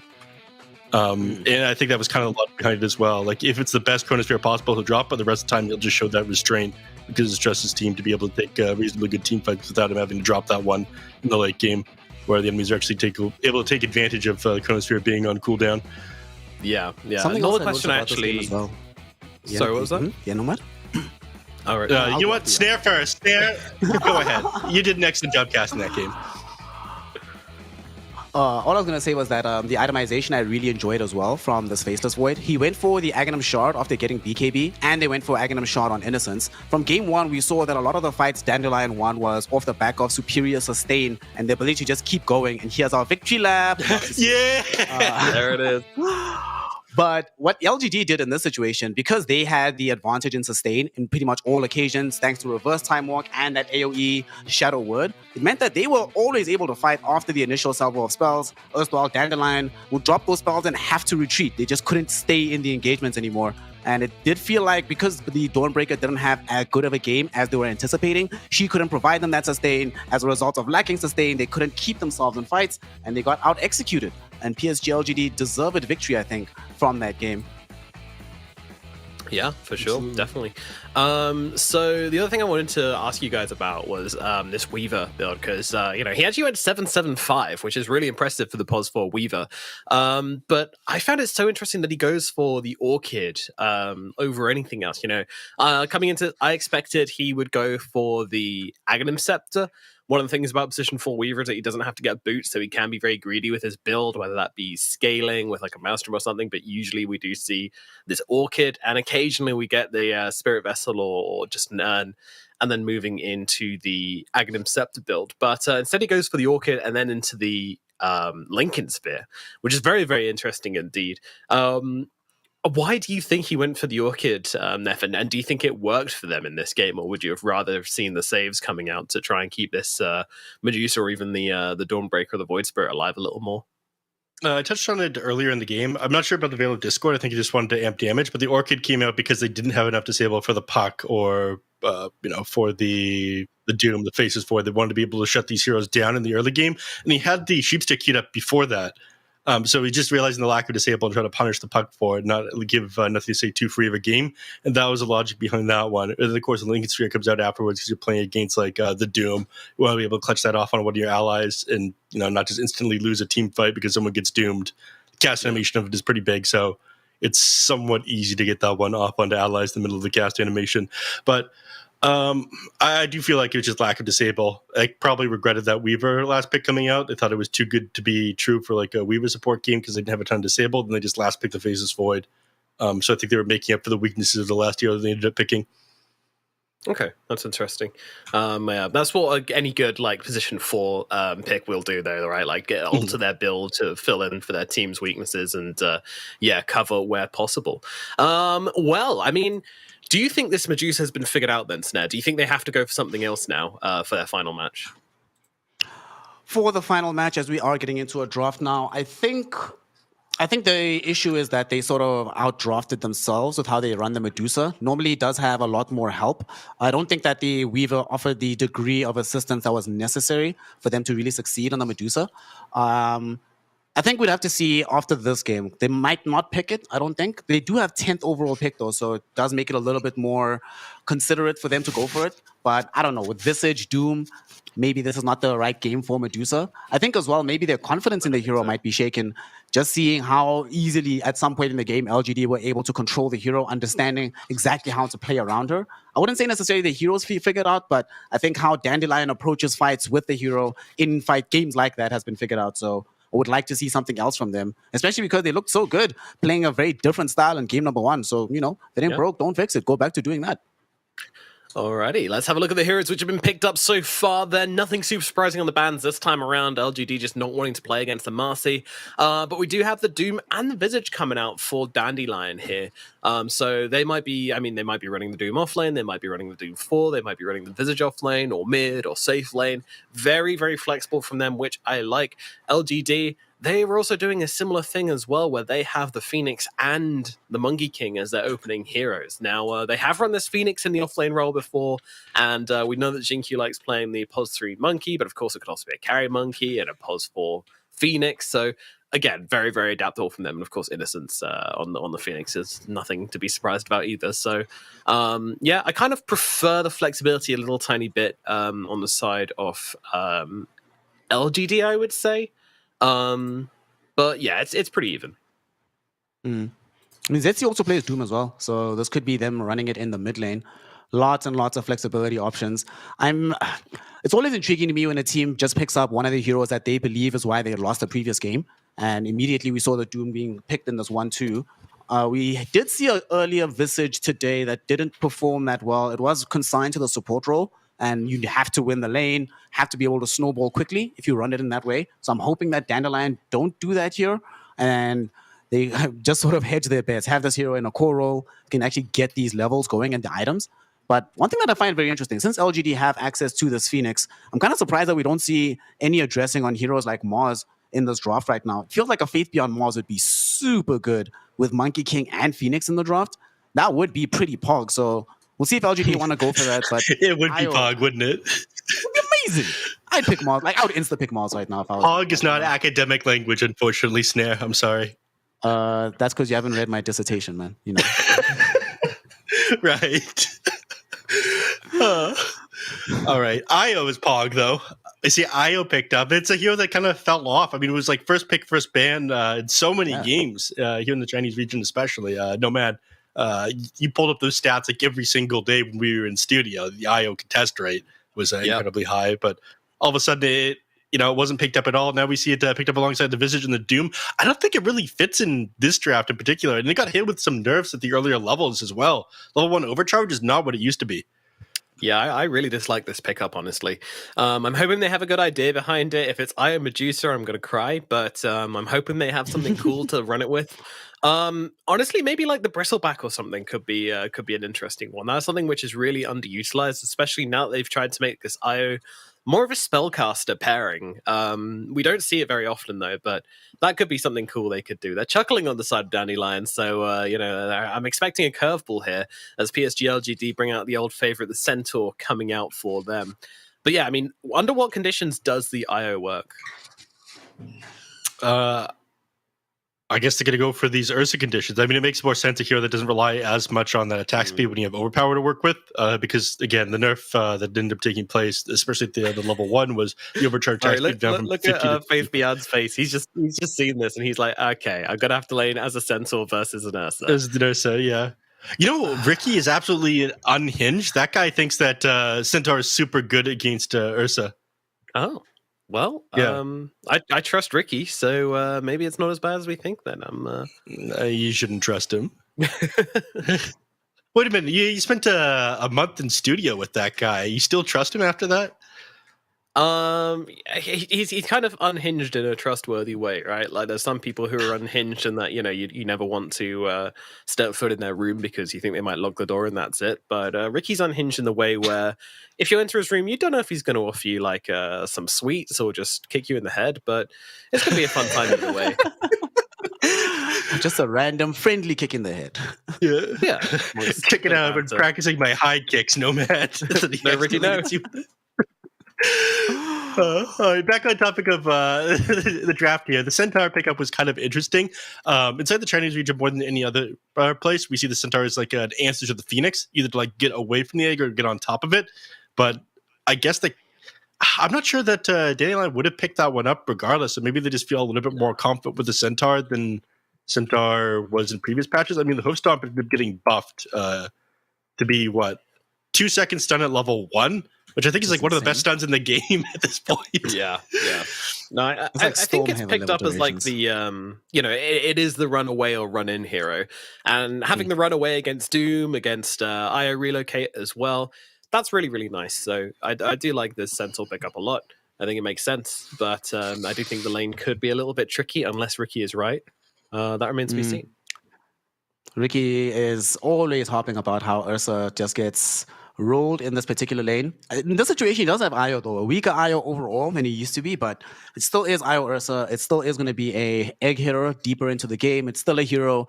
If you're playing Monkey King, and you dropped out Wukongs, the amount of times it can happen that Ursa runs in, kills you anyway inside your own Wukongs, armor be damned, can still happen. So certainly probably going to be Shinkyu again on that MK. And it is also a hero which I think is more active. I suppose they probably saw in that last game that, look, one of the reasons why we did so well in game number 1 was Summer was everywhere. He was involved in practically every engagement that he could. So trying to replicate that instead of just having this one V5 type of Medusa. Neff mentioned it in the draft of the last game that the hero is not as good as 1v5ing as she used to be. LGD, let's see what Ame plays this game. I don't think he plays Void again. Okay, Wind Ranger. So he might actually be playing this MK. Even into Ursa. Neff, you cool with this? You alright with this? I don't think that Monkey King is actually that bad into Ursa, actually. It's a very high armor hero, especially when Wukong's command is down. So Ursa actually has trouble getting through all of his HP with these Fury Swipes. So I'm cool with it, yeah. Ursa's very bad against any high armor heroes, and you can even go like Soulcrest or something towards the end of the game in order to be like never be able to fight into you. I'm also kind of concerned about Dandelions' ability to fight into the Centaur. It's like Nomad mentioned, the run away or run into you hero. Like you've got no disables on your team. The only disable you have is like the Visage Bird Drop and Doom's Infernal Blade. Like maybe if you pick up the Shard, it'll stun you for a little bit longer. Like that is nothing. They It would have been need. nice if they actually had the Deucer. Not the Deucer, the Enigma. Then they might have had some degree Yeah. of disable. But what is left here? There's no Pango, there's no Enigma, there's no Kunkka. What's in the offlane that they pick up before for Beyond?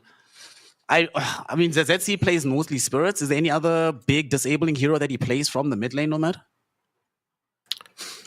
I'm just running through the options right now, and there doesn't seem to be many. I mean, you need a lot of magic damage, you need a lot of control. You need to pick up something crazy. Mars in the mid. And they'll go for they Mars. look good Yeah, for that makes sense. I was thinking but about that before they picked it. I thought of it first before they ended up dropping it. I want that to be known. Thank you. All right, we'll get them to write that down for you. Thanks. You know what? I think they needed something crazier than this. I think they needed like a Shadow Fiend or something like that to come out for them. I don't think this does enough. I'm really worried about their ability to just control. I mean, look at these heroes, man. How are you going to lock them down and kill them? This is a Windrunner. This is a puck. Like, these guys aren't just going to stand still and let you beat them up. Like, I don't know. I'm worried. But I'm sure Dandelion have a plan. But I don't know what that plan is right now. So I'm going to cast my vote really early on this one. I'm going LGD game 3. I think this is a bit of a drafting issue coming out for Dandelion, but I love being wrong. What do you guys think? Snare, you can start. I will copy your answer. I'll change it a little bit though, so nobody notices. This is kind of tough though, because this Mars, I think, was probably the only hero that they both are comfortable with, that gives them the disable they need, and can actually stand its ground versus the puck in the mid lane. So I feel like they were sort of drafted themselves into a corner. This IO just changed the options for them or what can be accomplished in this game.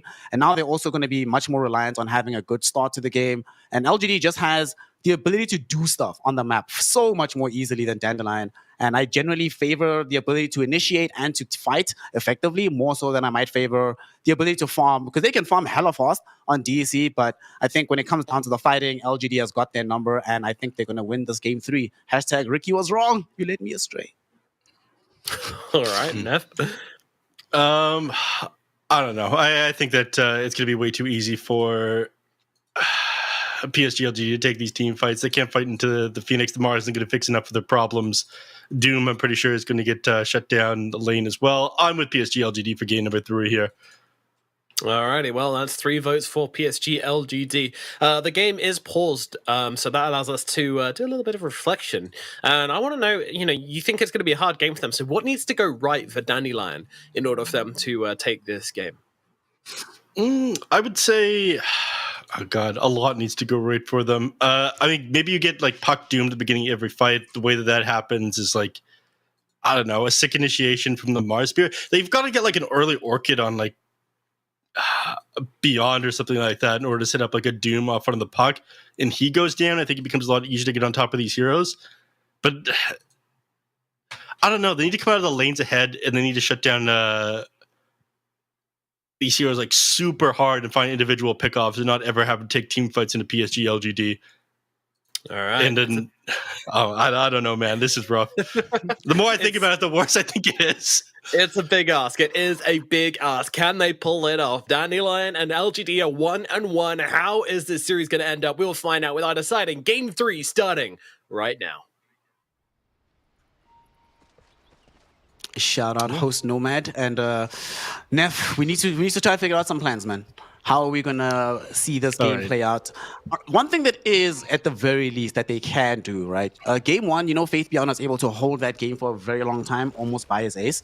Beyond, if he has a good enough start, can do similar things with just trying to create as much annoyance on the map for LGD as humanly possible. Unfortunately for him, though, there are also tools to deal with Visage Familiars. Oh god. Oh god, you're right. The more I think about it, the harder it gets. But yeah, also, right. So, it definitely, like, I look at these team fights in the later game, I'm like, oh god, how do they make X, Y, and Z happen? Like, maybe if you end up just absolutely dominating your lane as the Ursa, things aren't so bad. But you're not off to a good start. something actually we can talk about here. I've been theory crafting about soft counters to this IO, right? At the major, I often saw games where whenever IO would be picked early on, deeper into the draft, Wind Ranger was a very effective option. Obviously, OG did that the most, but what do you think about this hero as a sort of pseudo soft counter to this IO? Just complicating life with positioning because you can't play as cavalierly in the fights as you normally do, given that suddenly there could be a shackle shot at any given time. What do you make of that way of dealing with this little spirit ball? I think it's a decent counter to the hero. I think Wind Rage is just like way too strong at the moment because of that Aghanim Shard. Like repositioning in Dota has always been incredibly good. The fact that you can get that at 15 minutes for only 1,400 gold is pretty insane. But yeah, lining up the angles, it becomes very easy to land the shackle shots off into two heroes, and suddenly you just like remove two people. It's kind of like playing online pool where it like lines up the shot for you with that tether. You know what I'm talking about, right? I know exactly what you're talking about. Yeah. But it's like, okay, I just need to shoot from this angle reasonably well. Then there'll be like the range adjustment from the shackle shot. I forget exactly what the radius on it is, or whatever the math term is. It seems like something our stats man would know, though. The latch range, I believe it is. Yeah. The latch range, that's what it's called. Shinkyu obviously going to be effective in this game. Down bottom, Ame is playing the Monkey King here. We'll see. He has a variety of builds, but very much prefers going the BF normally when he does play this.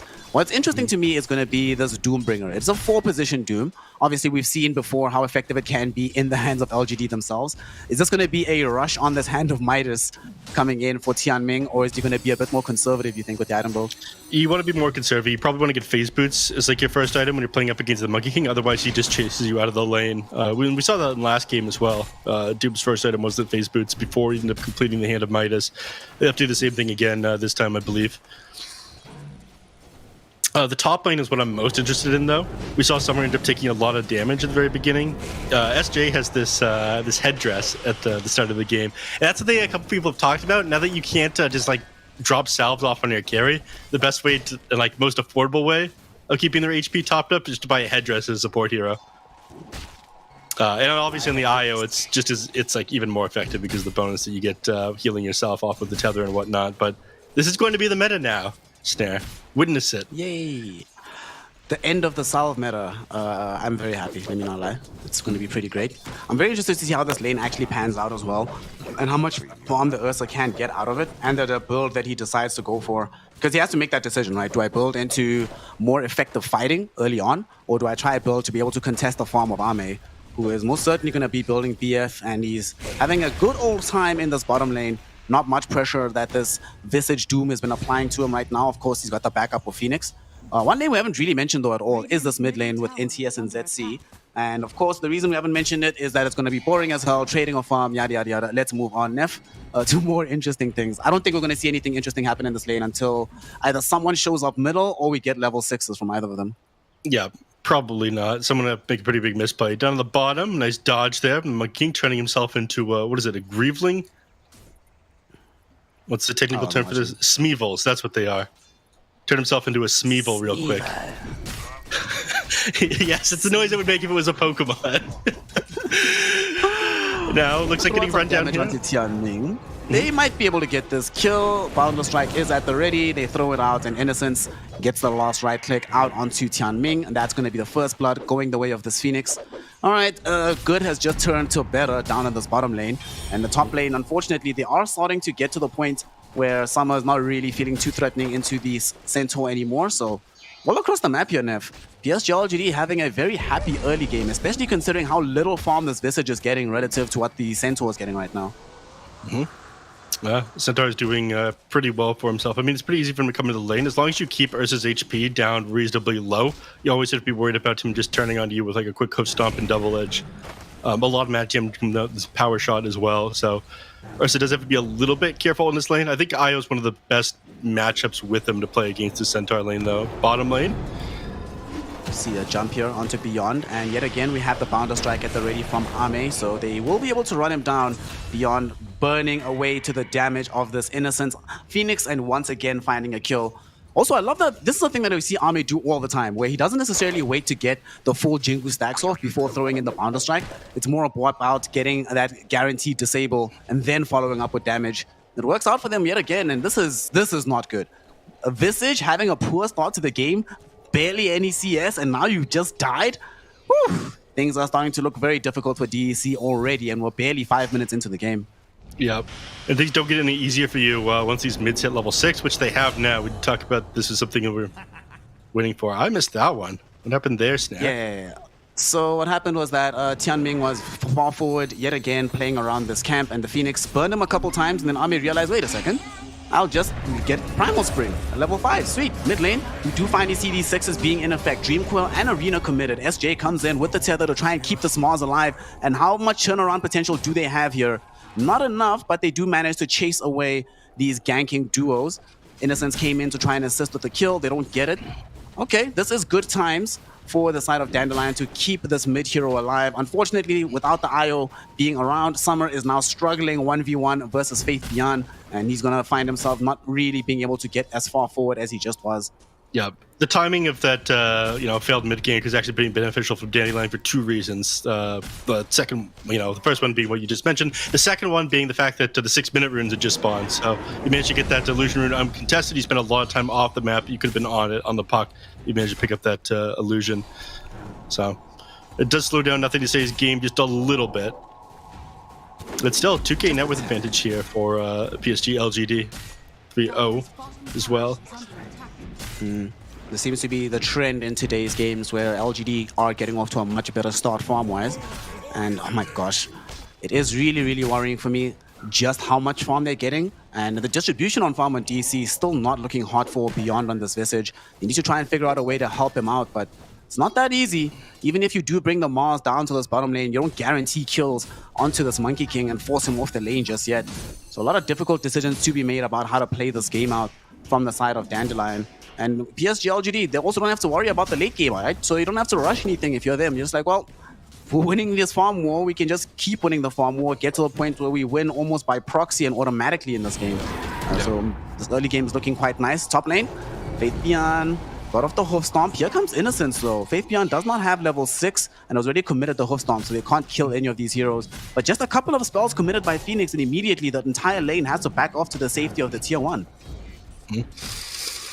Yeah, whenever Phoenix comes in, they have to be way more careful. I don't think they're at threat of actually going down up until Faith Beyond hits his level 6, though. But they do have tower dive potential with the Stampede plus the Vanguard that he's completed. Meanwhile, up in the mid lane, Puck, he's got Dream Coil available again. It looks like they're making a rotation for the 8-minute rune, as well as potentially trying to find a kill off of Zetzi. He's got a lot of HP. He's difficult to bring down as a strength hero.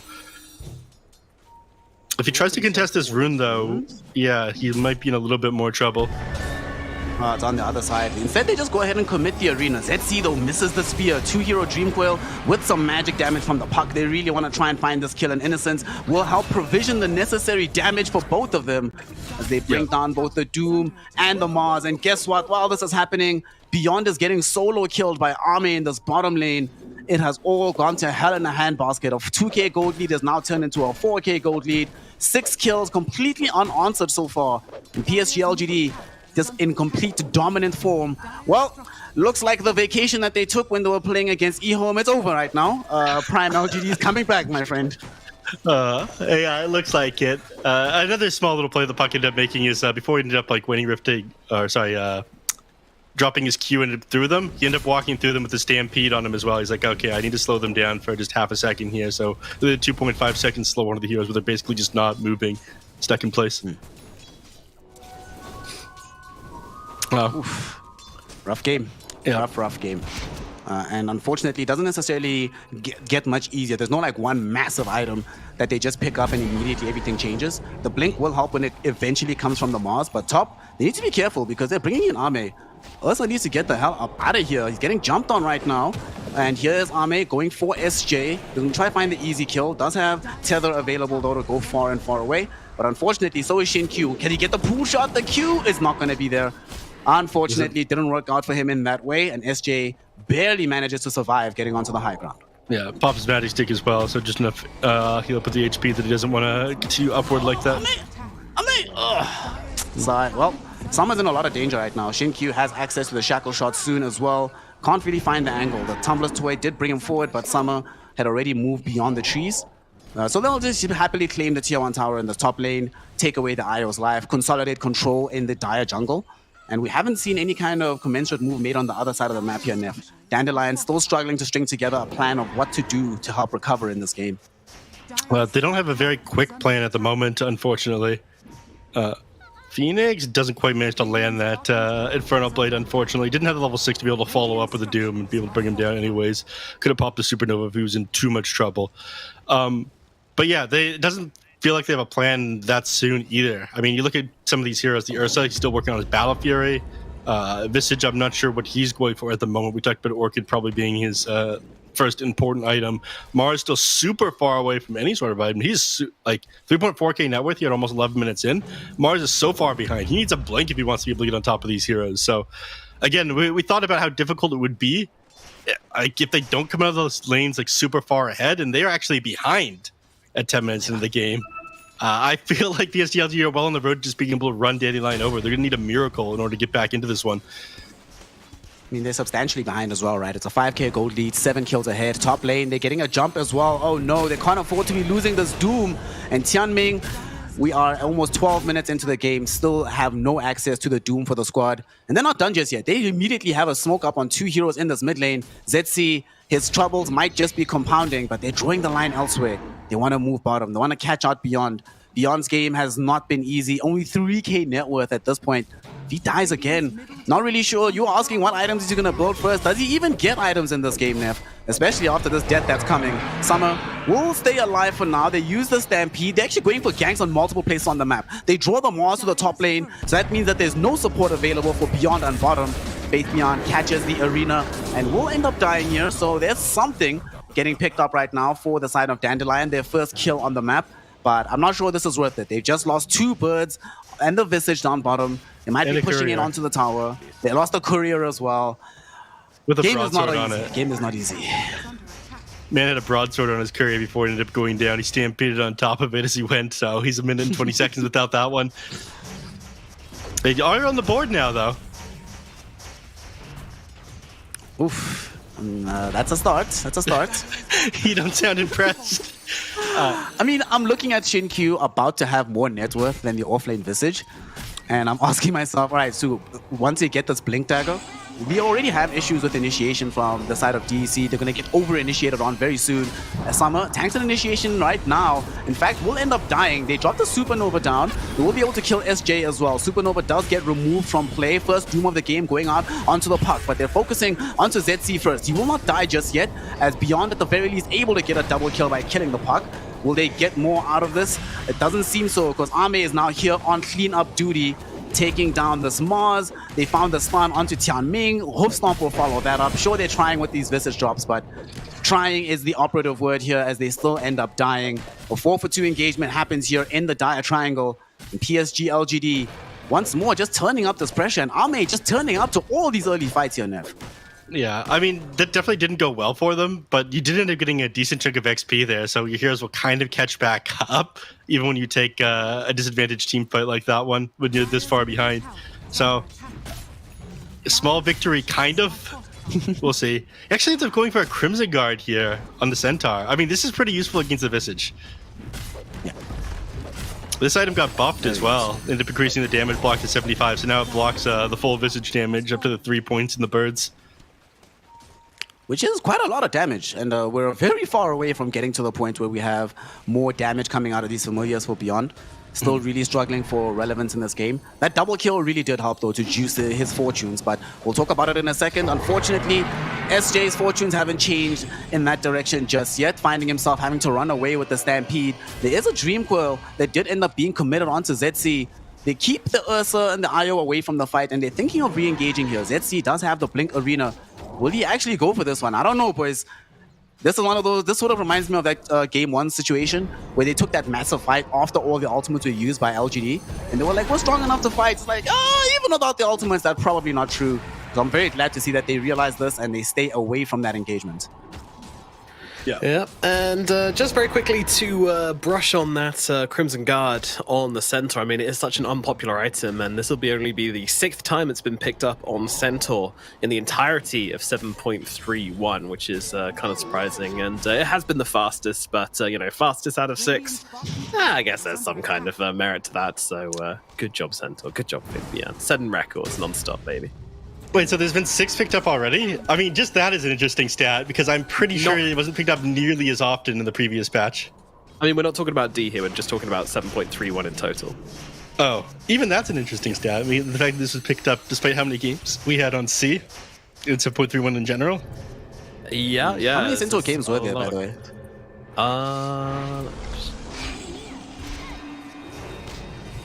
Oh, we'll talk about it in a second. As he's busy 174. looking, SJ dies, down, bottom, Summer dies. Oh, well, actually, at this point, it's sort of academic seeing the Ursa die like that. 174 games, 6 pickups.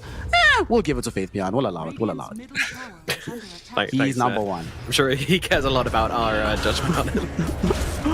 We'll see if it helps him survive this gank that's coming in towards him right now. It does have the Crimson Guard activated. There's going to be the Doom, though. These 3 heroes, this is not a fast kill. If there was any support here, I'd be very worried about Dandelion. And they need to get away quickly because the smoke gank is coming in from PSG LGD. ZC, though, what a time to be alive. Gets the vision onto Ame, prevents him from throwing in on that fight. SJ, did he really TP onto that outpost? Really? That actually happened? Okay. Well, he's dead now, unfortunately, as a result of this. So they don't get what they really wanted, which was a core kill. But they do find the support in that situation from LGD with the very large wraparound coming in. Yeah, I mean, he TPs to the outpost. He thinks he'd be able to like tether to the low ground, but he ends up getting interrupted with a shackle shot in the middle of that one. The shackle shot coming out a little bit quicker than that tether ends up connecting with heroes. Skank comes out, it scouts out the heroes, and so Summer just runs all the way back into his tier 2 tower. Summer's really struggling, man. He just got this Battle Fury now, and he still needs several minutes of uninterrupted farm to become a relevant force in this game, but LGD is certainly not going to allow that. And look how much farm they have on their heroes.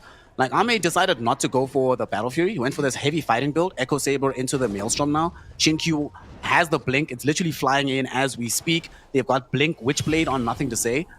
Just feel like it's going to be such a long time before Summer can do anything, and especially not without BKB. Without this, BKB is going to be food in half of these engagements. SJ, unfortunately, you're just food no matter what. End up getting taken down by this puck right now. That was quick. You ended up going down very fast there. Yeah, you did end up going for the Battle Fury in the Ursa, though. You were just talking about Battle Fury on the Monkey King. This, again, it's a sign that they don't plan on playing this one that fast, and I don't see them coming back into this one. I feel like I'm beating the dead horse with how far behind they are here. They managed to find a couple recovery kills, like they found 4 this game. But the later this goes, the easier it is for PSG LGD to like take advantage of where the heroes are on the map, especially with how much they control. It becomes that much more difficult for them to find these solo pickoffs off on the heroes, I feel. BKB now up for Ame, opting for that over and above finishing the Maelstrom right now. So he's hella strong if he decides to show up to any given engagement. And that engagement will be happening in this top lane as Summer has been scouted out, still lacks access to this BKB. SJ, you know what you need to do, buddy. You know what you need to do. Thank you. Does the right thing. Gets them out of there. That was close, though. Nothing to say. Dropped the Dream Coil in just a moment too late for that one. Yeah, and DEC, they're considering this re-engage here. They've got several heroes around the outpost. Yeah. Unfortunately, this is going to be very painful for SJ as they realize that they do need to leave him behind. Oof. Ouch. Wants the kill for Ame. Very painful. Mid lane, though, they're jumping onto Nothing to Say here. Zetsi not going to be committing any spells because he got hit with the Waning Rift. And will they do anything? Oh, what a hoof stomp coming in onto Tianming. Faith Beyond catches out this Doom. There will be no Doom available. He's very far away from towards getting Blink Dagger, but he realizes he's not actually going to get there. Switches up to buying BKB instead. But they're just getting rolled over everywhere. This Doom, haven't felt any of his presence, haven't really felt the presence of the Visage. But with, you know, the thing we were talking about in the draft, Nev, their lack of ability to do anything on their own initiative. All they can do, it feels like, is just react to what LGD does and hope LGD makes a mistake. And now they have to hope again, because this bottom lane, Summer is in danger. That's the Shackle Shot we wanted. There we go. 2 heroes lined up perfectly for Shinkyu. Both heroes dead in an instant. Quick work of them as well. And yeah, the kind of waiting for PSG to make a mistake. And this is not a team that makes very many mistakes, unfortunately. Did make one on the top lane just now. Ended up getting caught up by himself there on the Monkey King. Looks like, ended up catching him with the arena. I didn't see the start of that one, but, thankfully with Death Submarines, with Dota Plus, for the only low price of, $4.99 a month Canadian? No. So what they did is they had this Obsword on the high ground. Magic voodoo money. It might as well be Monopoly money to the rest of it. I was comparing my money to the US dollar. Not great right now. But anyways, he ends up dropping the arena on him, sees what tree he's jumping to, and then of course the skill shot of the arena. Difficult to land on a Monkey King hopping to a tree. But he got it. And Vision wins games. Vision win games. We see it happening right now for DC. They find a big kill. I mean, that's also huge that it happened at the same time as they just lost Summer. That's one of those like comeback mechanisms that at the very least the opposing carry isn't super farming whilst we're still waiting to respawn. Interestingly enough, they decide to smoke. I think the best thing about that kill was that they decided to, Ame decided to die the moment Neff said, LGD don't make any mistakes. Really just catching the day in his face there and making the most of the gold dummy. Cool stuff, cool stuff. All right, you end up getting enough gold from that the kill as well on Beyond there. We can finish up this raid pack. So now they've got the spooky skull for these team fights. This is kind of a big deal, despite the nerfs. It is a big deal, but a bigger deal, I think, is going to be these next several minutes that LGD can play with this Aegis on Ame. That kind of move that got him killed won't really happen again now. And DEC, very unfortunately for them, they were going for like a smoke maneuver with the Ursa IO whilst that was happening, so get nothing really. I'm very concerned about their damage prospects going forward now that we have a BKB available for Ame. This Lincoln Sphere coming very shortly for nothing to say to prevent the Doom. So now suddenly, the ways that, even the meager ways that they could have had to start these fights themselves are starting to look much more unlikely. Top lane, ZC, was almost caught out. If Shin-Q could have gotten a teeny bit closer there, would have been able to find him, but not going to be the case. He TP's out at the last second. Although that was a nice attempt by Shin-Q, using the Gale Force to push him closer so he can try to reach him with the Shackle Shot. Yeah. Beyond, now getting gone on down here in the bottom lane. Spooky Skull not going to save him, unfortunately. Ouch. And now he's trying to find Bird's probably going to die here as well. Yeah. There's one, the other, not long for this world. Okay, so you got no birds, you just died on your Visage. The map is slowly but steadily shrinking away from you. They're going for another smoke maneuver, but all they have to find here and claim is Innocence. You know what? You will take it given the state of the game right now, but that's if they get here in time. Faith Beyond is also en route, coming to the top lane. Innocence will get heated up with the Stampede, and here comes Nothing to Say with the turnaround. 2 heroes caught inside the Dream Coil, and now Faith Beyond blinks forward for a 3-hero hoof stomp. ZC burned away by the Sunray. Summer attempting to TP out, will not be allowed to do so, as Nothing to Say has more than enough magic damage to turn that into a double kill. 4 heroes were dead on the map at once. 3 from this fight. Visage just respawned.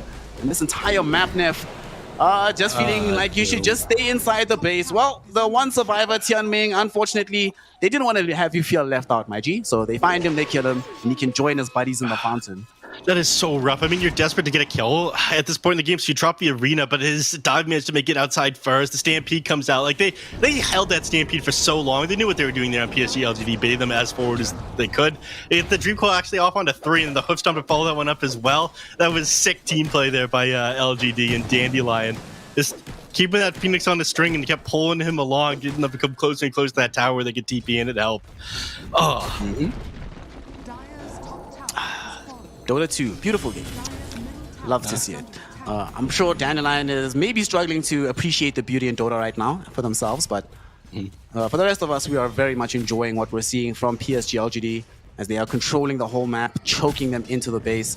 We still, unfortunately here, Neff, still don't have access to this full BKB from Summer. I think it might be coming now. Yeah, he built a Blink Dagger. He changed his mind. Oh, he blipped Blink. Oh, no. He needs BKB. Can't play this game without BKB. So they're still not going to have any fighting prowess for the next however long. And it looks like he's not even queuing up the item, going for the Basher instead. Yeah, but I think he figures, we talked about this at the start. They don't have enough lockdown. The only thing they have right now is this Mars. So he's like, okay, I want to be able to get on top of Hyo if Mars doesn't have the arena. And Blink Dagger Basher is what's going to allow me to do that. So maybe you could find a kill off in a Centaur or Phoenix once you have that one done. But even then, it's not easy. I think he's realizing it's like, okay, if I build a defensive item, I might not die right away, but I'm not going to find any kills. You're kind of going for the high risk, high reward play with the Blink Basher. Oh no! They bought the Mithril Hammer first, though, so he can't change his mind. That's the logic behind that one. Yeah, it looks like they're running straight at him. Ooh, gets back at the last second. SJ will not be as lucky. Gale Force slowing down Summer. They really wanted that kill instead. IO does give up his life for the cause there. A bit unfortunate to end up dying, but much better than losing the Ursa under these same circumstances. And Ursa switched back. I think he's heard us enough. He's like, alright man, I need this BKB. It's really bad. They still don't have any of them. 25 minutes into the game. They've got it on Doom. BKB. Do they have it on Doom now? Yeah, there's a Mithril Hammer on his courier. Speak. Yeah. I think it's flying out to him now. Yeah, it is. If They're it looking it for there, Ursa. man. If it makes it there before they make it to him. Summer, oh no, Summer gets caught out. You know, there's a BKB coming for Doom, but there's no BKB en route for the Ursa. And on the bright side, it hurts that they lost the Ursa, but he does scout out these heroes so they can reroute the courier and keep the BKB alive. It's okay, it's fine. Yeah, okay, that first BKB is coming. He might change his mind again on this Ursa. I think he's got enough money for the Basher now. He could complete this one up if he wanted to, but again, he's not positive what it is that he wants. One bad team fight inside the base is really all it's going to take for PSG LGD to close this game out. Aegis Instinct expiring. That happened outside of the base because they went in for the Gale Force. Dude, oh my god, look at ZC. They forced out the 9-second BKB. It literally just arrived for him. Already been popped.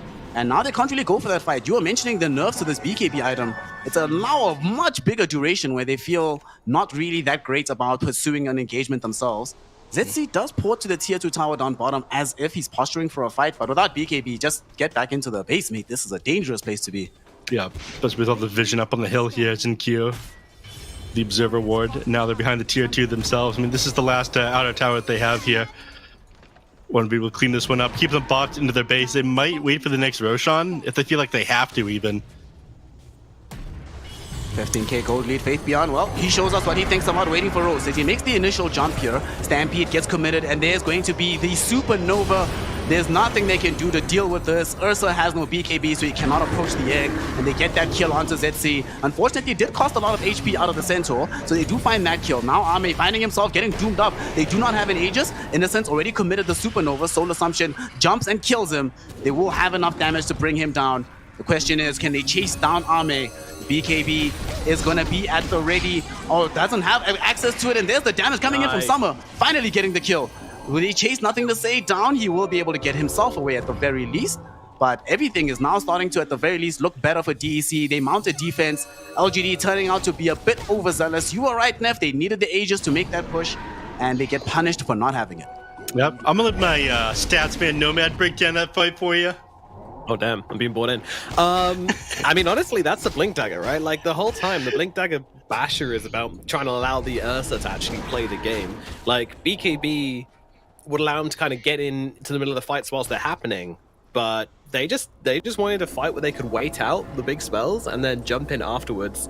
And yeah, huge doom on the Monkey King. You know, Ame being a little bit too front heavy there, not waiting for Aegis. A little bit of overzealousness on LGD, but also really, really nicely played from Dandelion. Dandelion will end up losing Tianming now as the doom goes down. It was a bit unfortunate for Summer because he blinked into a shackle shot that must have made Shin-Q laugh, but they still ultimately end up being able to take over the fight. Nicely done by them, and he's getting some additional farm. Suddenly he's top 2 in net worth, Neff. Feeling a lot bigger, and if he gets to the Satanic, I mean, there is a universe where this Ursa can become a huge problem for LGD. So the more fights like that happen in their favor, the closer that universe comes to reality. Unfortunately, what's not going to help is a dead Beyond, and if he doesn't leave very soon, he's going to find himself brought down. Nothing to Say. Does he catch him? Woo! He gets the birds. Exactly what he wanted. Oh, that's the real hero. 8 seconds until he can resummon it. And it looks like it's going to be a reasonably fast Roshan respawn, just under a minute, so 45 seconds left. This is, I think, one of the last things they need to be able to actually push the high ground. That and maybe the 25 talent on the Monkey King will help them a little bit. The additional Wukong's command ring makes it super hard to push to them as the enemies are going for objectives. At least stop them be able to take these things. But they smoke up now. They want to take advantage of the fact that some of these things are on cooldown. Roshan isn't back up. They know that Dream Coil isn't available. Like, this is probably as good of an opportunity you're going to get for a fight outside your base. But the positioning from PSG LGD is very good at the moment. They get inside the pit. And if they run up the hill here, instantly they'd get popped and Puck would just be able to blink back. Unfortunately for them, they don't find anything. Roshan up in a couple seconds, but no one's in the pit. Now LGD themselves are going to smoke. Faith Beyond revealed at the forefront of this. Yeah. Steal away this Haste Rune as well. Let's see if he's going to want to try and go up the hill here. He's hella tanky. They commit the Stampede. They want to try and find a fight. Who is he going to come across? They find ZC, but ZC will get off the arena with the BKB to keep himself alive here. Jump in, Faith Beyond onto Summer. No, Summer doesn't have SJ nearby him, so it doesn't get relocated out. No buyback for the Ursa. That's 60 seconds in the grave with no other options. And that opens up the Roshan pit now. They've already claimed this outpost. We'll see if they want to go into the pit, but first they're hunting. They're looking for ZC in the top lane. Q opens up this account with the shackle shot, and with NTS following this one up, there's no just escape TP for out. ZC. Oh. Can't TP out, my friend, because Monkey King is here with the Boundless Strike, and Ame locks him down long enough for nothing to say to finish him off. And look at that. Guess who just came back into the fray? The big man is up. All these heroes are down, so that means that we are going to go get a free Aegis and a shard for PSG LGD. Yep, and they're doing all they can elsewhere on the map. Looks like Team's going to shove in the bottom lane, drops a deep observer ward down there. But yeah, this Roshan, pretty free. The kill off onto this Marv was pretty nice. I was confused why they ended up just committing the shackle shot right away. I'm like, oh man, he's just going to jump out. They've got no way of interrupting this one right now. But of course, there's Ame, cleanup crew. Managed to hit him with that Boundless Strike. This one probably going to go with the Monkey King yet again. He's the one hitting the buildings here. Still pretty far off having an additional ring at level 25, but I imagine they'll be able to breach at least one set of racks with this Aegis. Who took the shard? Let's see. Who did get the shard? Because Gale Force has already bought themselves. I think they gave it to Centaur. Because I think Phoenix had their own shard earlier on in the game. So we now have the Centaur with the double edge, and it's getting ran down right now potentially by Summer. Summer did get off the enrage, but the Gale Force pushing him into a very awkward position. And now without the enrage and no BKB dies, SJ came in for a potential save but could not crack it. At the same time, Tianming dies inside of his base as well. We'll have access to buyback and Doom, but Faith Beyond almost 6k HP right now, just chilling. They kill the IO as well, who also has buyback, but without Summer, I don't know how they kill any of these bigger heroes. PSG LGD just running them over, and they actually have no idea either. They just throw in the towel map. GG, well played is called, and PSG LGD will not go down losing 2 games back to back. They will deliver the first loss to Dandelion Esports Club, and they will remind us all why they are the best of the best of the best.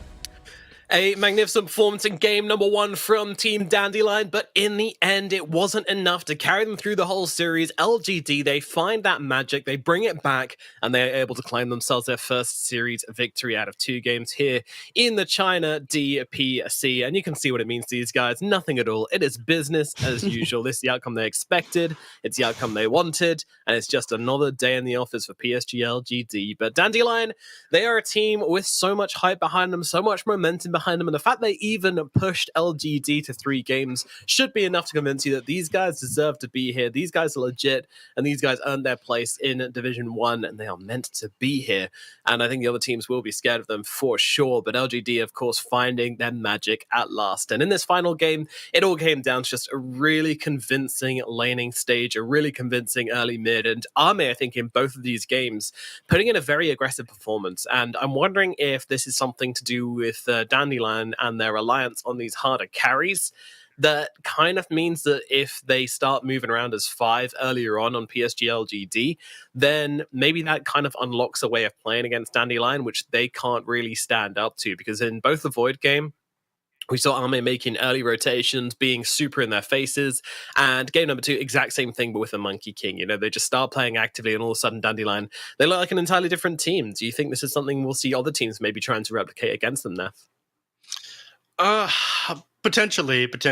I think they did a decent job at punishing this one. The hardest thing, the biggest thing I want to take away from game number 3 is how you didn't deal that well with what PSG ended up drafting. You're kind of everywhere, all over the place. You had a bunch of super strong heroes on your side on Dandelion, but no cohesive plan, I want to say. Again, the more we thought about it, the harder this game seemed. And ZC definitely didn't end up getting that Blink Dagger fast enough for them to be able to take these sick team fights.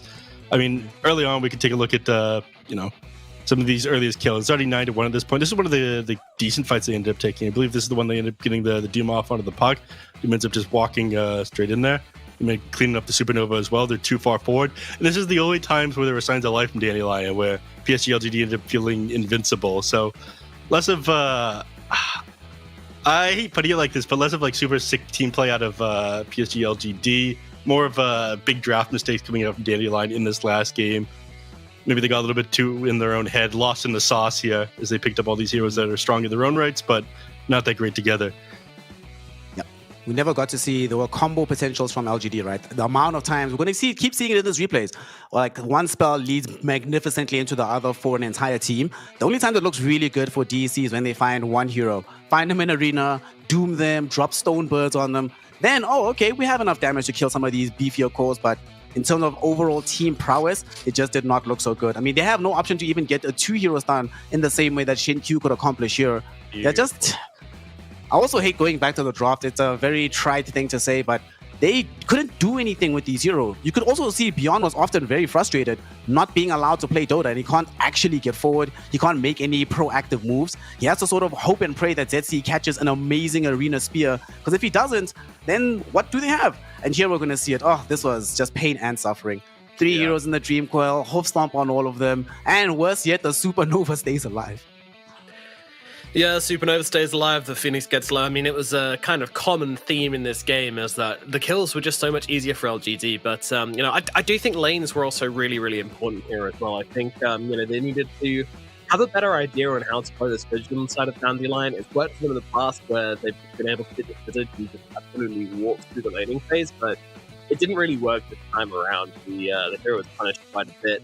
And just these early rotations, you know, you need to make sure you have the vision down. You need to make sure you're responding to it. You can't let nothing stay play puck and then dominate the early game like this. Because this is what he wants to do. This is what he's going to try and do every single time.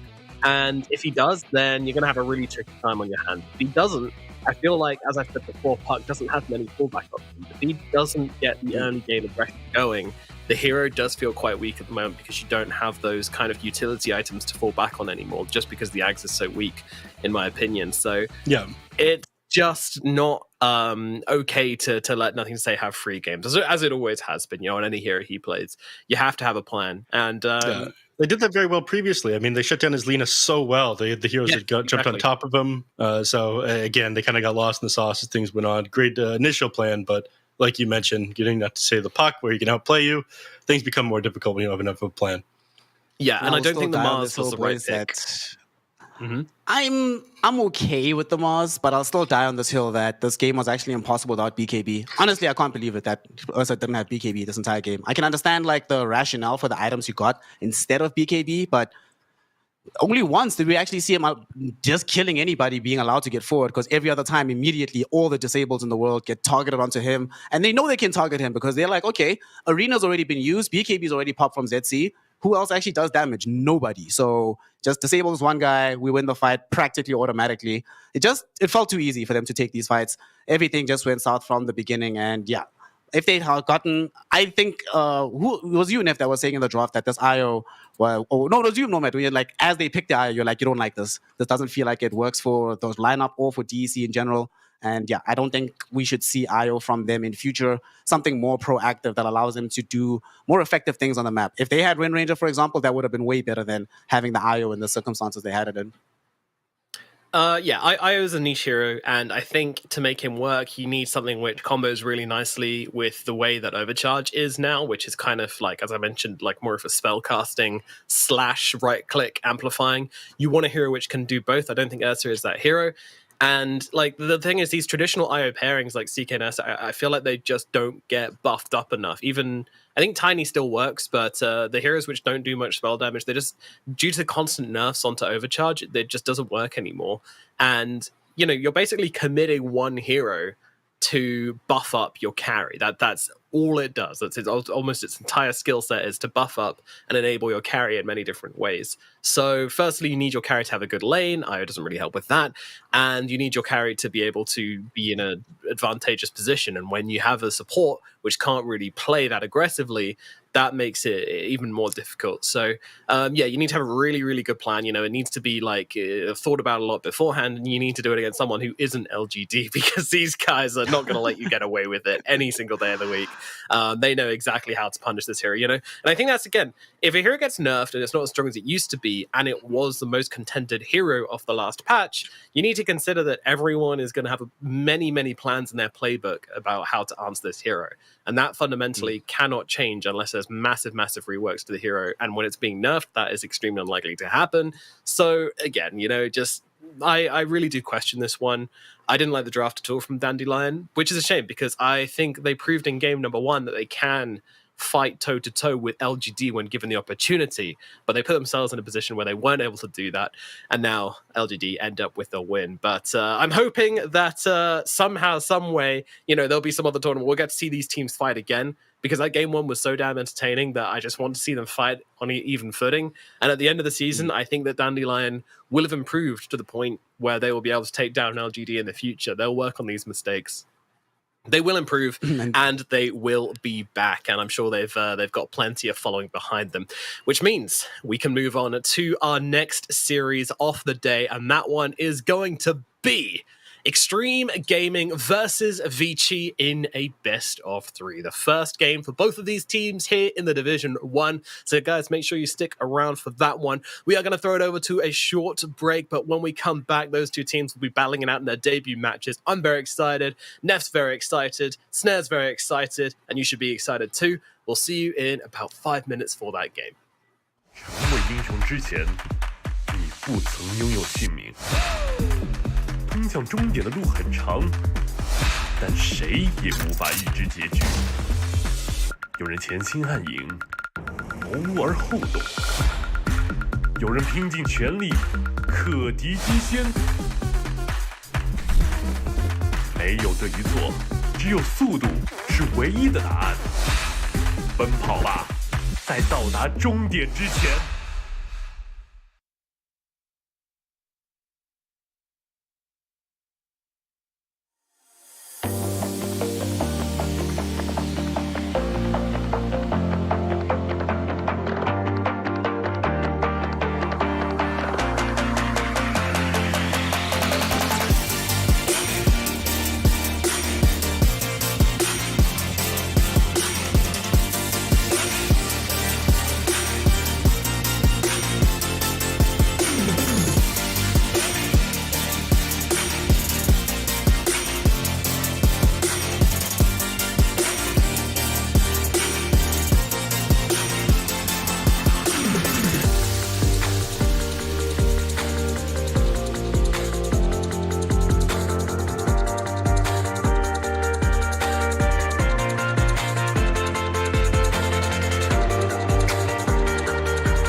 英雄之前，你不曾拥有姓名。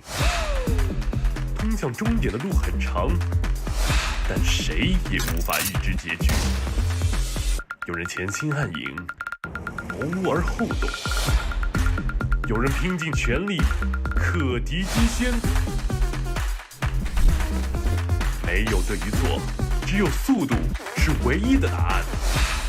奔跑吧，在到达终点之前。 I'll give you my cock. We are back again, as fast as that PA was in that race, as we get into the next series of the day, and it is ViCi Gaming versus Xtreme Gaming, battling it out in a best of 3, and it's both of these teams' debut. So I think it's a good chance to, look back, put on those retro spectacles, and consider how these teams did in the past season. Because, of course, Xtreme Gaming, as expected, they were able to get through to the regional finals, but unfortunately they got taken out by LGD when they were there. Meanwhile, ViCi Gaming, they're a team which has been through a lot of changes over time. They have been ups and they have been down and they have been all around. And in the end, they unfortunately were not able to make it through to those regional finals. So what are your thoughts on both of these teams coming into starting with ViCi Gaming? And do you think that they're on the path to success, Black? They have certainly improved quite a bit ever since Yang joined the team.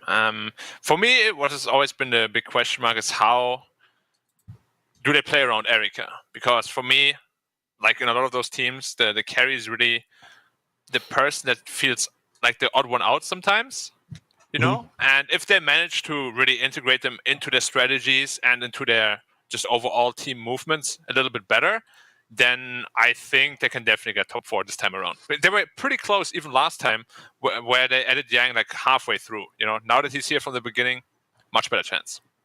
All right. And I'm curious about what you think of. I guess I shouldn't be also trying to hog Black all to myself and his opinions, but Xtreme Gaming is a team that I thought it would end up coming in first. They'd kind of replace PSG LGD at the top of the region, and they didn't end up doing that. They ended up falling off a little bit more as the season went on. But season 3, PSG LGD looks a little bit more shaky. Is it time for Xtreme Gaming to be the new champions? I think so. I'm a massive fan of Paparazzi, especially when I got to watch him earlier on in the first season play against. Wait, just for my personal understanding. So you said you thought they were gonna get first in the second season. Yes. And now you think they're gonna get first again in the third season. Yes. So you think they ironed out the problems they had previously, yeah? Yes. Okay. Yeah. I mean, I'm a big fan of the team too. I like all the players on the team. Paparazzi mid lane, when he played in Europe, I watched like almost all of his games. Like he was just destroying everybody. So Yeah. he doesn't quite have that same like scare factor that he had in those European pubs. Obviously, it's a professional game, but if they can just make sure that he has a perfect game, I feel like he might even be better than Somnus, which is a statement, I know, but Paparazzi is Controversial. really good. He's really good. I mean- go ahead, Nomad.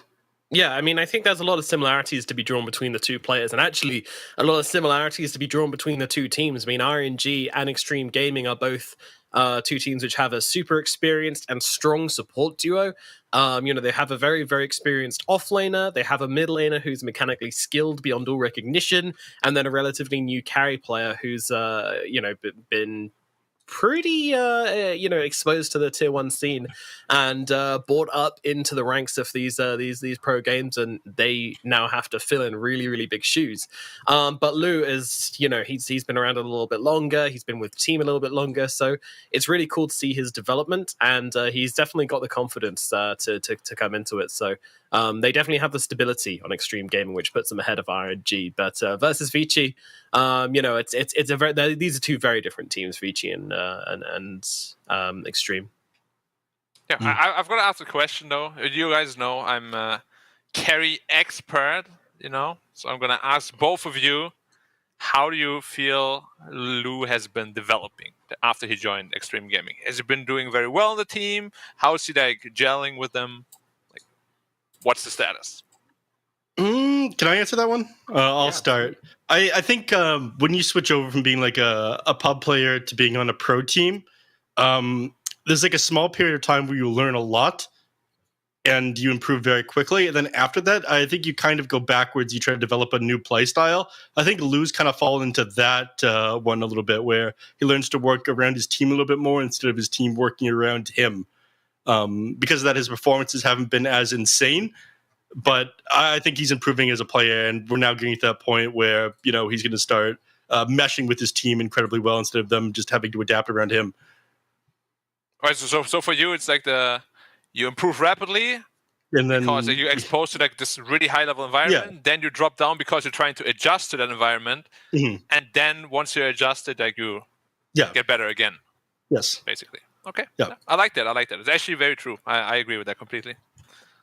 Interesting. So, what are your thoughts on the Erica and Lou comparison then, Black? Because obviously, Erica Poyo's been around a really long time. You know, he's played a lot of different. I feel like he's played lots of different versions of carry. You know, he's not this guy who's got the one resolute play style. He kind of shifts over time. Sometimes he's very active. Sometimes he's much greedier. So, how do you think he compares to Lou in that regard?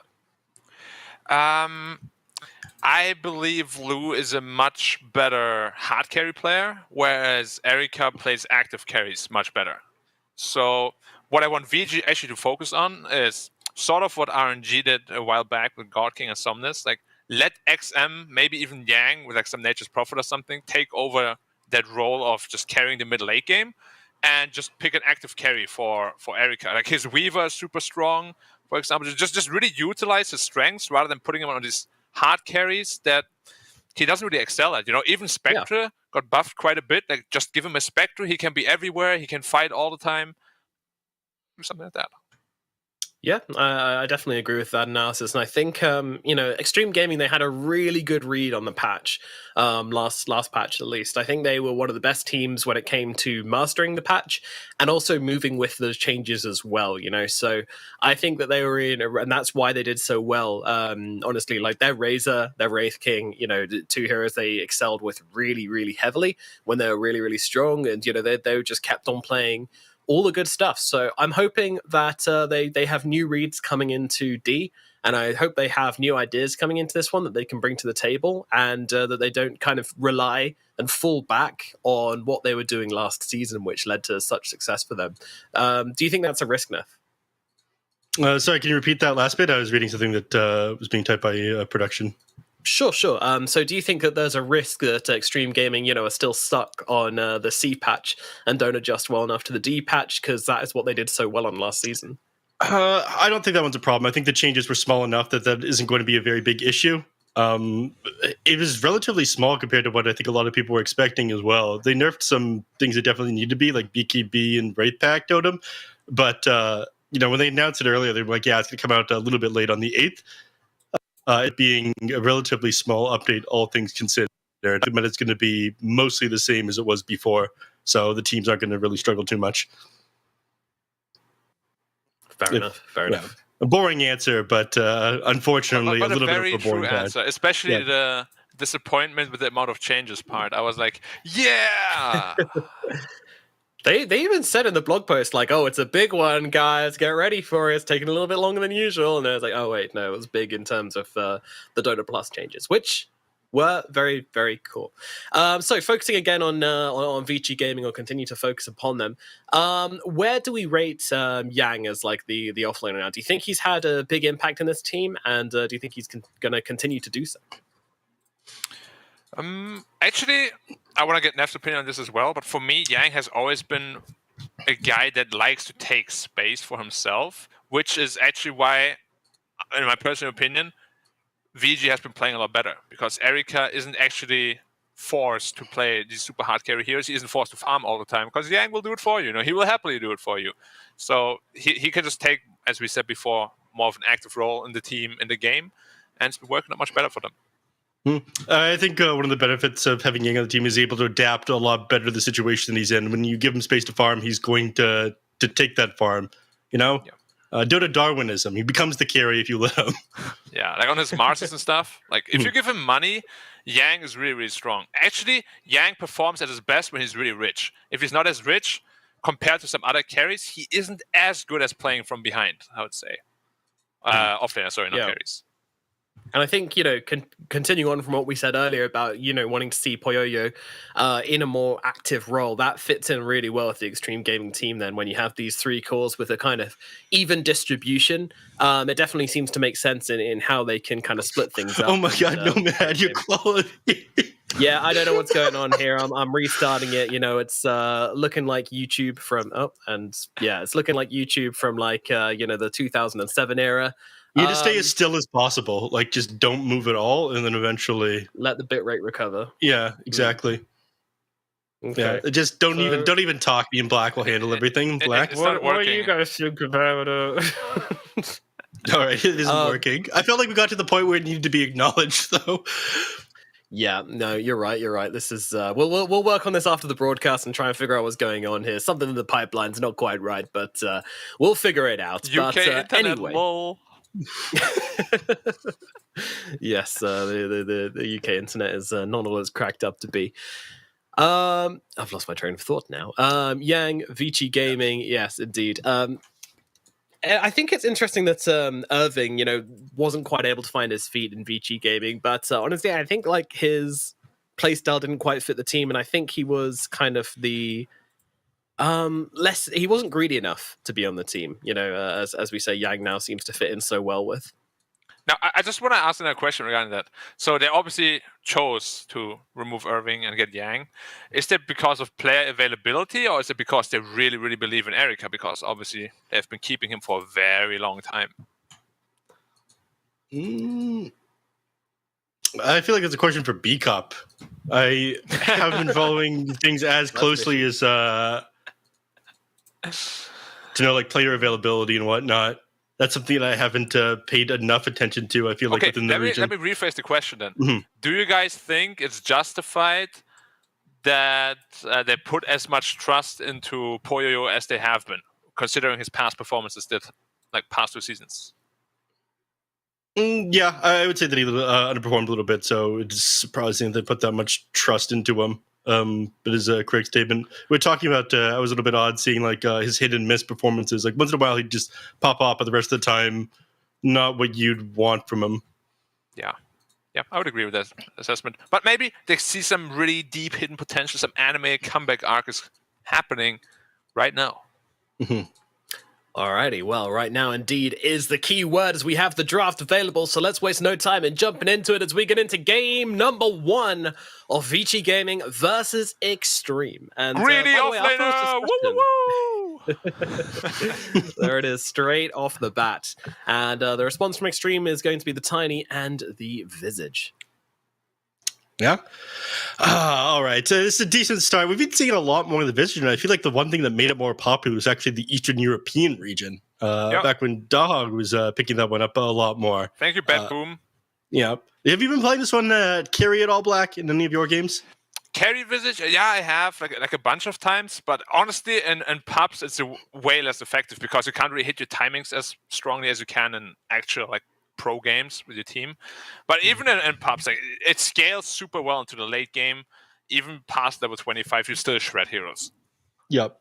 One thing that I think is kind of interesting was the change they ended up doing to the Crimson Guard. So now it blocks 75 damage and it blocks 50 on ranged heroes. So if you pick it up on a ranged hero early on, you can block level 2 Visage Birds. You pick up on a melee hero, you can block level 3 Visage Birds completely. So that Crimson Guard change almost feels targeted on the Visage being back inside the meta, as it shuts it down pretty well. Yeah, I would definitely agree. I like that item a lot now. It's just still a very expensive piece to build, right? And it doesn't give you super much for it. It's a nice buff, and obviously it could potentially hark on the Visage, but there can be stuff like purges and whatnot, and suddenly you waste 4k gold on nothing. Yeah. The fact that it works on towers as well, though, is pretty sick. It's you have another fortify. Well. Yeah. I hope we get this picked up a bit more, because so many people build Vanguard anyway, and then just leave it as a Vanguard. Just spend some more money, show us how it's done against Visage. Yeah. There's so many things you can do as well with as an answer. That's always the nice thing about these heroes, which just have a very complete kit and don't really need a whole lot, is that you can just kind of itemize for what your team needs. I would agree with that as well. How do you guys like the Winter Wyvern answer to Visage? I think Widow Wyvern's just solid in general. Widow's Curse is great at turning around team fights. It's always been amazing at like resetting. And Visage usually wins team fights just from having a favorable initiation. So not only is like the Cold Embrace just like a counter to the hero, but being able to reset a favorable fight that Visage starts is like his team comes in, tries to gank someone with a Widow's Curse is super sick. So I think the Widow Wyvern answer is like good for multiple reasons. Okay, yeah, I like that as well. Also, the recent flight duration buff, you fly for 10 seconds. No, it actually feels But 10 seconds is so long, yeah. It's really exactly. good, yeah. It makes him so much better in lane. Like, he used to just not be laneable. Like, you pick him in lane and you're just kind of griefing. Well, I mean, you pick him in the game and you're griefing your lane.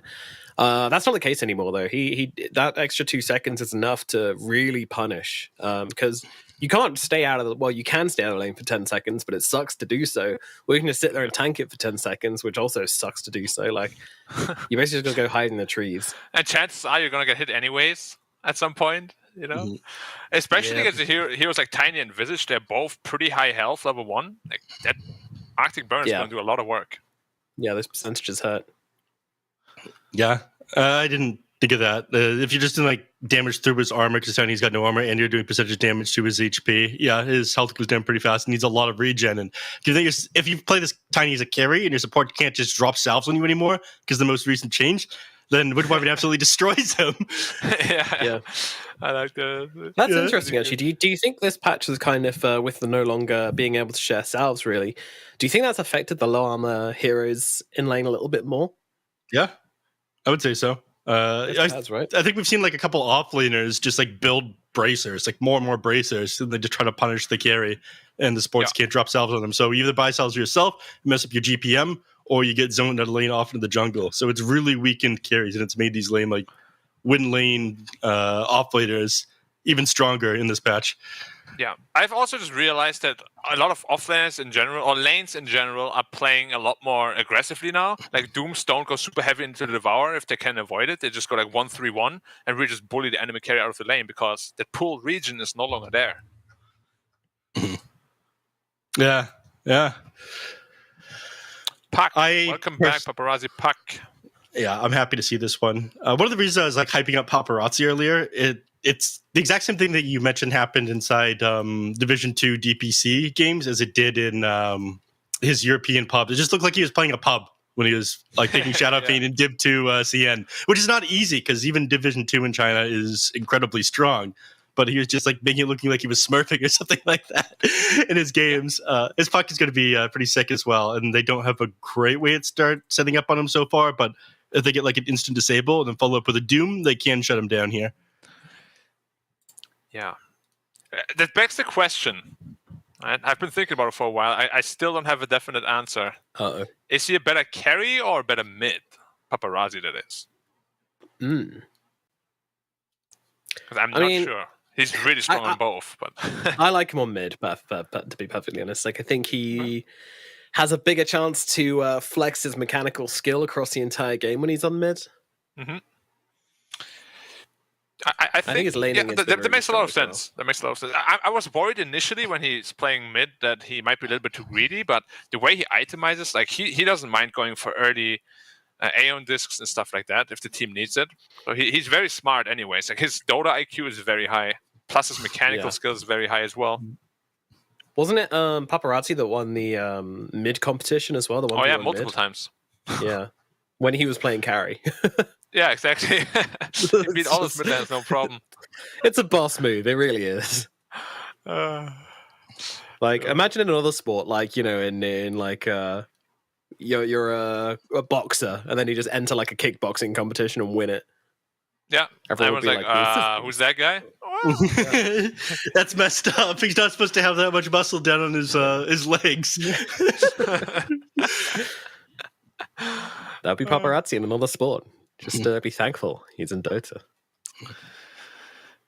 To be fair, looking at him, I don't think he's beating anybody up. But he's a Dota player. No. He's going to be playing a kickboxing competition. Is what you're saying? He's a very nice and timid guy. IRL. Like he doesn't really scream and stuff. Yeah. You know, there's some really loud players. He's the complete opposite. Like I'm a loud player. Yeah. He is the opposite of me. No, Black. Who's the loudest you've played with, Black? Himself. The loudest I've played with, probably Ice. Oh, really? Dude, when him and I were on one team, if we win a team fight, the building is shaking, man. I still remember being in studio with Black and being in the casting room, which is like soundproofed and whatnot, and being able to hear Black screaming off in the other room for no reason. Dude, that reminds me at DreamHack. Yeah. It was literally like 50 meters away or something, and the caster mics picked me up screaming when we were winning the game. And Yeah. they were like, "Oh yeah, Black is being very happy," as you can hear. Yeah, I could actually hear you louder than I could hear the boats at some other event that I was at like 2 weekends ago. I hear boats taking off a distance, and you're actually louder than that. It is insane. Back on topic here, though. Juggernaut, you have a very powerful early game lineup here, I feel, on ViCi Gaming. I like the Juggernaut up against the puck and the Monkey King especially. Like, up until you hit level 25 on the puck, your Dream Pearl is pretty much useless against him. Mm-hmm. It also plays into what we said, the more active potential carry role for Erika. Winter Wyvern Juggernaut is an amazing lane because most heroes honestly don't want to heal up to full HP against Wyvern because next Arctic Burn you're half health again. So most of them try to play around half health all the time. If you do it against Juggernaut, you might just die instantly. Yeah. But Monkey King, it's really good against Doom and lane, obviously, and it's a pretty damn good answer to Juggernaut too, right? Like Omni Slash doesn't really hurt you at all. Yeah, the Omni Slash barely hurts the Monkey King, especially when you said Wukong's man and whatnot. So I feel like, yeah, it's decent for that reason, but then they're never really going to have a way to kill this Juggernaut is, again, the thing that I'm most concerned about. So he's just going to be free farming. I think I'll probably go like Battle Fury or Maelstrom this game. I'm not sure how fast they really want to play. Like, they could go very fast in ViCi Gaming, but I think Juggernaut probably feels reasonably safe to stall this game out. Quick drip check on Yang, by the way, repping the Gucci. Possible merger in the future, ViCi, Gucci, it's got a ring to it. Sponsored by Gucci. Sounds good. Some of the Chinese players really like to flex their fashion sense for sure. Songs is another one that sometimes likes to do it, and other times it just looks like Beaker when he's sleeping. Rimstroke. Random shot, but I'm here for it. Grimstroke comes out as the final pickup for ViCi Gaming, and that is going to round off their draft very nicely indeed. Some strong combinations coming up. I like it. They've got a nice little bit of synergy. They've got some going. They've got some frontline. They've got some carry. They are ticking a lot of boxes on this ViCi draft. It looks very nice indeed to me. Yeah, double Doom potential also for a last pick. It's a very, very strong support pick. And Xtreme, they're also looking for a support, right? Unless they want to play the Monkey as a support, which would be a bit weird. Yeah, they're not. A lot of people don't like running the Tiny as a carry or pause one anymore either. After a couple of the nerfs to it, I feel like he goes through these phases of they over tune him a little bit to be a carry again, and they're like, oh god, we messed up. This hero has way too much HP and damage. We need to tune that back again. Yeah, and they do a little bit too much. Snapfire. Okay. That's fun. They do go for Snapfire. Alrighty then, that'll be the final pickup for Xtreme Gaming. It seems fine. You've got a nice counter to the Wyvern here, and that if he ever goes for the Cold Embrace, and you've got those kisses coming through, then you just absolutely melt someone. And the cookie can be a nice save for Doom as well, and that kind of thing. So, yeah, I think I like this final pick. It's enough to make me go for Xtreme Gaming for this first game. Oh, that's a tricky one. I'm going to let you guys go first. All right, I'll start. I think ViCi's gaming draft is better, even though I'm not a fan of Grimstroke. I don't think they have a great way of dealing with the Juggernaut with this draft. And as much as I like Xtreme Gaming, I think ViCi just draft infinitely superior. Winter Wyvern also incredibly good for this game, as Black was pointing out earlier. Black, I'm going to pass it off to you. Thank you for the great points that you helped me with my prediction with. I would also just say that I completely agree with your assessment. I just want to add one more point that I think Visage behind doesn't feel good at all and can just become a feed hero. And I really think Juggernaut Winter, this game especially, will just destroy that lane. Okay. Right. Well then. So we're both going for VG, in case it wasn't clear. Yep.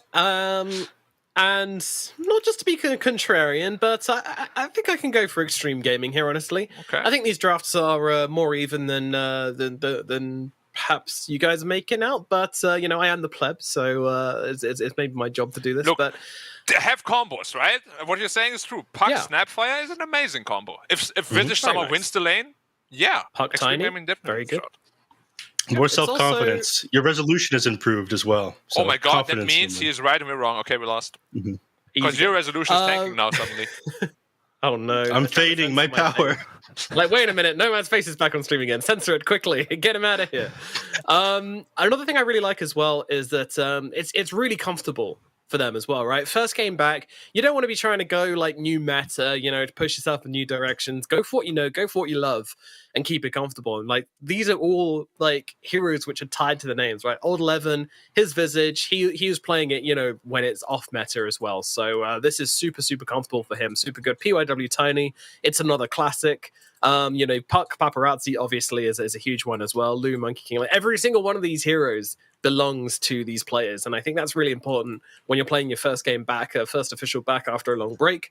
So yeah, I think Xtreme Gaming are going to be taking this game number 1. But let's find out as we jump into the matchup here. These two teams battling it out in this very, very important opening match as we get into the game for game number 1 between these two teams. I think we already mentioned it, but both these teams, it is their first match in the DPC for the 3rd season here. It is, Indeed. yeah. You don't want to be losing your first game because it means starting with a loss, Teams have disbanded for worse. I'm just saying. I think that's kind of interesting about the DPC. I want to highlight that one real quick. I think the fact that it's 6 weeks, as long as you don't mess up at the beginning or the end of a season, I think you're usually going to be in okay shape.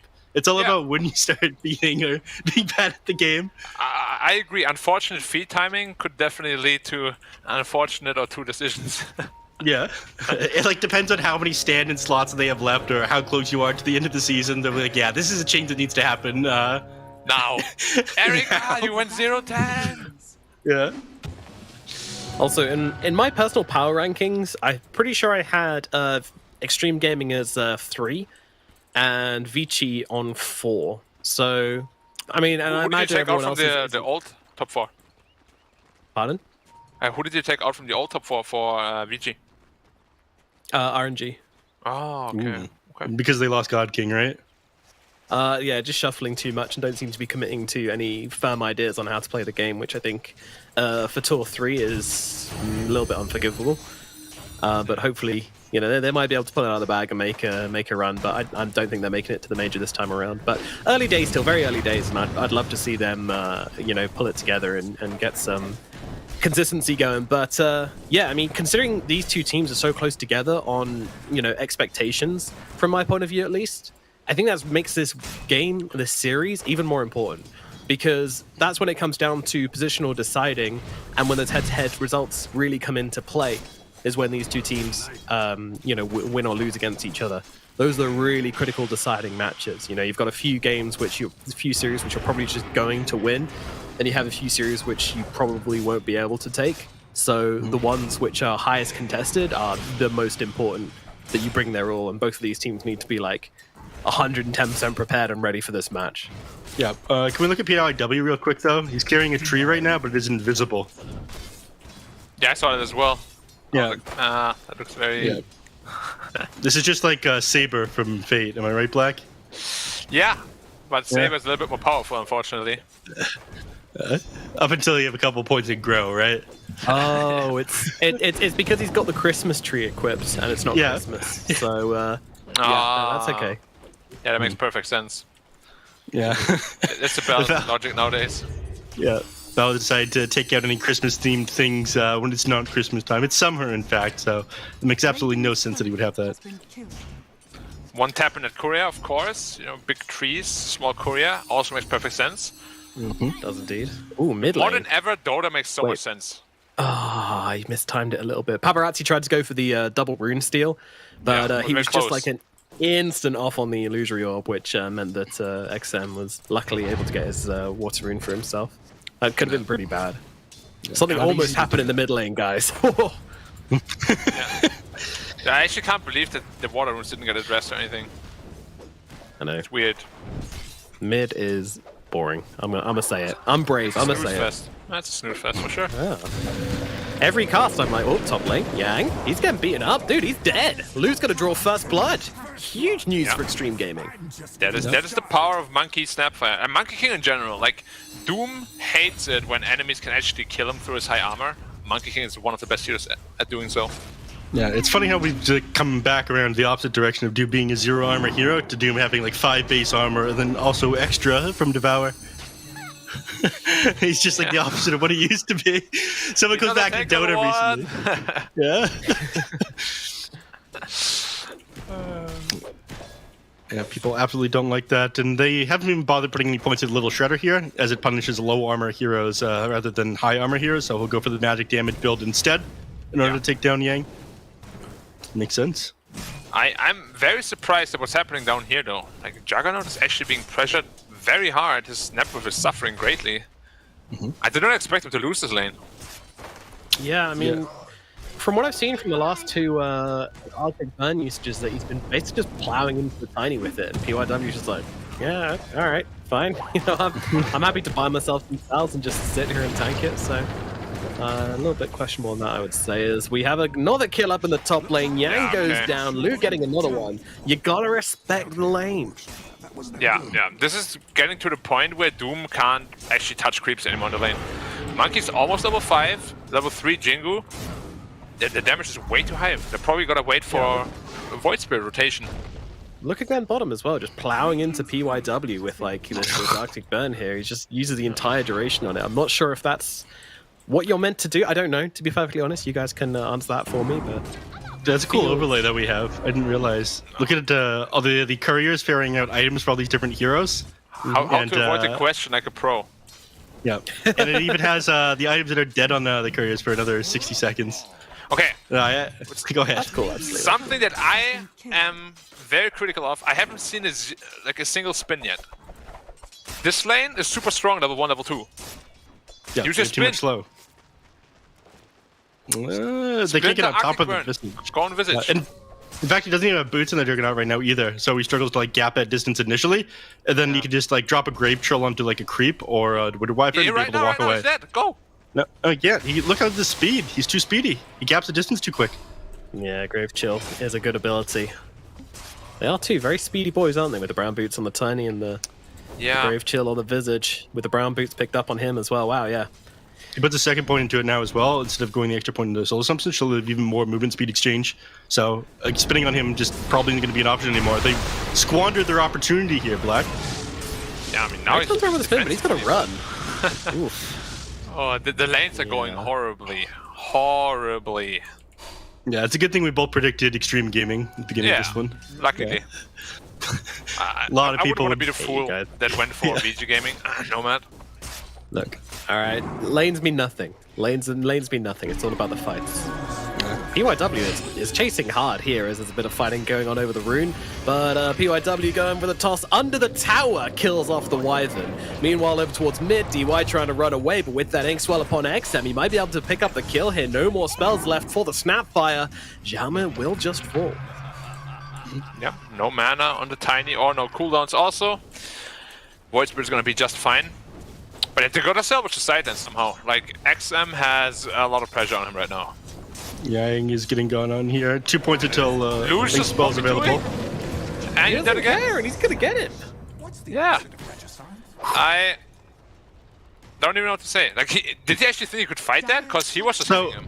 His Inkswell was like coming off a cooldown like a couple seconds when they started that fight. So they're like, okay, my Inkswell's just about up. Just fight into him. And then by the time you can actually drop it onto him, the guy's basically dead already. Yeah. So I mean, it the was damage like output level 3 Jingu is just ridiculous. You're hitting for 200 damage per hit. Yeah, I'm not sure if they realized there's 3 points into Jingu. At that point, sometimes you have like 1 point Tree Dance, 2 Boundless Strike, 2 Jingu or something like that. But he ended up just like tearing into him there. So a poor judgment call on, I think, the Inkswell cooldown is what caused that to happen. Yeah. I mean, there's also just a recent nerf, right? So maybe that's coming into play as well. Perhaps. How are they gonna salvage though? Like, this Monkey King is not an easy kill at all. I think the only way they do that is after Doom gets level 6, like you initiate with the Void Spirit, get the slow off on him, then Doom him afterwards. But with the tower there, I think that kill happens a little bit too slow as well. Alright, so I don't know. Not easy for the next couple of minutes. Yeah, what does it see at the 10-minute mark, maybe? Yeah. They'll try to get the kills off on the Lu. Okay. I just feel like the side lanes are not being addressed right now. Like, XM is doing very well in the mid, but your side lanes are suffering. I think you gotta help them out. Yeah. Maybe with the next good rune. If it spawns top, doesn't, but they should get a kill on Snapfire here anyway. ViCi Gaming, they'll Get it with the mana burn. play their free build. Ah, great job. Nice one, Yang. I would have mana burned him. Pretty much just a solo kill from Yang there, really. Yeah, the Facebook coming in clutch. Yeah, really gap that distance there. All right, he's buying the Hand of Midas as his second item, not getting the first one. This is something that I like lost my mind when I was watching Tinies in this region get it every single game as like their first item. This Midas. Yeah, I hated this. What do Wyvern? YW, he's Bye-bye. throwing back the Wyvern into the clutches of the Parkers. Paparazzi claims another one. Yeah, Visage level 6 before Juggernaut. He might just have to evacuate the lane here. Healing Ward's getting sniped as well. Found easily. Erica didn't sprint TP. He didn't sprint TP. Oh, he didn't. Huh? And yep. I mean, he felt knew safe they because were he could there. see the puck, but PYW was also in the trees as well. I don't know what he was trying to do there, but yeah, just being a bit too min-max. Yep, getting punished for it. Monkey King halfway to his battlefield already. And he just finished his threats on Jack. A stark contrast. And with the Wyvern getting caught again, you're gone. Xm's coming in though. I mean, he's got that ace swell upon him. That's really nice. Two heroes locked down. They've got the signs out onto the puck as well. They will be able to take off the signs, but on 11 is gone, and now the jaunt away from Paparazzi is going to get him to safety. That was actually really cute from the Visage. He turns around to get the silence off the puck, the Phantom's Embrace. So basically gives his life for his mid laner, but if he didn't, they were both dead. Yeah. I mean, you know Paparazzi probably gave him the stare. Do your job. He said he was timid, man. He said he was a cool guy. He is timid, but he can still look mean. It's always the quiet ones you don't want to mess with the most as well.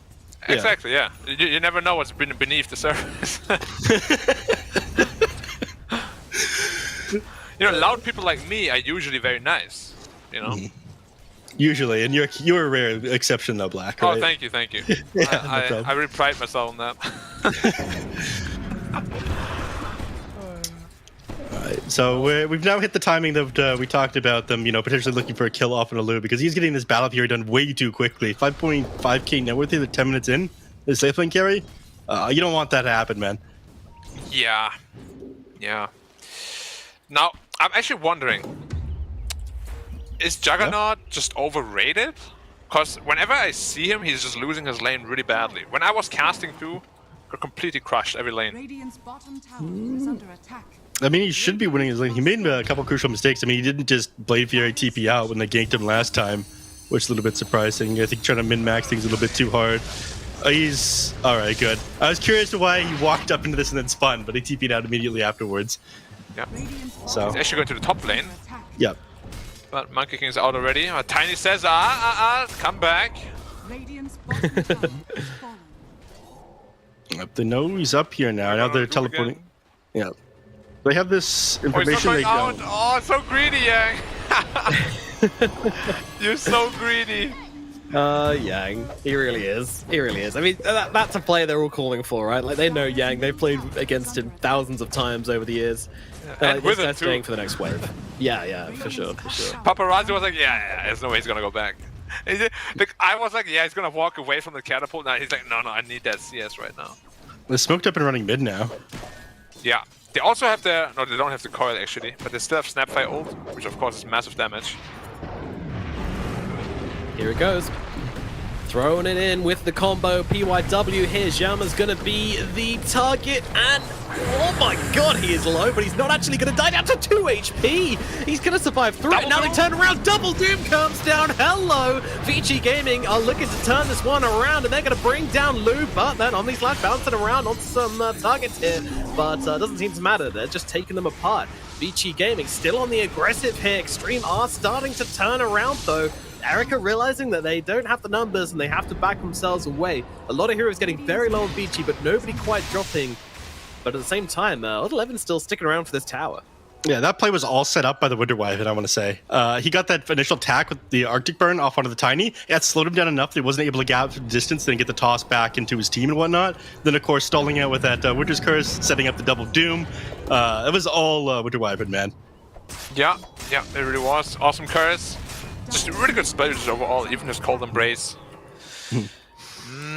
Okay, this is what they needed, and I've seen it a lot of times actually from quote-unquote lesser experienced carries. Like, they itemize in a really hard carry way, but then they keep joining fights. Like, if he had an Echo Saber there, I think the fight goes quite a bit differently. No, I really want him to focus on that farming if he goes for it. Alright, they're smoking up behind the tower. It didn't work last time, it'll work the second time though, right? No cooldowns, so this should be pretty easy. Drop the coil, maybe? He's got Curse up now. It just came off a cooldown. Yeah, he baited him. Yeah, Victoria is inevitably going to fall here as BORW will toss him up and get the kill, and now they'll be able to finish off the tower. In fact, it's already gone. Yeah, they're very cooldown dependent, of course. The double Doom only comes out every 2.5 minutes. Without it, you're pretty weak right now. You have that Midas on Doom, so you really just want to scale to your BKB ASAP. And Monkey King is too big. He is too big. It's very scary. Too big to fail. It's like the banks, right? Yeah. Do the banks have a Battle Fury though? Or Doom? That's what you do with two supports that have a lot of killing potential. Easy pick. Yeah. You kill him, exactly. Yeah. They're going to deny the tower as well. They're going to have Doom off cooldown when he's back up, but they're fighting into Old 11 who just finished his Wraith pack now. This item is just way too good on ViCi, somebody who already has like already has everything he needs with just like his initial kit. So being able to just like provide a little bit more in team fights with this item is pretty good. Yeah. So You're always wanting to a little build bit. Yeah, maybe they can get the kill onto Victoria here. The Yule's out from XM, just trying to hold back the Visage from getting those nukes off, but they get the kill regardless. As BOIW brings down an internal attention towards XM. XM is going to fall to the burst of Paparazzi. Once again, there is a double Doom coming down onto a bird? Yeah. Alright. Well, fuck that bird, I guess. And it's still alive too. That was the double Doom that went off to the bird. Alright. It latched onto him. Yeah. But, So just to hit the confirm, as snap Doom on also dies, the leash can just leash a bird over here, right? If it's closer? Yep. It counts as a hero, yeah, okay. Yeah. So it's like, another double Doom counter. Are you sure kind you of. didn't just cast it on the the Soulbind on the bird initially? I missed who it casted on, but it definitely connected with the Snapfire because my game is lagging. Okay. Yeah. So maybe misclick on the bird then. I mean, it definitely hit the Snapfire. Xiaoma is dead too. Oh, they're snowballing way too hard. This is all while Monkey King is farming. Oh, he's going for the DD. That might be your death, maybe? Nah. Okay. Nah, he's good. Throws it out anyway. It's like, okay. Sending a message. Let's give him the hands. Don't mess with me. You want to throw hands, bro? Here, come. All right, Black, how did you get back in this one? You're Erica in this situation. You see that the enemy carry is more than 2,000 net worth ahead of you. Not something that would happen in your situation, of course. You would always be top net worth. But usually I would get ahead of him. Yeah, but if you were like taking over the game for your little brother at this point, what would you do? I would split push very aggressively to force TP rotations, and that way open the map for myself and my team. Because they have no sprint cancel. Yet. Right. Yet.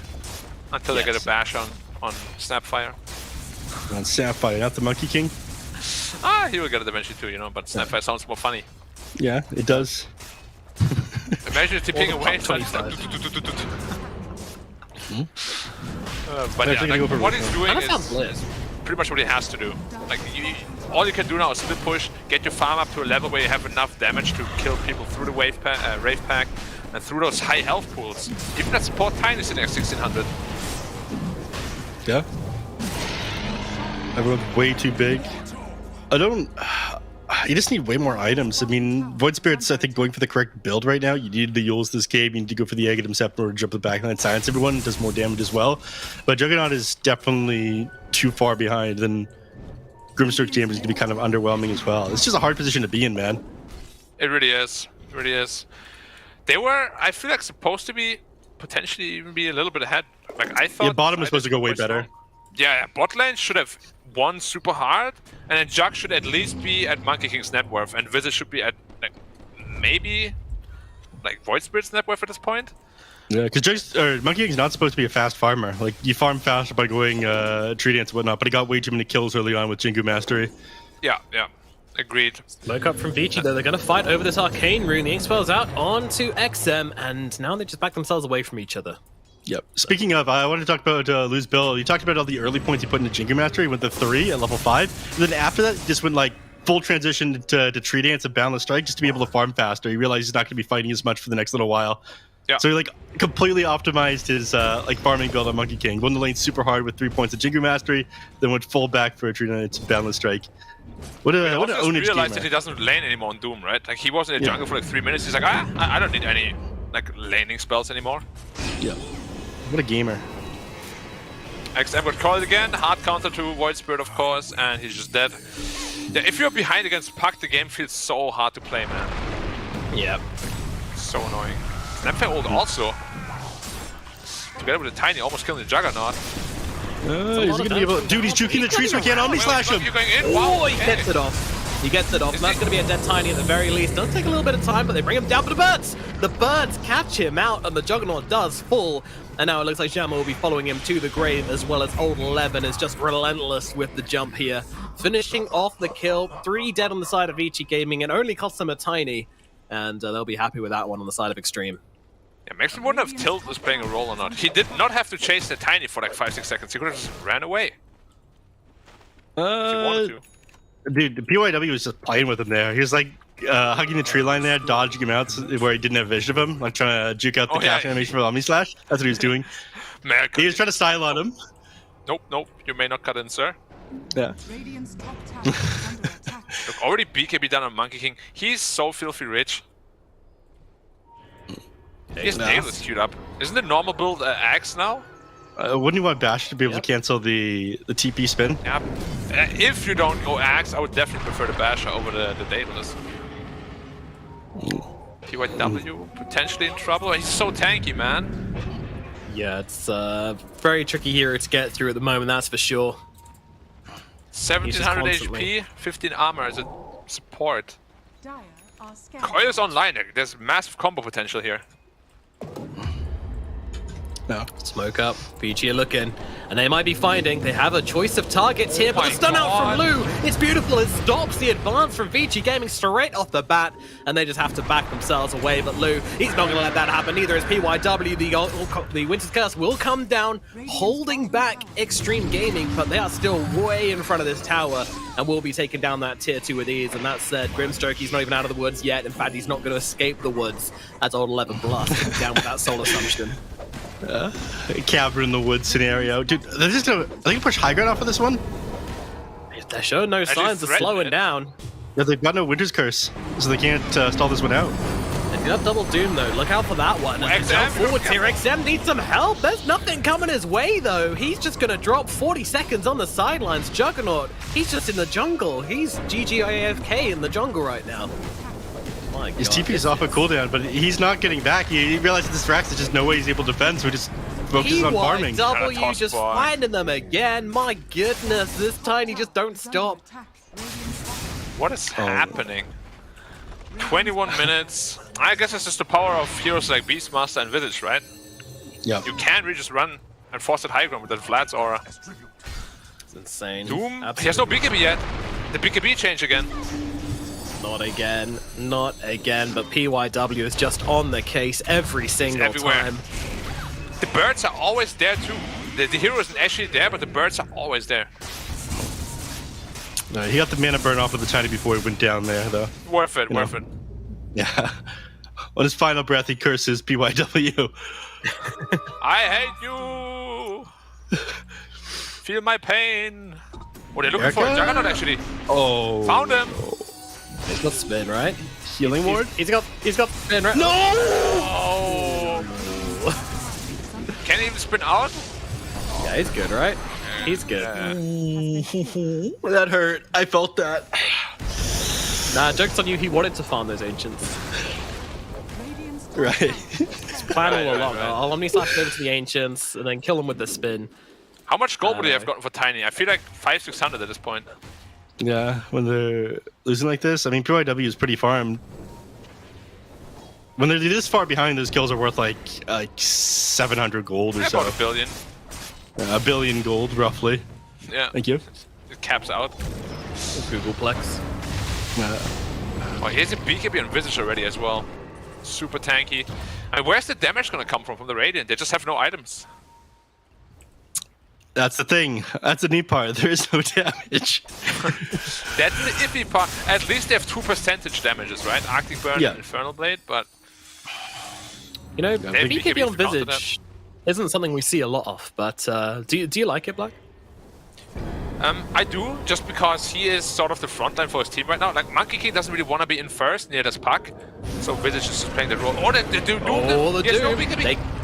It's a really big target. They're just going to stay on top of him here. I mean, Monkey King needs help, and he's not really getting it. They're even going to commit the Soulbind for this one. They want to bring him down, and they're going to do exactly that. Yang just chatting on that Monkey King. My goodness. But meanwhile, in the backlines, Erica's looking for another target. PYW's being taken down as well. Erica, he needs a little bit more, and he's going to find it. And now the Cold Embrace comes out. The Winter's Curse just to hold back Old 11 and Paparazzi and allow ViCi to get away. It's a hit-and-run attempt here, but are they going to make it? I'm not sure. Except trying to jump on top of the puck. Puck gets away, though. Erica running around in this one. He's got the spin, but he just wants to use it defensively to get back up to his high ground. The cookie out the Yules from the Void Spirit. It's good, but does he have enough to get away? Astral Step gets up to the high ground. Beautifully played by ViCi Gaming.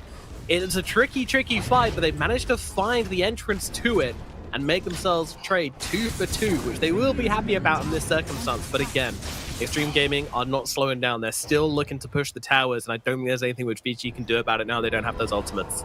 Yeah, they may have used a little bit too much on Doom at the side of that team fight. After he already expended his BKB and his Doom, they dropped Dream Coil and Snapfire Kisses onto him. tower has Do you want to be the guy, or do you want me to be the guy now? You be the guy. You're the Okay, guy. so before the fight started, it was 15k. They got a massive pick on Monkey, and somehow through it all, they actually lost 3k net worth advantage, despite getting 2 massive kills. How? That's just math, baby. Just math? Did they have many buybacks or something? They bought back on Winter Wyvern there. That's it, really? I mean, I thought it was going to be a bigger gold swing for the Monkey King, at least, but... They lost Not Doom today. as well, who was the most farmed hero on their team. True. He's top of the net worth. So, Yeah. so you get a fight going your way, even Like though 20k? I just said it's 18. Well, yeah. Obviously, your math was incorrect, or you're going to need glasses, Black. It's actually a 20k net worth advantage now, despite them has doing them. well in that last team fight. I have You always see glasses, them. yeah, but they're just pooping money. It's not my fault. Yeah. And the Gold generate returns. Well, what's Yeah. this little pig called where kids save all the money in? piggy banks. Yeah, piggy banks, yeah. They just smashed their one. Yeah. And VG's is gathering interest at this point. They're gonna smash it soon. This is bad. I mean, they're the ones with the Doom and the Hand of Midas. You'd think that they'd be farming a little bit faster. If the net would jump, it would be them. But this Monkey King is too swole to control. Yeah. They actually go for just straight Daedalus, like super chatting up. I guess they don't feel like the Juggernaut is enough of a threat that they need to go Basher and deal with his his spin moves. No basher, but Which is I kind of feel like depressing. maybe just tanking up with like a Skadi or something would make more sense, because he is still like, one of the most fragile targets Yeah. they have, right? I mean, he's been doomed twice now, and he's died both those times through the doom. So going for the Daedalus is very much just a case of, he wants to kill this Juggernaut when he spins in, basically. He wants to abuse Yeah. Juggernaut's aggressiveness and overconfidence. But basically he's saying, we're really far ahead, get out of this game, bro. Yeah. But Now. he's got to make sure he doesn't get doomed. Oh my god, Yeah. they're trying to take advantage of the fact that Puck was just on the other side of the map, but then Puck immediately makes a... Alright, never mind. I thought he was just making a beeline back for his team after that. In fact, he is. So it's going to be a 5v5 engagement. And they need a double doom on 2 core targets. Yep. They have a good ward there, at There's a least. Lincoln's on Puck. Paparazzi, oh, great little play from him to pop the smoke, actually going down to the low ground to fight them, and now the kisses come through overhead as well. Yang, he's looking for a target to get off the Doom, but he's not going to find it. Pops a BKB, turns it around and just says, fuck it, I'll Doom the Visage, but that is not ideal. and now he runs into the fight. The BKB is over, and his death will come shortly afterwards at the hands of Paparazzi and PYW. You gotta be careful with the monkey. Like, if you get cursed next to him, it's a lot of damage, but won't get it off. And they still have a DD, of course, plus Daedalus, there should be a free run. I don't think ViCi even noticed that he got doomed either. He literally just was like, oh, well. Like, he's still BKB'd as he rolls his hands, you know, he's like, yeah, I don't want to die here. But yeah, damage-wise, yeah, he lost no health. That was depressing. Immediately, like, the grip stroke gets gone on, loses all of his HP. He doesn't... Didn't get it, though. Yeah, they got it on Monkey King. He backed his inventory. Almost stole it, but unfortunately didn't quite have the range inside his dissimilate. If you dissimilate directly on top of the Aegis or the shard, then you can steal it, but if you're slightly to the side of it, then you can't. Yeah, he was quite off center, actually. So... Yeah. I mean, he went to where Roshan would be initially, but Roshan was actually moved a little bit. I don't know if that was intentional or not, but... Yeah, I did not expect such a one-sided game, to be honest, with these two teams.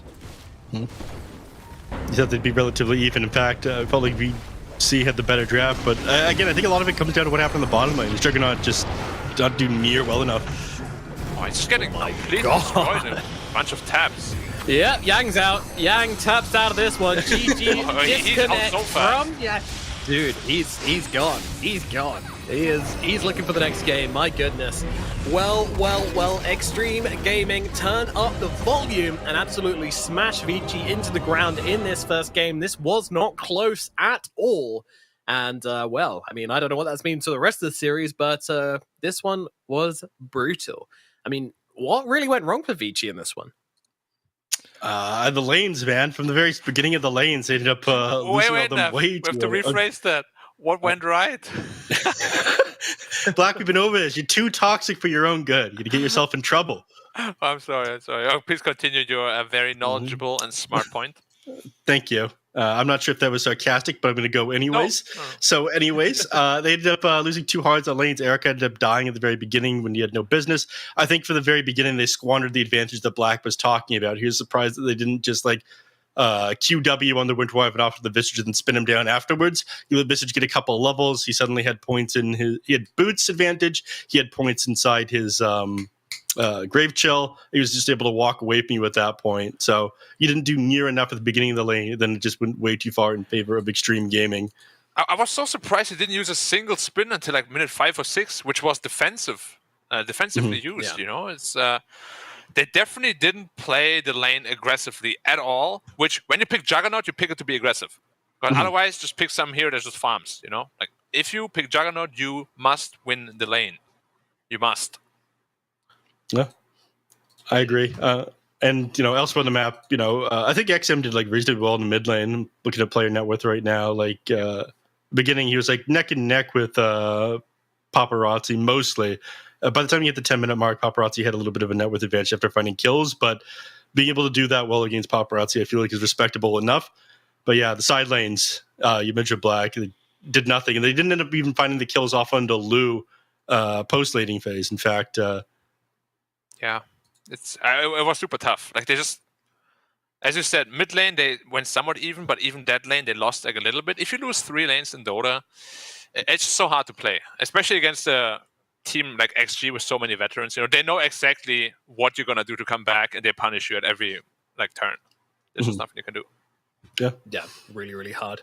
Overall, I mean, there was just seemed to be a better read on the game from every aspect on Xtreme Gaming. You know, like, yeah, they get a few kills on Lu, but in the end, it didn't really make a difference. And what I liked about Xtreme is that every time Lu ended up dying, or, you know, they get that nice double doom and they managed to take an even fight on ViCi Gaming, like, Xtreme did not waste time. You know, they didn't say, okay, let's just group as 5, smoke up and go in. No, they just ran down lanes. They just shoved their faces down the lanes and said, hey, you don't have any ultis. You're useless at the moment. You know, you picked Doom and you picked Wyvern. We're going to take full advantage of that. And they absolutely did.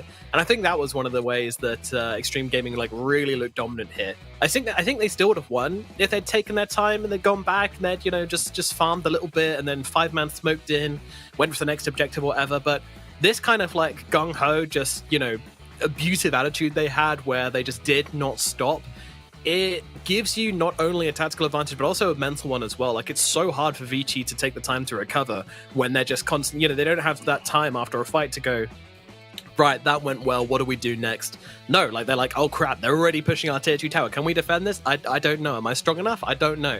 You know, they don't have time to process the next moves, and even at this level, you know, that's still a huge factor. So I love that aspect about Xtreme Gaming's gameplay. They played very extreme. It was very fast. Loved it. Very extreme. Very extreme. Neff, I got a question Yes. for you. Okay. Yes. So I'm a big fan, or rather, do you agree or disagree with this statement? I'm a big fan of if I can get 500 net worth and the enemy gets 0, I would rather do that than get 1,000 and the enemy gets 500. Right? Yes, I agree with And that. that's exactly what Xtreme Gaming did this game, which Nomad pointed out, and that's why they're so far ahead. Yeah. Super well done. I love that. I love that. Because a lot of teams would just go back to their own jungle, farm up, and have a good old time. You know, wow, look at me, I got 20k net worth instead of 18k. But the enemy would have a lot more net worth as well. Yeah, I think that was like a common debate back when jungling was more of a thing. Like if an offlaner wasn't able to play into a lane at all, they would just let the enemy carry free farm, and they would go into the jungle, the triangle. Iron Talon was super popular at the time. Oh yeah, yeah, I remember. But you just let the enemy carry, do whatever. If you can completely shut down people, then it's like way better. So you chase people into the jungle when they're farming instead of like making stacks for your carry, because that's like the optimal way of shutting down the enemies instead of just getting your carry super far ahead. Yeah, I think that's a better way of doing things. So 100% agree with that statement. Yeah, cool. We are very much in unison today on the panel. Very cool. Mm-hmm. Yeah. Somebody told me I was being a yes man today, which I take offense to, because usually I'm disagreeing with my fellow panelists. Yeah, but today, you know, there's just a flow. We're flowing. Yeah. Vibing, I believe it's called, as the kids say nowadays. Vibing. Oh yeah, sorry, I'm a little bit of a boomer, so That's excuse me. That's okay. Yeah, this fight at the end was so sad. Like, Erica just spinning away from all his troubles, spinning his way into game 2. Yang just couldn't find the target, so decided to doom a Visage, who literally just said, alright, I'm just going to hit this creeps for lifesteal. XM tries to make the steal afterwards, you know, almost gets a shard, doesn't get the shard, gets killed instead. It's just... Yeah, full Sag across the board. I feel like if you've committed to the Roshan there, you might as well just get yourself killed for the shard at that point. Like, Tank. what else is there to play for?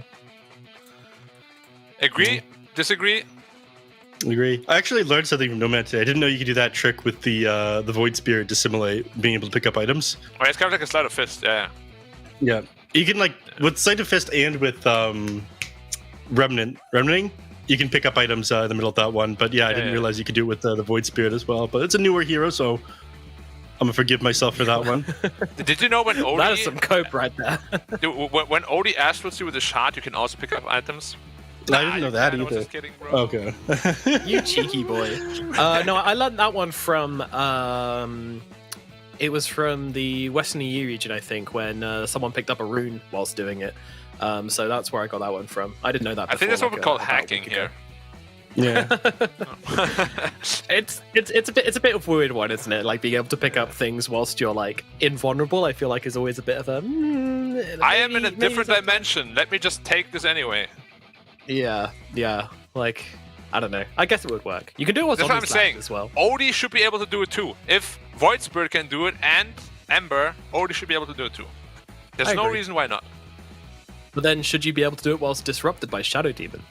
Yes. You should. All right. Totally. Can't do anything except pick things up. Imagine someone's like inside the Shadow Demon disruptions, then you drop it, your support drops the salve on you. You pick it up inside the disruption, heal yourself. Oh my god. I mean, if it's illogical, it has to be consistently illogical, you know? It can't be inconsistently illogical. That makes no sense. It doesn't. It doesn't make any sense at all. But what does make sense is game number 2. But will we have a game number 2? Well, no. We will have to find out after this very short break. We'll see you in a minute for game number 2. The draft won't be long, so we'll jump over in just a second. See you in a sec. Hopefully. Right.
穷之前，你不曾拥有姓名。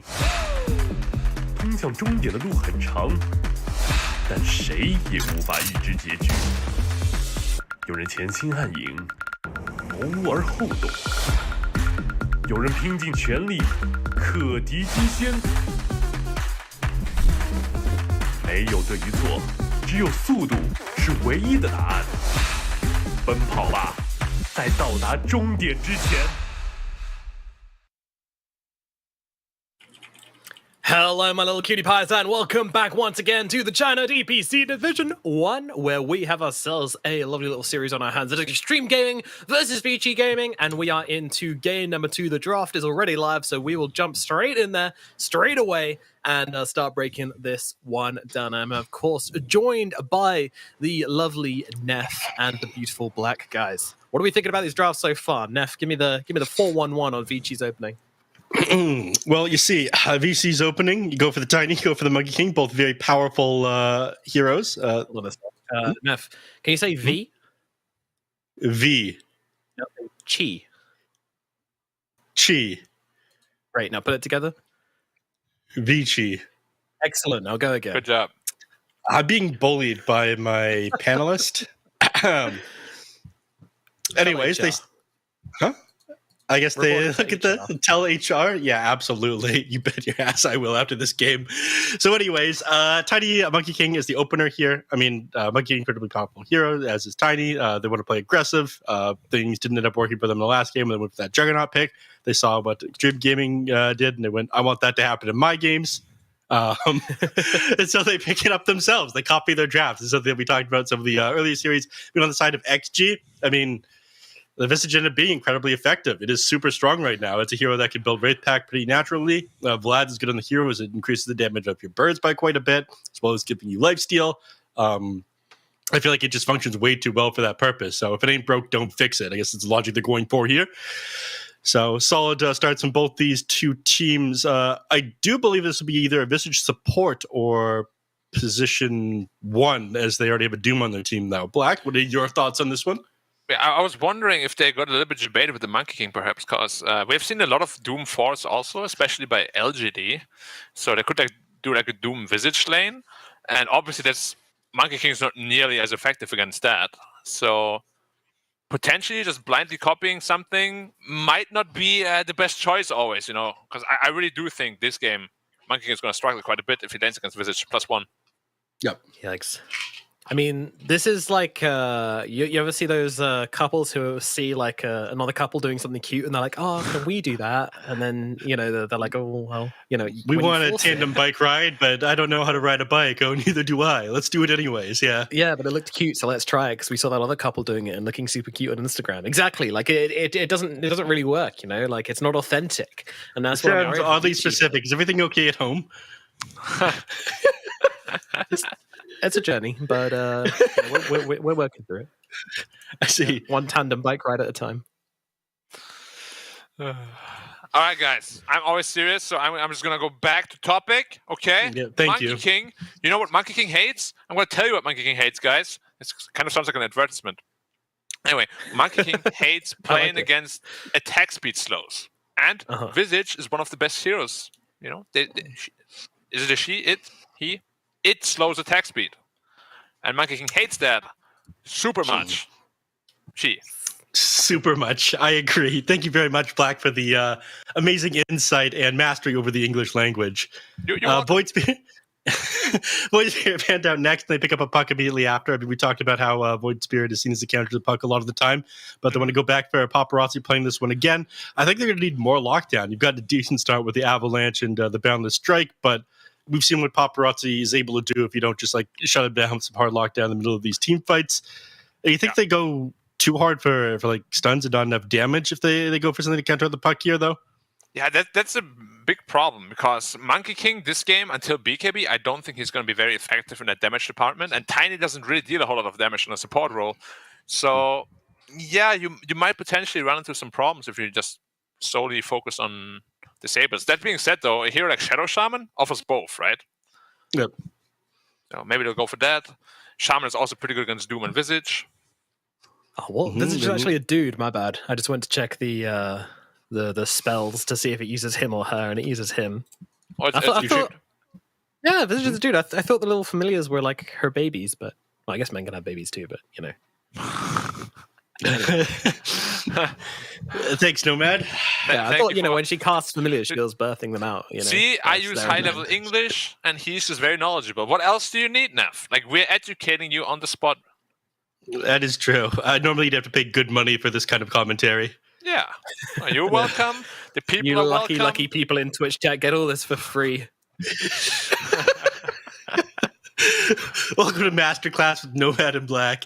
All right. TA. What is this? Whoa. So, it's probably a Doom 4 and then a TA. Oh, not TA. They're going to pick a support last. Honestly, Undying might be a big problem right now. So, they might want to get rid of that on ViCi's side.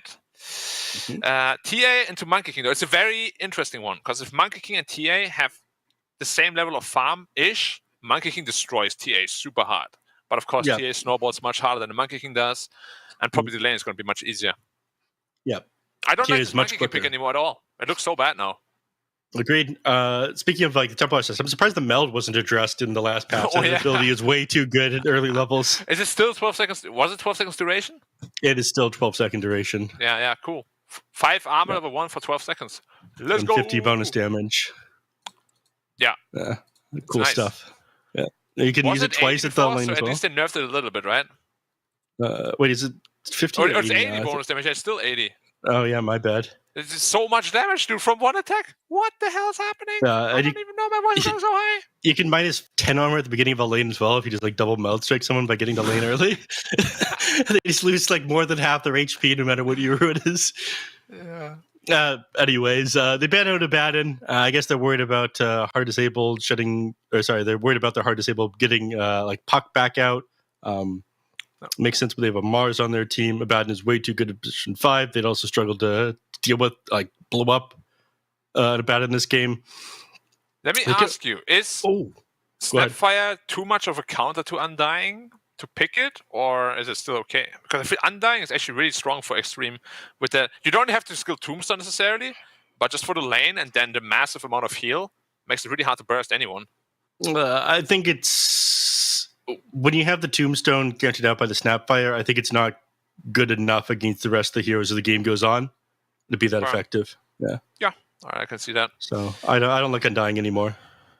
Terror Blade. Okay, so they do monkey support and tiny support, so they're throwing everything down the dumpster and be like, okay, we need a better carry matchup, which makes sense, honestly.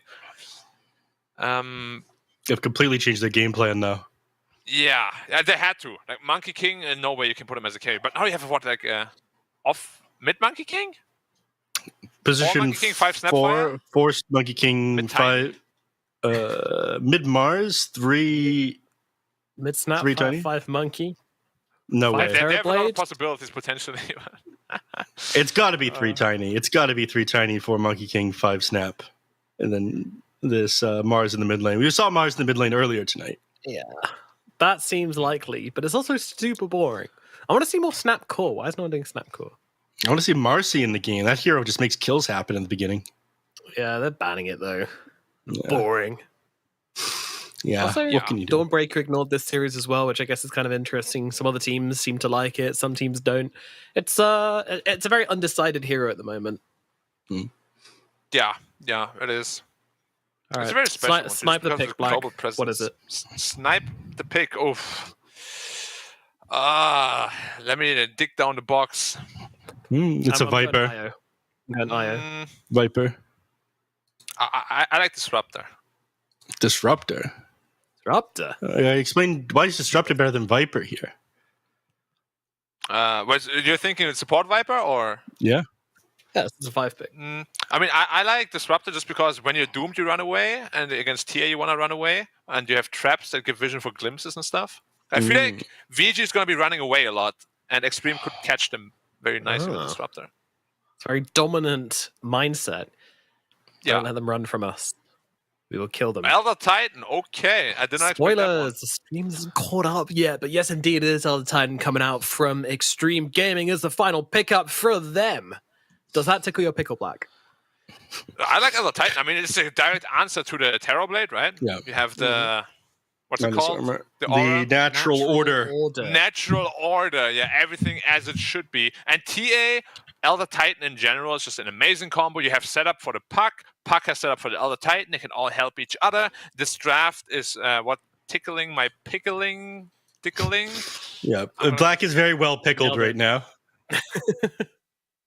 So, you like it then? You think this is going to be a tasty little 2-0 Black? Yeah. All right. Neff, you're wrong last time. Pull it back. Get it back together.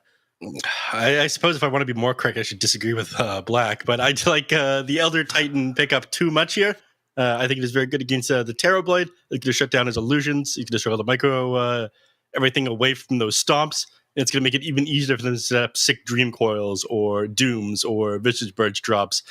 I don't know why I didn't think of Elder Titan, but, Xtreme are the pro players and not me, so that's obviously why. Black, got to hand it off to you. I'm going to copy your answer, but change it a little bit. Well played. So I'm with Xtreme Gaming here, you number 2. My question is, whilst they do have, obviously, the Elder Titan to nullify the armor on the side of the Terrorblade, do they have enough catch to get on top of him and keep him held down? I mean, they have the Puck, right? The Puck is good. I don't know. I guess TA buys Blink as well. Yeah, I don't know. There's something missing in this Xtreme draft for me. There's that kind of the support duo, I think, is what it is for me, which I'm not really digging so much. Doom Elder Titan support duo. It's a strange one for sure. It is a strange one, but you can make it work because you can overrun the opponent. Like they have a pretty tanky support duo. Mm-hmm. I'm not convinced. I'm going. So I don't know how after that first game they looked really, really bad, but I'm gonna go ViCi game for this game number 2.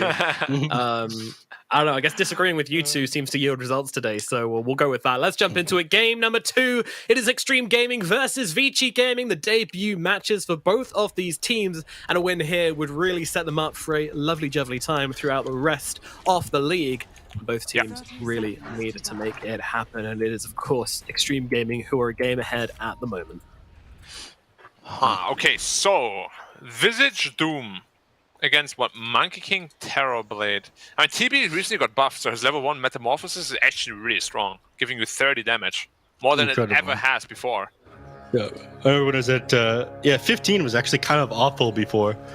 But they buffed it a couple of times. Like they make it so you don't lose movement speed with it anymore. Did it give you HP back in the day? I know it did when it was it did. a Demon Hunter. like 150 or something. Yeah. It was a weird one.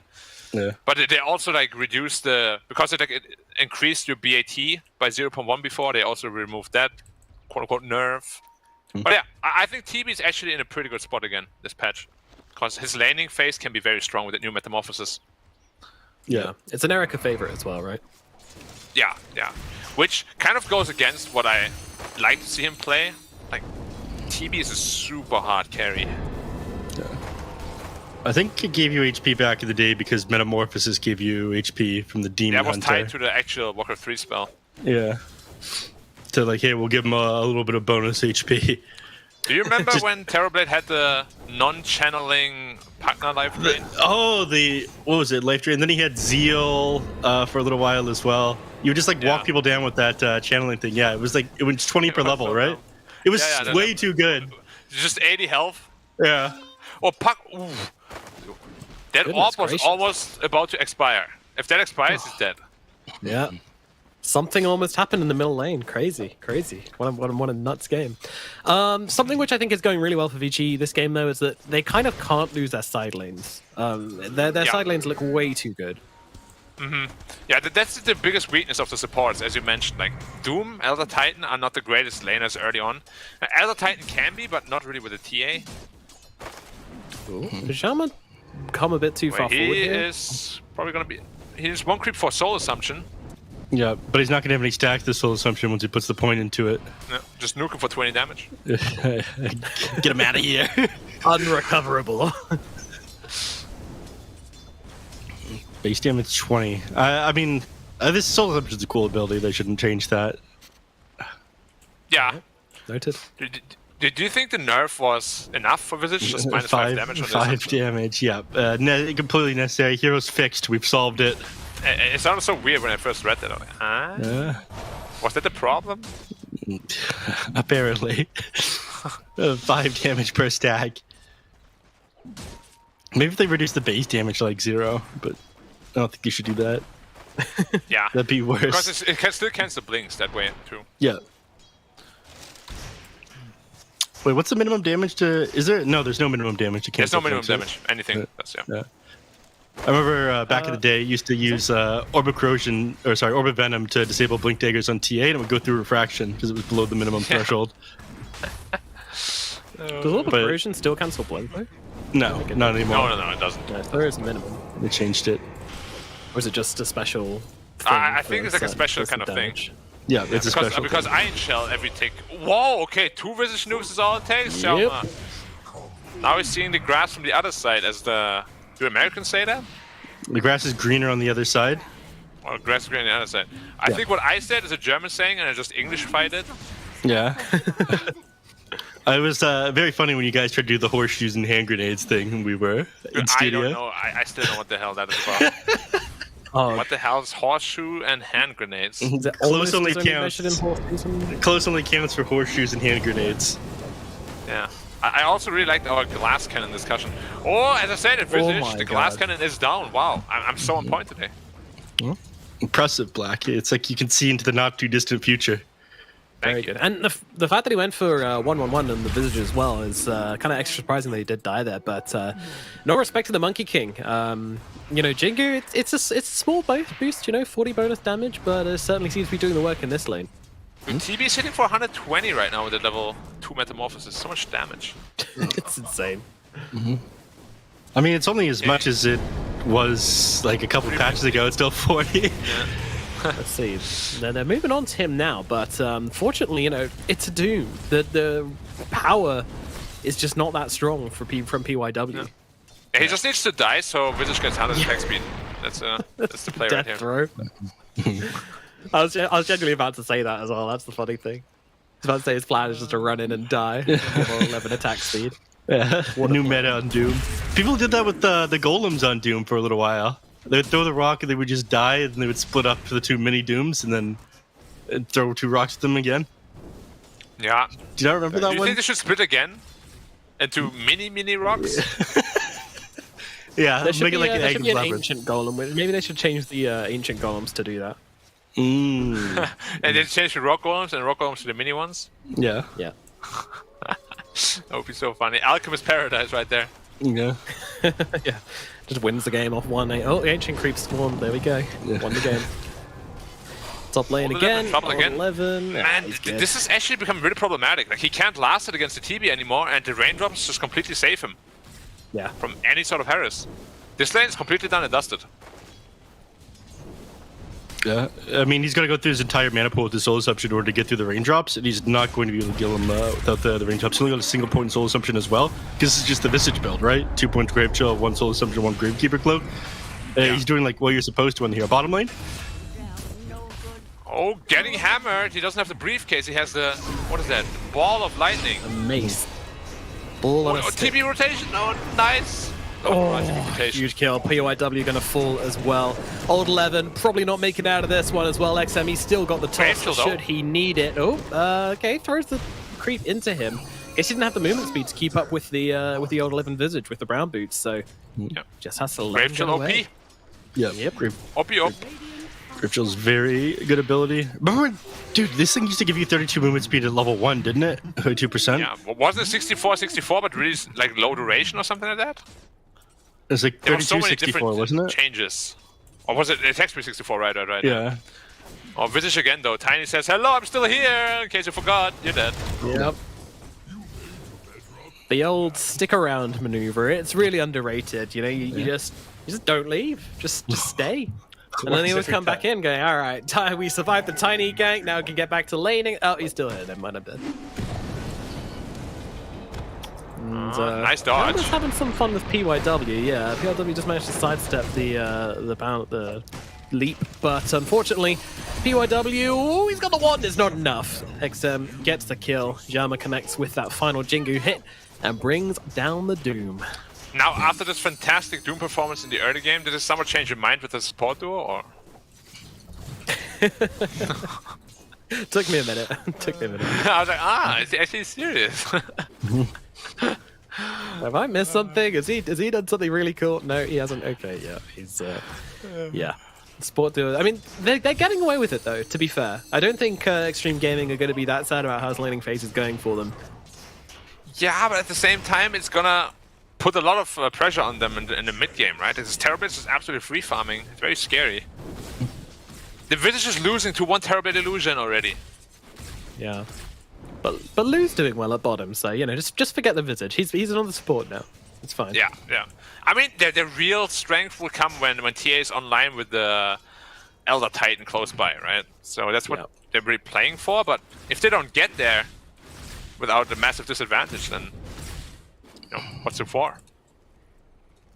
Yeah, like neither of these teams really wants to play from behind, but I feel like Xtreme Gaming, you know, with his Visage and with his Elder Titan, these are two heroes which can really struggle if they are behind. Oh, Victoria tries to make his way up the cliff, goes for the TP out, and I think he's going to make it. It's close, but he does get himself out of there. Yep, went right over that cliff instead of on top of it. Unfortunate. I mean, it was fortunate he ended up getting out of that one. Still wasn't able to stop that kill with the Elder Titan. He hasn't done any points in a natural order yet, by the way. He's gone 2-2-0. I think that's normal for ET. You usually want like 2-3 points in the Echo Stomp just because it's such a good ability. Yeah, and they don't really have the best heroes to utilize the aura early on. And they don't have like a Tinker or anything. It's just a Puck, really. Yeah. So yeah. Not to mention, like they changed it a while ago, like a while ago. But natural order, you need to be on top of the hero to reduce the base armor of them. Like the physical is attached to your hero, the magical is attached to the astral spirit. Yep, and your astral spirit is actually inside of you. Inside you, yeah. Yeah, which is interesting. Mm-hmm. The natural spirit was inside of me all along. Yeah, exactly. Wow. You just gotta call him out when you need him, no man. Thanks, guys. I will. You're welcome. So, old 11, level 6 now. Time to make something happen, but he can't make anything happen top lane, so he says, okay, I'm gonna jungle. Nice. Making something happen in the jungle. Just what we want from our offlaners. Yep. Also, Jama stealing all his XP. Yeah. Be a little careful with the monkey. It's a nice smoke rotation, too. Yep. He's got it. The whole team. Yeah, they've got an Observer Ward real deep here. Let's cancel them out. Do they sniff it out, though, is the real question. No blink on the Tiny just yet. Done out. They're going for PYW. They're going for a kill here, but a beautiful arena actually going to catch them both out here. Stun comes in, though, from the Elder Titan. Is it going to make any difference here? No, it is not. And the Two birds heroes are dead. Super, super clean from ViCi. Yeah. Nah, this is much more like it. So whatever happened between game 1 and game 2, they got some of the special sauce, you know? They're playing much better than in game 1. Just like team cohesion, team play, everything. That's a good thing we both predicted ViCi winning game number 2, right, Black? Yeah. Good stuff. Yeah. ViCi. VG. Thank you. we'll get there, buddy. Don't you worry. We'll work through it. I'm just like kind of ignoring the disrespect, you know, that you're throwing towards my old team, but it's fine, Neff. You know, it's fine. See, that's why I'm doing it. I know it's hurting. It's hurting my co-cast from the inside. Deep inside, you know, I'm hurting, but it's fine. We know all anime villains don't care about that. Wait, which one of us is a villain? We leave that out to the people. Oh, Blackheads. Have you seen him on the webcam? He always looks like Shinji's dad. Yeah, he does. He's not a villain. He's trying to save humanity. He's definitely the villain. No, Have you seen what he did to his kids? Wife. He's evil. Yeah, but he loved his wife. That's pretty nice. Well, he got doomed on TBS while we're talking so much important stuff. Awesome rotation from Paparazzi and the PYW. Why is no one talking about it? Neff, hello? I just lost a lot of respect for you because you don't know the plot of Neon Genesis Evangelion. Anyhow. I did never actually watch it like super properly. I watched the robot fights only. It's not really robots, it's more like the suit fights. Anyway, great pick up onto the TB. That's going to take him down a peg, stop him being at the top of net worth at the very least, and keep Lou on top. Now, how do Xtreme Gaming capitalize this advantage they have on their TA? She has found a game somehow out of all of this madness. What do they do to ensure that stays the case? Not dying in the top lane right now would be pretty important. Well, But she's makes dead. the go here. They've got the kisses as well. No refraction means no Livy, and Lou is going to fall. Yikes. Dire's middle tower is under They're attack. trading. Yeah. Should we talk him up? You know, like he is at the top of the level. Okay, he's dead. Tower has fallen. That wasn't even a cursor. I wasn't even saying like, oh, he's doing so well. I was like, oh, well, let's hope he doesn't die. Ooh, nice Quelling Blade. Ooh. Nice cookie as well, though. A lot of nice things going on right now. Oh, nice stomp as well, though. Oh, nice bird drop as well, though. Nice, Oh, nice soul soul assumption. Very nice. Let's go. Dude, I got casting figured out, guys. You got the. You're now the play-by-play #1 in the world. It just took a Only while. Pixel, watch out. I was gonna say as well. Yeah. Okay, man. The Blink Tag reveal on Tiny there. That was so cool as well there.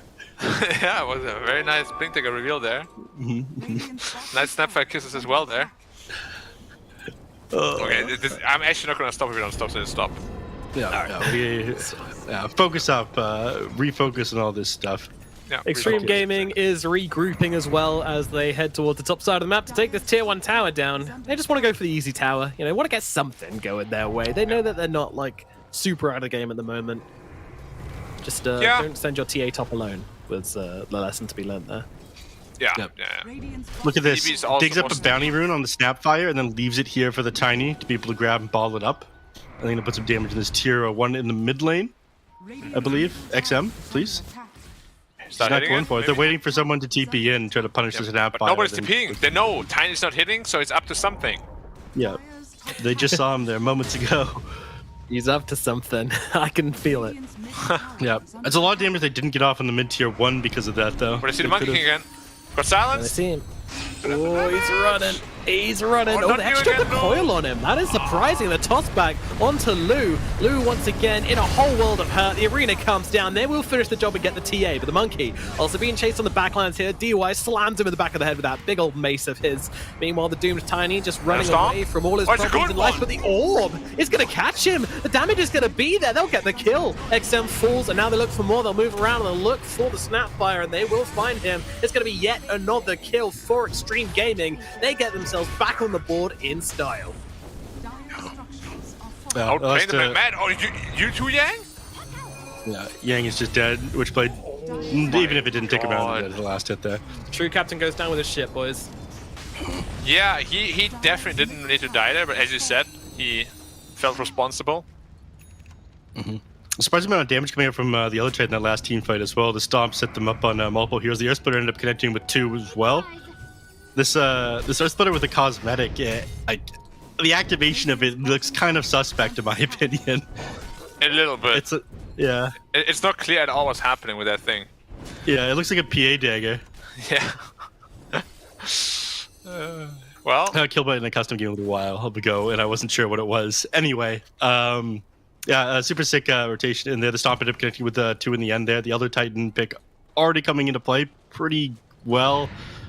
The only issue is that like Lou is not having an amazing game so far. Like he had started out great, but they shut him down these last couple of minutes. Unfortunately, now he's kind of fallen off. I think he's putting himself into a very dangerous position that he doesn't really have to put himself into. You know, like as a TA, you don't really want to be there straight away, but like come like in the middle of a team fight or something when the attention isn't on you, but on your teammates. You just come in, poke a couple of times. These aggressive wards end up scouting out to old 11, by the way. And they've got Monkey King here. They're moving like Mars here as well, but he doesn't have his Blink Dagger done yet, like 16 minutes into the game, so he just opts not to go for the kill instead. Was a mid lane to finish this one up. It is important that they get this. Was it you I was talking to about Black? You didn't like the multiple Blink Daggers on heroes at the beginning? Just because you spend a little bit too much net worth on Because gap it puts so much damage. pressure on you to really kill a lot of heroes, right? It's probably fine in this game because Terrorblade is a hero that can really absorb the whole map if you give him the space to do so. But yeah, like if you have 2 blinks like this, you gotta make something happen. And it's not easy, right? Elder Titan is so defensive. The ViCi went into a super early shot, very defensive. Even Doom and Puck can be played very defensively. Yep. I mean, this is going to be even more defensive once this Wraith Pact is out. It's even harder to blow heroes up. They're expecting a move bot lane, but they're misreading the map a little bit. Well, Yeah, they tossed Avalanche and Illusion. Yeah. There's a Desolator completed on the TA. She was holding net worth for a moment there, then ended up not building the BKB. I think she was thinking about turning into a BKB, but... Oh, jumping on the monkey. They found him in the trees once again, and Jama will fall. Oh, they stomped the Terrorblade if they're going to coil on him. Yeah, the follow-up needs to come, but they don't have the gap close after dumping all their spells onto that Monkey King. So luckily, they do get themselves out with Erica. That would have been absolutely huge if they're able to get that kill. Yeah. What do you think of this skill build on Elder Titan Black? You went 4 points in the Astral Spirit. Ooh, oh really? Yeah, that's very interesting. But let's talk about that after Snapfire dies. Never mind, we can talk about it. Okay. Why actually? Yeah, I'm not sure. As a post 4, I'd understand it more. But he's not really running in and hitting people, right? Is there a cooldown reduction on it? Yeah, there is. Okay. CDR and more armor with each level. Yeah, I think he's So maybe probably did it he wants to primarily use for the cooldown then, right? Yeah. They have to be for the CD. Anyway, Xtreme Gaming are into Roshan. They take the Aegis in a matter of seconds, so fast with this lineup. And that is going to make sure that Lou, if he does have any more slip-ups, he is going to be absolutely okay as he will respawn. His team will hopefully be there in time, and everyone will be very, very happy. Yeah. In theory. In theory. Terrorblade is still very rich though, and in theory, Terrorblade is the perfect answer to the heroes on the Radiant. No, because sure, Elder Titan is very strong, but as Neff mentioned, you need to be in melee range, and if Elder Titan runs into melee range against Terrorblade, you're probably just dead. Yeah, before you get there even. Yeah, I spoke to AUI about this a while back, and we kind of came to the conclusion that Elder Titan, at least as a support, isn't really a hard counter to TB, just because you actually can't really get in a position to kill him. Yep. But I'd kind of like to see him, in that case, get the shard this game on BY. That would really allow him to get that gap close, which could be super important in killing him off. Yeah, potentially. Could be... Top lane, though, Doom out onto the Monkey King. He's trying to run away, but I think they're going to have to deny him. They don't have the heals. And Yang poke got him. a spear through his chest. I hated you, Selma. Had to put down the pet monkey. They didn't have enough money to take him to the vet. Oh, God. Sorry, Curious George. Just don't have the funds, buddy. Sorry, food's expensive this month, though. Yeah, I should have gone into the medicine cabinet, buddy.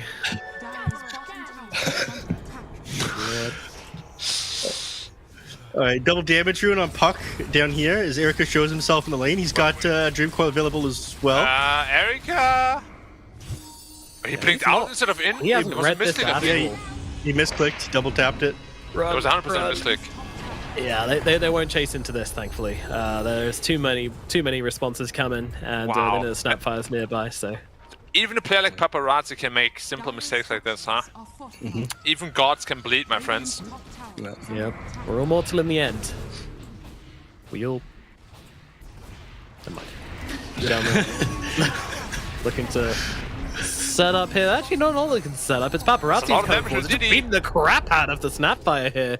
Not going to take down to the Witchblade, but coming close. This game is a little bit scary for Xtreme, maybe. Like, this Terrorblade is way too big, and if he gets to Skadi... Yeah, that's super good against like almost everybody. I mean, you're countering out 3 cores with your Sky. You're playing against 3 different ranged heroes. Yeah. And on top of that, you just don't...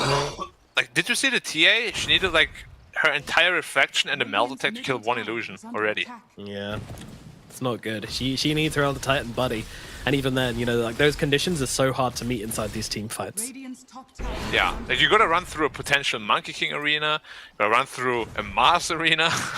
Gotta run through tiny Yeah, kisses. a lot of running to do. Running through a Question for you, minefield. Black.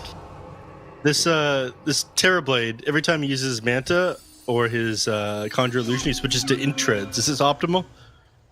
And with Manta, you can actually switch to int and then to agi if you're very mindful. Very fast. Yeah, but honestly, for Conjure Image, I always like to leave it on agi. so much more This efficient. time, yeah. They did this time. PYW, Oh, are you PYW 's alive not or getting dead? away. You're dead. What was he doing there? Trying to cut wave? Yeah, I think so. something like Just that. trying to group wave.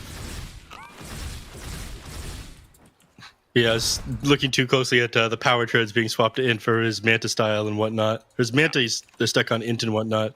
Hey, This is what Eric is if you doing. Manta on int and go to Agi, that's super advanced, you know. Most, like, even top 10 MMR players don't do that stuff. Even though it's really good, guys. It's really good, okay? Let me tell you. Back in my days... No, let's not go there. Just watch what happened down in the bottom lane. The TV illusion was like clearing out a range creep, and then Jamma came in to last hit it. So you're saying he's out of the Classic team after position this game. fours. Yeah. Classic goddamn position fours. I swear to God. I mean, he's wielding an important item. He's going for an Orchid right now. It's very useful against the puck, especially given the puck doesn't have any defensive items yet. And he's probably not going to get one very soon because he's going for the Sanj Kaya next. Yeah, but he does know Monkey King is going for it. So let's see if he switches To things Yules up a little bit. with the Staff of Wizardry that he currently has. Yeah, Yeah. wouldn't XG mind it at Gaming all. smoked up and looking to rendezvous with their teammates in the enemy jungle. Not quite sure what the players here. They're moving into territory they already own with a smoke, which is quite unusual. But DY is going to push it a little bit further, get forward a really aggressive observer ward. I love this one. You know, when you feel unsafe, this is the camp you go to, right? This is your safety camp. You know, it's like the little blanket you have as a kid. It just feels nice and safe. And then someone wards it, and you're like, wow, screw you, man. It's like my one little zone. It sounds oddly specific. I don't ever remember having a safety blanket. Oh, my best friend did. I stuck my thumb as a safety thing. That's what I did as a kid. What happens though if the safety blanket gets ripped off by a terrible? Well, that's exactly what's happening with this observer ward, Black. They're going to see them farming that camp. They're going to come for him. They're going to kill him. But it still feels awfully deep, to be honest, for the side of Xtreme Gaming. So I don't know how much value this ward will have in the short term. Look at this but- TB illusion. Can't clear it. That's Uh-oh. what was that? 5 attacks to bring it down? More like 10. 200 damage per hit ish. Takes a while. That's not good. It's not good at all. So with the Didn't pace the they game is make it going take at the less damage moment. too? They did, right? Like TB illusions got buffed a while ago. They take less damage now, I think. 300%. Yeah, they used to be 400, weren't they? Yeah, with 325 or 350, I don't even remember. But now it's buffed, so they're very strong, and they have problems killing them. TLDR. Wait, Blink Dagger. This changes everything. The Templar Assassin. Now you get on top of these targets. Yeah. What's your game plan? Like, TB doesn't have BKB. Do you try to burst him still, or do you ignore him because he's very tanky? I guess if here's he the gets movement, solution. he's dead. Look, you get the Aghanim Shard on the Elder Titan, and then you're beside the TB at the same time. The Templar Assassin's beside them. Yeah, I actually think that could be a very good idea. Like, if they can get a Doom on a TB, that's the perfect way to start the fight. But it's just so hard to do anything for them because the TB illusion just pushing all the lanes. And as Yeah. I mentioned before, they've got so many other spells to throw down these team fights. You know, there's no way they can just run up to Erica without getting blasted in the face by a billion spells. Both teams very much being careful right now. Well, ViCi Gaming just running through the map together, trying to find someone. Meanwhile, they're huddled up on the high ground on the side of Xtreme Gaming. Honestly, this is what I expected. I expected when they got this BKB and Blink Dagger completed on the TA. Like, this is her kit. This is when she's stronger. She's at her peak right now. The fact that Xtreme Gaming didn't try to smoke and find some action happening with this all completed up just says that they are scared. They are not in a good frame of mind at this game at the moment, but hopefully Lou can overcome that and he can make the calls. It does seem like he's doing that as he runs up the top lane Gets right himself a safety blanket and stops being scared. I think the BKB is the safety blanket this game is the point you were trying to make earlier when you were talking about that as well, and those are still on the way. You need another. UNW almost has his. Visitors going into one as well. But again, I feel the longer you wait, do you really want to give Terrorblades more space to get his BKB? Terrorblade's not waiting for anything. Looks like he's just walking towards the high ground right now, man. Yeah, I think they can also feel it, right? How hesitant Xtreme Gaming is. Yeah. I mean, you got TB Tiny, guys. You don't want to base race this. This is not one you're gonna win. Yeah. Yeah, they saw them use the Fortify in that tier 2 tower that they just ended up taking, and they're like, okay, well, we can put a lot of damage here onto the tier 3. We might as well. Half They end up health putting there. more than 1,000 damage in. They literally stepped on the high ground for like 2 seconds each on Erica and on the Tiny, on XM. And they half health the tower in that time. Absolute beasts. Uh-oh. Okay. What He's are you kind of uh-ohing, okay. friend? I was out-owing old 11 and he got on by the Monkey King. It looked like they were going to follow up with that one, but I think they got a little bit hesitant when they saw the Astral Spirit come out. Yeah, a little too close to the high ground for comfort there. It's still super easy to turn fights around with the Echo Stomp. Like, Echo Stomp is actually massive ability for setup. Like, the amount they can accomplish with, like, the Visage Birch and whatnot on top of that thing, like, you straight up lose those fights. It's so good for resetting. Right. Ooh, quick reactions from Yang. And actually, did they force away on... Yeah, it looks like they forced away on DY, so... Very, very cautious. Even when they're smoking up, they're still thinking defensively. PYW tries to blink in and finds the target, doesn't quite grab him, unfortunately. ViCi Gaming. Oh, now go for the spear back, doesn't quite land either. Everyone is just feeling the pressure at the moment right now because Roshan could respawn at any minute. These teams don't know that it's going to be in 20 seconds time. But in 20 seconds they will. If they can see Roshan, yes. Which both teams should be able to because... Well, one trap at least, but yeah. I mean, if they're in there super fast, they might be able to just take it before VG notices or realizes. We'll see. We'll see. But TP illusions, man, just look at that. It's so obnoxious. BKB pop from Yang, straight off the bat. Thought he was going to get doomed, so immediately threw it down. Meanwhile, Zhama's getting run down by the Visage on the sidelines. As PYW was unable to find the doom onto Yang, or just didn't want to do it. Not too sure. Yeah. They back off on several heroes now. And with the BKB expanded, yeah. It should be a freebie. This becomes very easy. And they're in a position like they know what they're up to right now, and they're thinking about going inside the pit. They've got Arena to work with, but everything else... Give the shot to other Titan, please. No BKB. This feels like a bad idea. No Monkey King. It's not a fight they can take. They give it to Doom. I mean, not bad too for the stun duration, but... Yep. I would have loved it on a Titan. Yeah, same. We talked about how important it is for him to get on top of this TB when the TA is there as well. Wait, just a little fact check. It does not... Like, if you're BKB, you don't get aura'd, right? I don't know. Yeah, it doesn't pierce magic immunity. Alright, so... Alright. Ooh, here they go. They managed to find old 11 on the sidelines here. Oh, but they have to get a pin to the low ground, so he doesn't take the damage from the arena. Can they kill him off regardless? Looks like they can. The Kisses doing so much work, but look at the backline. Zhama's taken out straight off the bat. Mars is burning down as well, and there's Doom is out onto the TB. TB needs some help. Lewis staying on top of him. The invincibility is going to save him for the time being, but now he comes out the other side. They will be able to see him, and they want to bring him down. Meanwhile, Victoria down the background. Eric actually trying to turn around onto Paparazzi there, trying to catch him off guard. He's got the Thunder, but he's not going to get it off. Paparazzi gets triple kill as Xtreme Gaming. They take this fight in style, and ViCi are left running for the hills. Super sick team fight there. I mean, the Elder Titan he wasn't really that big of a part of that team fight at the end. He ended up getting the stomp off, but the Doom getting off of the TB stopped him being able to stand his ground, like click people down or get the Sunder off, as well as the super sick timing of the birds as they chased him down, interrupted them in the middle of the cast animation for that Sunder, tail into the team fight.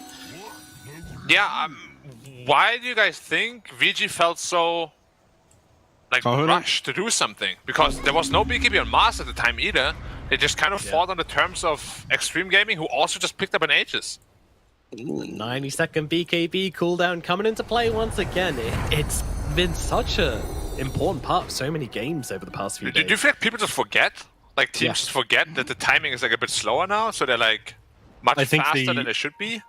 I mean, the same sort of thing happened, especially when like cooldown reduction first came into the game. A lot of people have like this internal cooldown in their head of when something is going to happen. Like you get into a flow, right? Yeah. It might be the player themselves, you know. It might just be like everyone else being like, all right, we can be aggressive now. We feel that way, and the player himself's like, yeah, we can be aggressive, you know, and doesn't register. You know, these guys, they play so much Dota, they play so many scrims, so many pubs every single day. These things become second nature, so to retrain it takes some time. And I honestly think they're that's gonna fight a game, and there's a new patch, and we're gonna get all the new buttons. Oh, nice here on TA, but How nice was it, really? Oh my god. Yang has to BKB this again, and we know how punishing these BKBs can be. They jump in and try and combat the Lu. Lu doesn't care. Doesn't pop BKB, doesn't pop Aegis, just jumps in here in front of Erica. Erica says, alright, well, I can ruffle your truffle, sir. And we'll do exactly that. Lu's gonna lose his first life inside the Wukong's command. Stun onto 2. Old 11 continues a lockdown here. Beautifully done onto the 2 of them. XM, is he gonna fall as well? Yes, he is. Soul Assumption ripped him in twain, and now they look for more. Running for the big boy. They want to bring down Erica here. The Doom was popped as well. Look at PYW, the absolute Chad up onto the high ground on the Doom, killing off the TB again. ViCi Gaming crumble under the pressure here as Xtreme step it up and will now be taken to the high ground. Yeah, no buybacks means probably one side, maybe even 2. They have a lot of physical damage. Could they go for the throne? They could. There's no glyph anymore. Kisses. The Fortify is there. I think they're gonna go throne. Knowing Xtreme Gaming. They love to play fast. Lu is absolutely a proponent of that. Lu's not targeting the rack. The rest of the team doesn't want to follow them in, but again, they do have a lot of time here. Yeah, just look at the British damage once he starts hitting. Absolutely insane. Yeah. If you don't commit now, the game is over. Like, you gotta go in now. It's too hard though. They've got the other side here. It's gonna stomp them. It's gonna buy them even more time. They're just gonna click the throne down, man. And again, they don't have the BKBs. The timing, it's not there from the Mars. The Mars is going to get dropped. He's dead, no buyback, and the game is gone. Wow. GG called from ViCi Gaming. Xtreme take the series 2-0. Out of nowhere. Like, the game looks so even, and then just 2 Dooms onto the Terrorblade we spoke about. Can't fight back, and yeah, just outclassed once more. Just feels like Xtreme Gaming is overall just a much more solid team when it comes to understanding each other and what moves to make on the map. It was insane to see like the TB get so big over such a long period of time, and he never really started participating in any of these fights. Yeah, like 2 Dooms is all it ended up taking. He tried to stay in his ground while he was like doomed up, but no life steal means that he's just ticking down in these team fights, and running into these Aegises made things even more difficult. Lu definitely baited them out in that last team fight, where he kind of like let TB get on top of him and kill him. They knew he didn't have Metamorphosis back up for a little while, and as soon as you did have Metamorph, like you had Doom available again as well. They used those 2 things around the same time as each other, and PYW managed to hit him with the punish. So support duo was a little bit awkward, but my God, did they ever like let Terrorblade do whatever he wanted and shut him down at the critical moments? It was important. Yeah, DY 0 deaths, by the way. Like, absolute madman performance on this Elder Titan. So many clutch stomps as well. He's definitely a very vital part of the victory. Yeah. And Lu 0 kills, by the way. So on a TA. Yep, 0 kill TA. I don't know what to say about that, other than I guess he was there. I mean, he hit the Ancient at the end of the game. He hit the tier 3s, hit the tier 4s, hit the Ancient at the end of the game.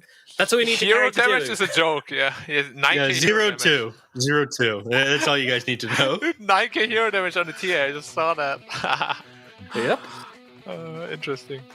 It is what it is. But then at the same time, no one from ViCi Gaming actually got over the 10k hero damage mark. That is how like small these fights actually were. You know, we didn't have these massive rules breaking out, because in the end, there were only like 2 big team fights at the end of the game. Both of them went to Xtreme's favor, and that was it. Game over. Pretty insane. Now, I don't want to like sound super harsh, but we have seen it in the past, right? Where VG go all into the Erica basket, and he is just not excelling at these heroes in those scenarios. I don't think Erica is a very good Protect 1 player, and every time they go back to it, games tend to go like this. Like, he has an amazing game, but then in those crucial moments, you know, can't just perform. Can't quite perform. Now, do you think that's to do with, you know, the player or the team? I think it's a team issue, because what do you think, Neff? I think it's a team issue, because we were talking about this one. We thought things would go a lot better when Yang was playing on the team and he was finding a little bit of farm. Like in this game, they went back for the same old sort of play style. This game, we saw that Yang didn't end up getting a Blink Dagger until like 16 minutes into the game. Like, this is a super late Blink Dagger for your offlaner. It should have come out way faster. I feel like if you prioritize his farm a little bit, the game doesn't go as bad when it's just Eric getting shut down or focused down in these team fights. So 4 Protect 1 definitely ended up being their Achilles heel. 4 Protect 1 also into a Doombringer, right? That has been like a big no-no for many, many years at this point. Yeah, and PYW, you know, he had his guitar and he was shredding this game, absolutely. Like, towards the end, they're just picking up that BKB and the blink. Look, and just absolutely, like, Yeah, just sitting on the TV. Like, what? Look at this Chad. Look at this guy. Yeah, his Doesn't decision care about making in this anything. game has been absolutely amazing too. Yeah, 100%. When GG called out at the India throne goes down, I do like how they just focused on the throne. They realized there's absolutely no way for them to be able to defend. And Terrorblade was pretty big. If it ended up going to the ultra late game, and like TB had a Satanic or something, was able to stand his ground a little bit easier, they might have been able to win this. But they didn't like recognize these clutch moments that they needed to be able to focus down ViCi and took advantage of that one. So congratulations to Xtreme Gaming, looking really good to start off the season. Yeah, it's a dominating start. Probably the most dominating start we've seen so far out of everyone. You know, all the other series in China have been pretty close, but that one, I mean, this game was close, but then the moment the fight started breaking out, it did just feel like there was a difference between the two teams. And yeah, that difference came from PYW, it came from Paparazzi, who, by the way, went 10-0.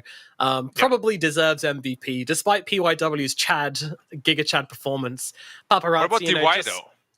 Straight up. DY was good as well, yeah. 3-0-11 on the Elder Titan, but didn't really Tough have MVP those call. show-stopping moments, I wouldn't say. I don't know, did he? I mean, more than anything, he had like some nice setups here and there. But I mean, you're right. Like Paparazzi cut the back line super nice. His coils were pretty on point. I still remember that one double click on the blink dagger though. So Yeah, so that ruins the MVP for you when you make a mistake like that. Yeah, you don't get that kill. he is a VP now, a very player. I see. That title at the moment, that's for sure. Jumping in with the big KDA for sure on Paparazzi and making some big plays happen. Do you think XM did enough this game on the Tiny? Because he had a good lane at mid. As we throw up the standings here just to see how everyone's looking. Of course, eHome, Xtreme, and Asta are all starting off well with their opening matches. Black. You. Sorry, I completely didn't catch the question. I was not asked, here. I was also trying to. I also didn't catch it, so I was trying to throw it over to you, thinking that you did catch it. Wait, can you repeat that again? I Really mean, quick? Sorry. It was actually my bad because I kind of asked a question and then started talking about the standings in the same sentence. So I won't flame you My guys. brain for went that. exactly. I went to the standings. I'm like, what did you say? Like, oh, numbers! Wow, pretty teams. I mean, let's talk about standings for a minute, though. I mean, is there anything Okay, here which sure. surprises you? I guess LGD being 1-on-1 is probably the standout here. The eHome one, right? Like eHome beating LGD was absolutely unexpected. Yeah. Never thought it would happen ever. Yum's in first place now. This is a team that you said didn't look very good, though, Black. I feel like you've been flaming them a little bit. They look terrible in season 2. That they beat LGD is, it was, as I said, a shocker to me. To me. But they played really well in that series. So potentially, we'll see. Maybe they're top 4. Maybe not. Maybe. I mean, Maybe their LGD biggest won't be top problem- 4. Woo! Maybe that'd be good for the region, that's for sure. But LGD won't let that happen easily. I think the biggest thing about eHome for me was their consistency, right? Like they never looked consistent. They could overperform one game, look like super crisp, pull out some crazy planet shaker domination. And then the next series, they were just, the next game even, they were just like, look completely lost and, pick something which it looked like they had no idea how to play. And that was the biggest problem for me, as if they can iron that out, then they're going to be a great team. But for them, it's all about consistency. Mm-hmm. I'd agree with that. That has been my biggest shortcoming of theirs as well, I think, where consistency is just king. If you want to be on top of a league, especially in a format like this, 6 weeks, you can't really afford yourself an off day. An off game, yes, but if you have an off day and repeatedly, they're not gonna cut it. Yeah, absolutely. It's especially in this format, right? Like this format is super punishing for teams which can't get it together in time, and that has been seen time and time again. So, I mean, it's only week 1. These results are very liable to change pretty massively, but looking forward to week 2, and we do have some interesting matches coming up. I think probably the biggest ones for me are going to be ViCi versus Asta. We've got eHome versus RNG, and we also have LGD versus ViCi later on as well, which I think after this series is looking a bit LGD favored. But talking about the highlights of next week, what do you guys think is going to happen in the eHome RNG series? I think that one will probably go the way of eHome. Well, what are you snickering about right there? Just both of you, when I asked your faces, everyone, you both just kind of like it looked like your Yeah, brains I just hadn't thought about exploded. that game yet. I think that one will probably go the way of eHome. I think we were talking about earlier, RNG. No, you mentioned that one. RNG looked pretty inconsistent, and they've been shaking up their teams a little bit too much, especially as we get into the third tour here. So I think eHome, which has been together a little bit more, will end up punishing them just from having time to work through a bunch of strategies. It's like a 5-man cohesive team. Yeah. I mean, I would agree. We also saw RNG play against Dandelion. I mean, Dandelion, I'm a fan now. You know, they played really well in that series in particular, but RNG looked pretty lost and not quite on par. And I mean, no disrespect to Dandelion, despite me being, you know, a big fan of theirs now, I do think they still have a long way to go. You know, so RNG, eHome, I would definitely say eHome is the favorite to win, but it also comes back to what you said. Are they going to be in shape in that day? Who knows? Who knows?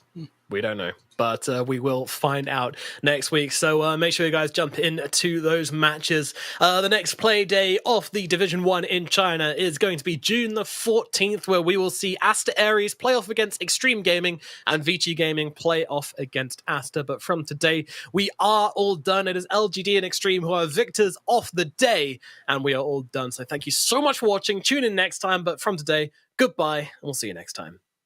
成为英雄之前，你不曾拥有姓名。通向终点的路很长，但谁也无法预知结局。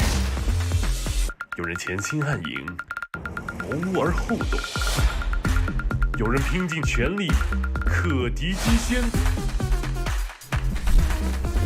没有对与错，只有速度是唯一的答案。奔跑吧！在到达终点之前。